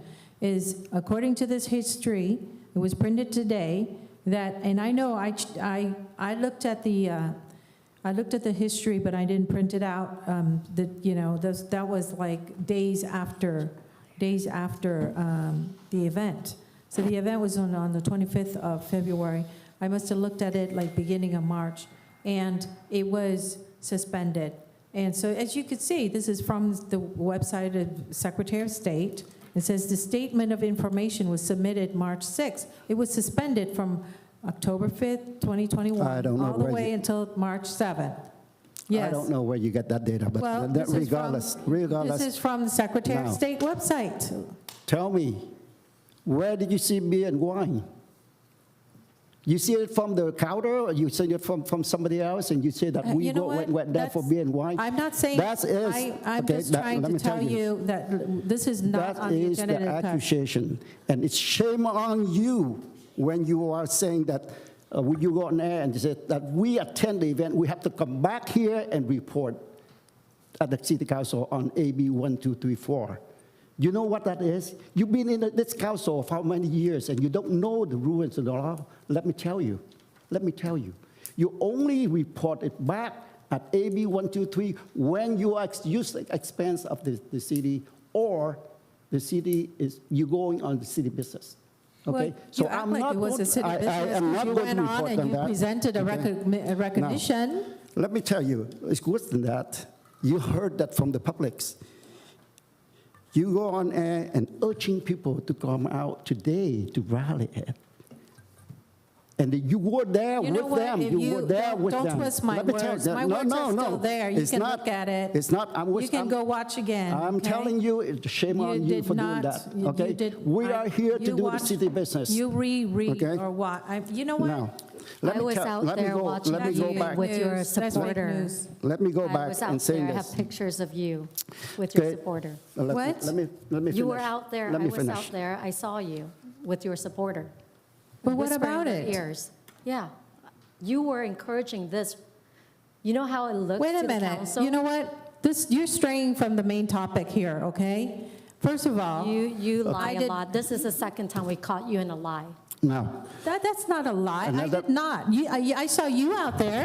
Yeah, If with you- the Did you go police, out there with too? the police. your Councilmember Weston, let me handle this because this I is was there addressed to coming me. here, and You when I were came here, I sitting have to go through the crowd. We can ask our police It's to your verify turn that. already. It's my turn I now. have pictures. Okay, I asked you a question. You answered. Thank you very much. But let me go on. Well, this certificate of recognition is the same as others. Same as others. And you've been in multiple events that you were there and I presented either I presented the award or at one event, I give it to you, you presented. And the last event that you were there, when Assembly Trita and Senator Janet Nguyen has the plaque of appreciation, you turned to me and you said, do we have one? And I said, yes, I have one. I saved your face there. Now, did I ask you for the signatures? Okay, I give you the plaque, you presented. Did you ask me that I have to get your signature for this? This event is the same as other event. You have a different opinions of them. We have the different opinion of them. Let me tell you, you don't know about Friends them. and supporters and Okay. donors. Hypocrite. You don't know about them, okay? They were here. David Young, who is the owner of Waste Solution, who is the president of this organization. They were here during COVID, and they give out masks and others other for the community. I, and along with a lot of people, publicized this event on Vietnamese news. None of them saying anything. They actually came and get a lot of those. During the hate crime, Councilmember Menzo initiated the hate crime resolution. I remember that.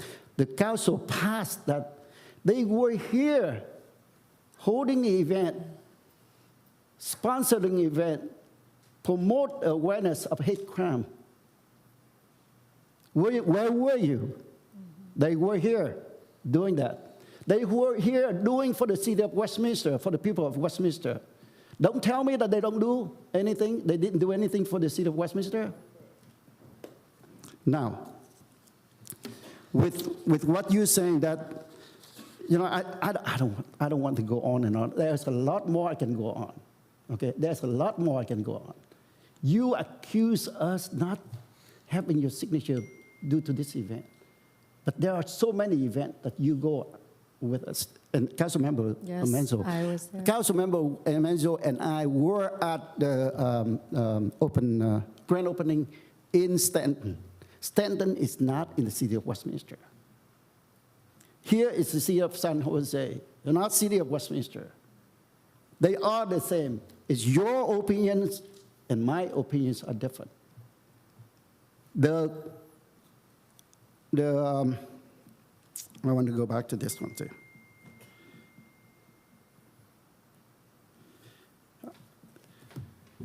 The policy allow the mayor to make decision by case basis. In this case, I have the right to make a decision. And therefore, I make it with what I understand.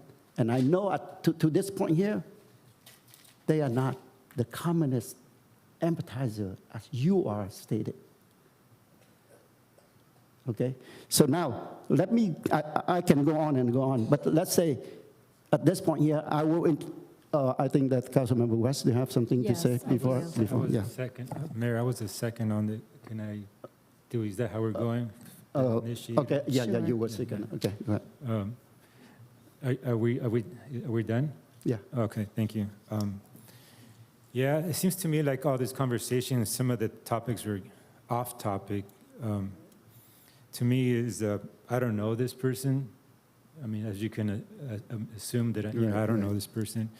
For me, what I look at, and the reason I agreed to second it was because of what my Vietnamese neighbors and community are saying and what they're angry about. So that's what I have to work off, and that's who I'm here to represent, is the residents of Westminster. And as you can see, we just had a small example of the anger that's in the Vietnamese community, and that's what I look at. I don't know this person, I don't know their company, so I'm not gonna sit there and judge somebody that I don't know. All I have to look at is what my community is saying, and that's why I agree to second it. My community is angry. I'm talking about my Vietnamese community. They're the ones that are angry, so that's what I'm here to represent. I'm not here to represent somebody that lives out of the city. So to me, this is a very sensitive topic, as you're aware that, the anti-communist sentiment here in our city is very sensitive. I don't have to tell you that, and so that's what I have to look at. So for me, if my Vietnamese neighbors and fellow Westminster residents are upset, then I have to listen to them. I have to hear them out.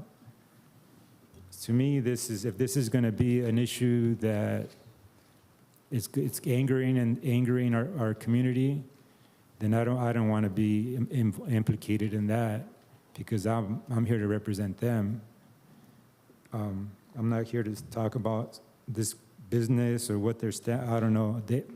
My Vietnamese community, they're the ones that know. And I have to trust that they're the ones that they're angered, and then you can see that, So to me, we need to stand in solidarity with our community here in Westminster.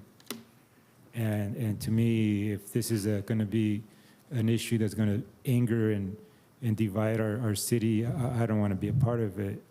So I would hope that this council puts our residents here in Westminster first and rescind it. If it's going to be that much of an issue that's going to anger our veterans here and residents here, then we should stand in solidarity with our residents. So that's why I seconded it. Okay. Councilmember West. Thank you, Mr. Mayor. Number one, this was made into an issue when it's supposed to not be an issue. It became political. And it's a shame because most of the resident that lives in the city of Westminster are refugee from communist Vietnam. And we all know that communism is a hot topic, and it's very personal to all of us, including myself. We understand. My dad got tortured by the communist regime, so we understand the frustration and the hate against that communist ideology. But now when you, Councilwoman, made this a political stunt, because in the past you have donation from this guy before. He is a CEO of Waste Solution. And he's doing business with other people before, like with the Chinese, with the Vietnam. That doesn't mean that he is a communist. And when you paint a businessman to be that, that's shameful. Would you say Trump, who worked with China and worked with Vietnam, now he's a communist? That's ridiculous. He's a businessman. Businessmen, you work with everyone, Democrat, Republican, communist, non-communist. Is business, strictly business. And all the product transact through all the hands, Democrat, Republican, communist, non-communist, because everyone used the products. Waste solution, that is a needed product, in not only in America, in everywhere. So where would they put their waste? In the ocean? I mean, come on, right? And another thing that's super embarrassing for the city of Westminster as we decided to move the city forward and to bring respect back, and for the council, you representing this council, to rescind and take his plaque back, take back a plaque from a CEO. Do you know how that looked as you, a businesswoman? I'm a businesswoman. You know how that looked for an investor who want to invest in the city of Westminster? That is shameful, okay, for you to call and make this a communist problem when it's not. It's strictly business. And if he is a communist, prove that. What you show on the slideshow is him standing behind. There's a communist flag. Do you ever think that is a picture that was taken from Vietnam? That is their Vietnamese flag now because it was taken by the communist regime. In America, you will see this American flag flying behind me if I take a picture, because this American flag represents America. If I'm Vietnam, I will make sure I stay away from that communist flag. But that is a flag in Vietnam. That's what they fly. If you're in Russia, the Russia flag is flown. If you're Ukraine, the Ukraine flag is flown. So it's shameful as a businesswoman to another businesswoman taking a plaque from a CEO of a millionaire. That's shameful. If you want investor to come and invest in the city of Westminster, don't ever do that again, because that makes the council here an embarrassment. Those who work here, those who live here, those who do business here, those who want to invest here, it's an embarrassment. To take a plaque away. All right, you're entitled to your own opinion, but I'd like to have a rebuttal. I just want to say, I want to say one thing is that I did not accept any money from this man, California Waste Solutions. So please stop lying and accusing people. You are an embarrassment. You are out of an order. embarrassment to the city council. You are out of order because you already have a chance to talk. Everybody have the chance to talk. Vice Mayor, I haven't got a chance to talk. I would like to go ahead and have recognize Mr. Vice Mayor. Actually, I don't have anything to talk. Okay, all right, that's good. Let me tell you, this happened, and this happened before as Ngô Thanh Vân. She agreed, she voted yes for it, that not rescind. And later on, she changed her mind, rescind it, and this is the things that she do the same thing. I am not going to, like I said, I have a lot more to talk about it, but I don't want to spend time to talk the nonsense things to you anymore. So what we can do is, if you want to have a motion, go ahead and motion it. I'd like to make a motion Okay. to rescind the VABA recognition. Is there a second to that? I'm going to second it for the reasons I stated earlier, that we're here to represent, not this council, we're here to represent the residents of the city. And you can see that the anger and all the sentiment in our residents, not a business. We're not here to represent business people from outside of our city. We're here to represent for the people who voted for us. So that's the reason why I agreed to it, and that's the reason I'm seconding it, and for that reason, because of our residents. Right. I understand where you're coming from, but let me tell you, this group of people is the group of people supporting Kimberly Ho when she ran for the mayor. They are the sure loser to be here today to talk about it, but I do, appreciate for them to come out and talk about it. But the thing that they are accusing us, I don't accept that. I don't accept that at all.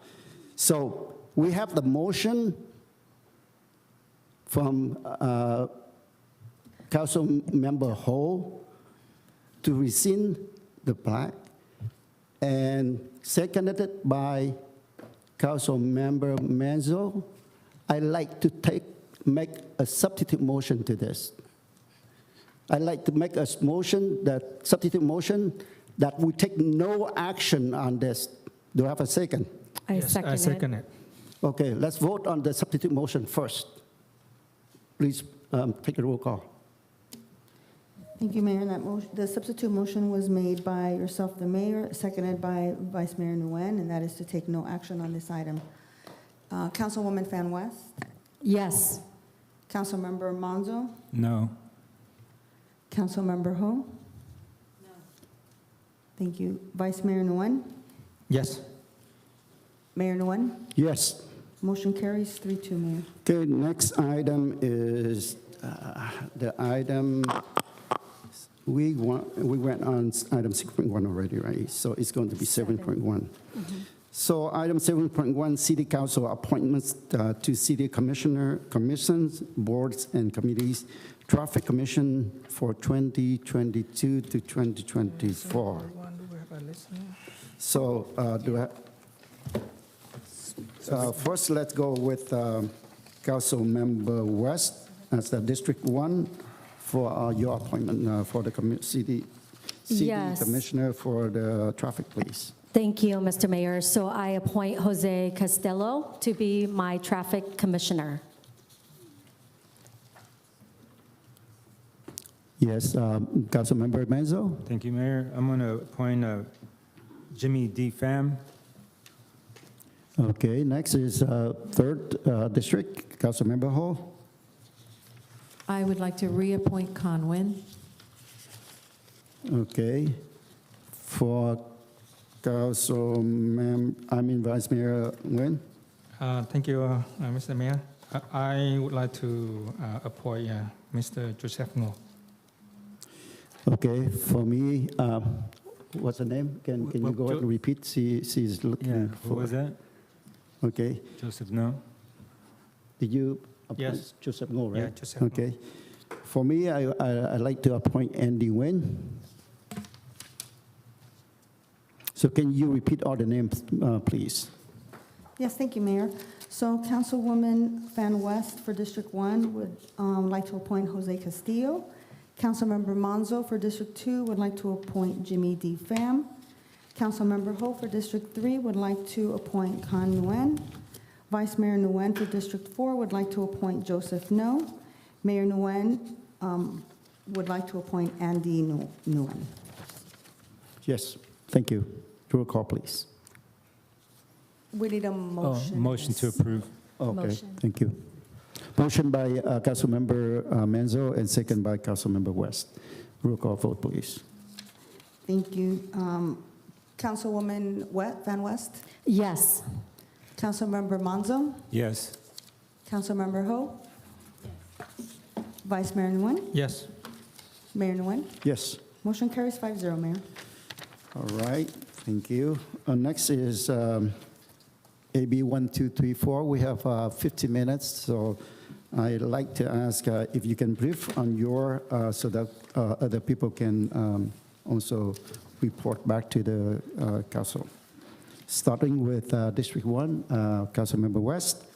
Thank you, Mr. Mayor. Thank you so much for all the staff that have helped in our police department. Thank you for all your hard work to keeping our city safe and to protect our family. We really appreciate you guys, and especially this April, we're celebrating, the dispatch and the animal control officer.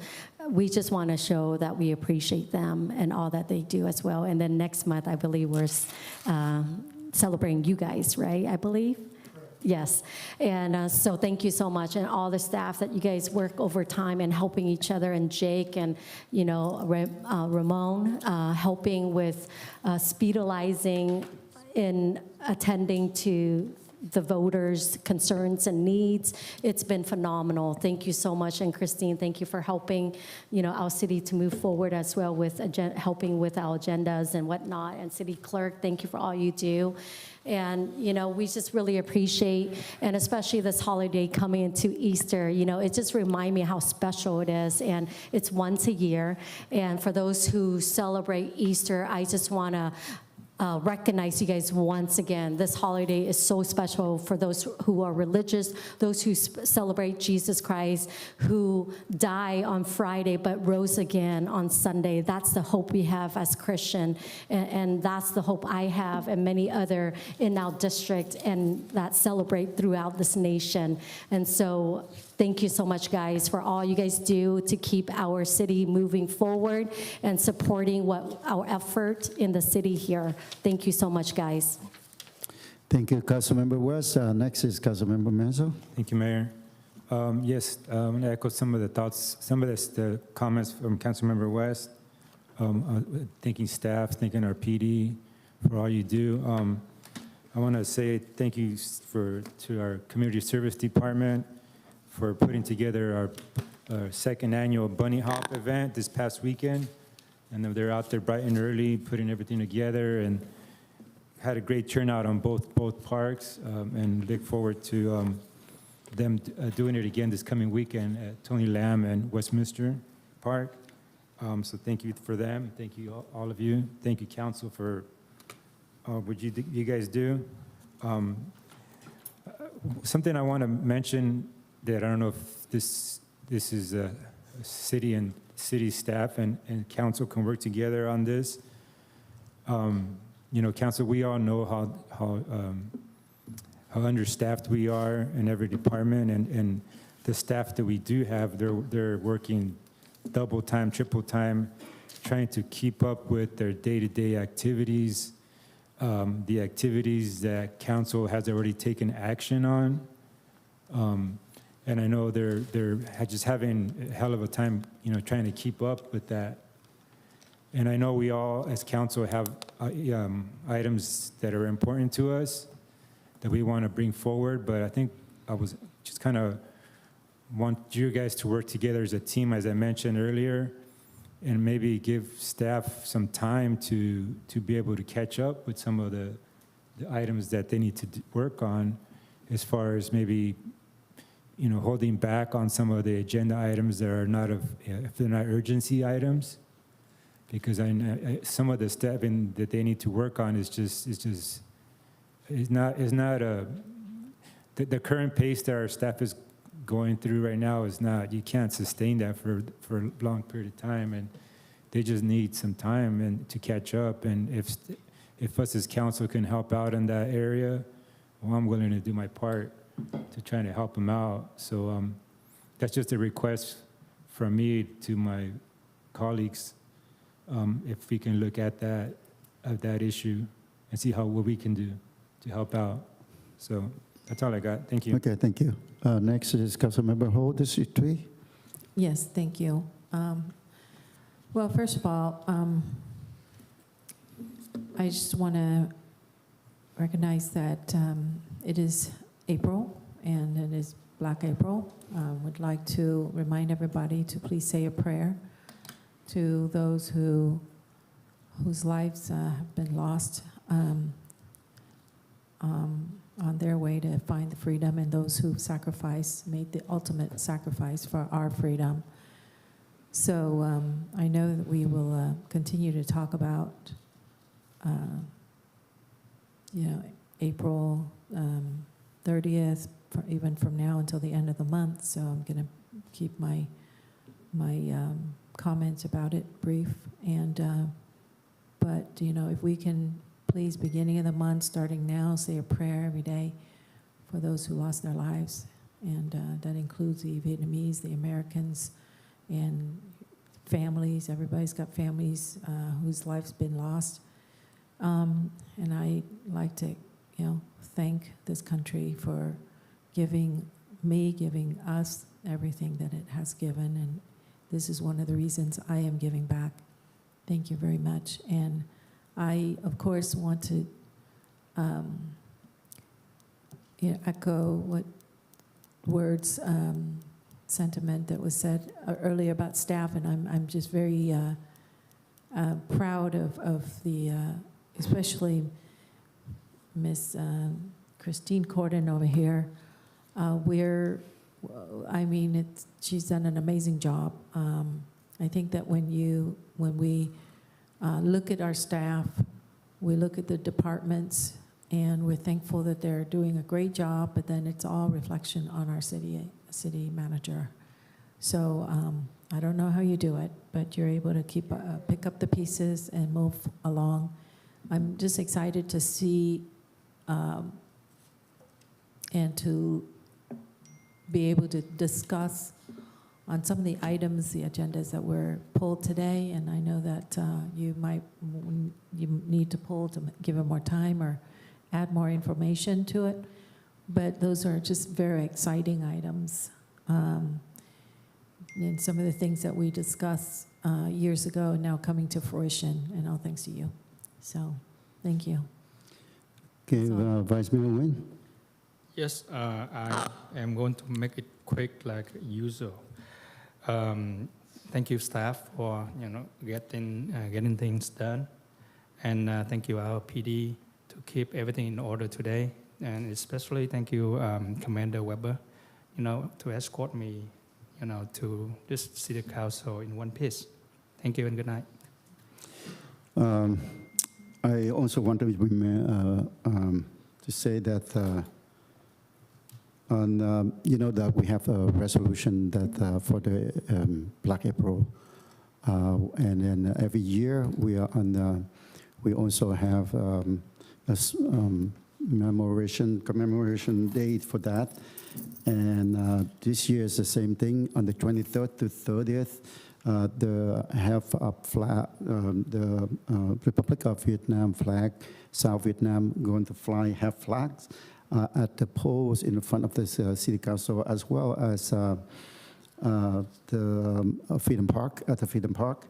And at 10 o'clock on the April 30th, there will be a commemoration for the Black April, and I would like to invite you all join the city event. This is a city event, and it's one of the days that we remember the people who sacrificed for Vietnam, including the 58,000 of the military in what is it we call military soldiers that sacrificed their life for the freedom of Vietnam. So I ask you to join us for that commemoration. I want to thank those who came out today and voiced their opinions, although they are not here now. At the same time, I want to make sure that, even though I hear them, they voice their opinion. I disagree with them, most of them, for that, for the false accusations that they don't take it, and especially that they are Kimberly Hall's people. Let me tell you, Councilmember Hall, you said that clearly that you are going to resign if you are not winning the mayoral seat. And we repeated it. I never opened my mouth and say anything about this. I never voiced my opinion about this. But if you are stating at the council, all I ask is please stay and do the goodwill for the people of this community. Move the city forward. Stop bringing people out and, bashes on council members.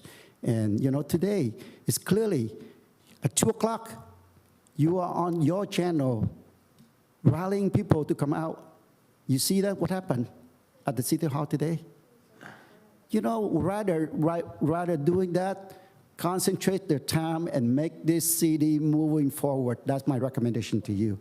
And with that, I'd like to adjourn the meeting, and I wanted to remind you that the regular meeting on City Council of April 12, 2023 has been canceled. Next regular meeting will be held on Wednesday, April 26, 2023 at 6 p.m. Meeting adjourned.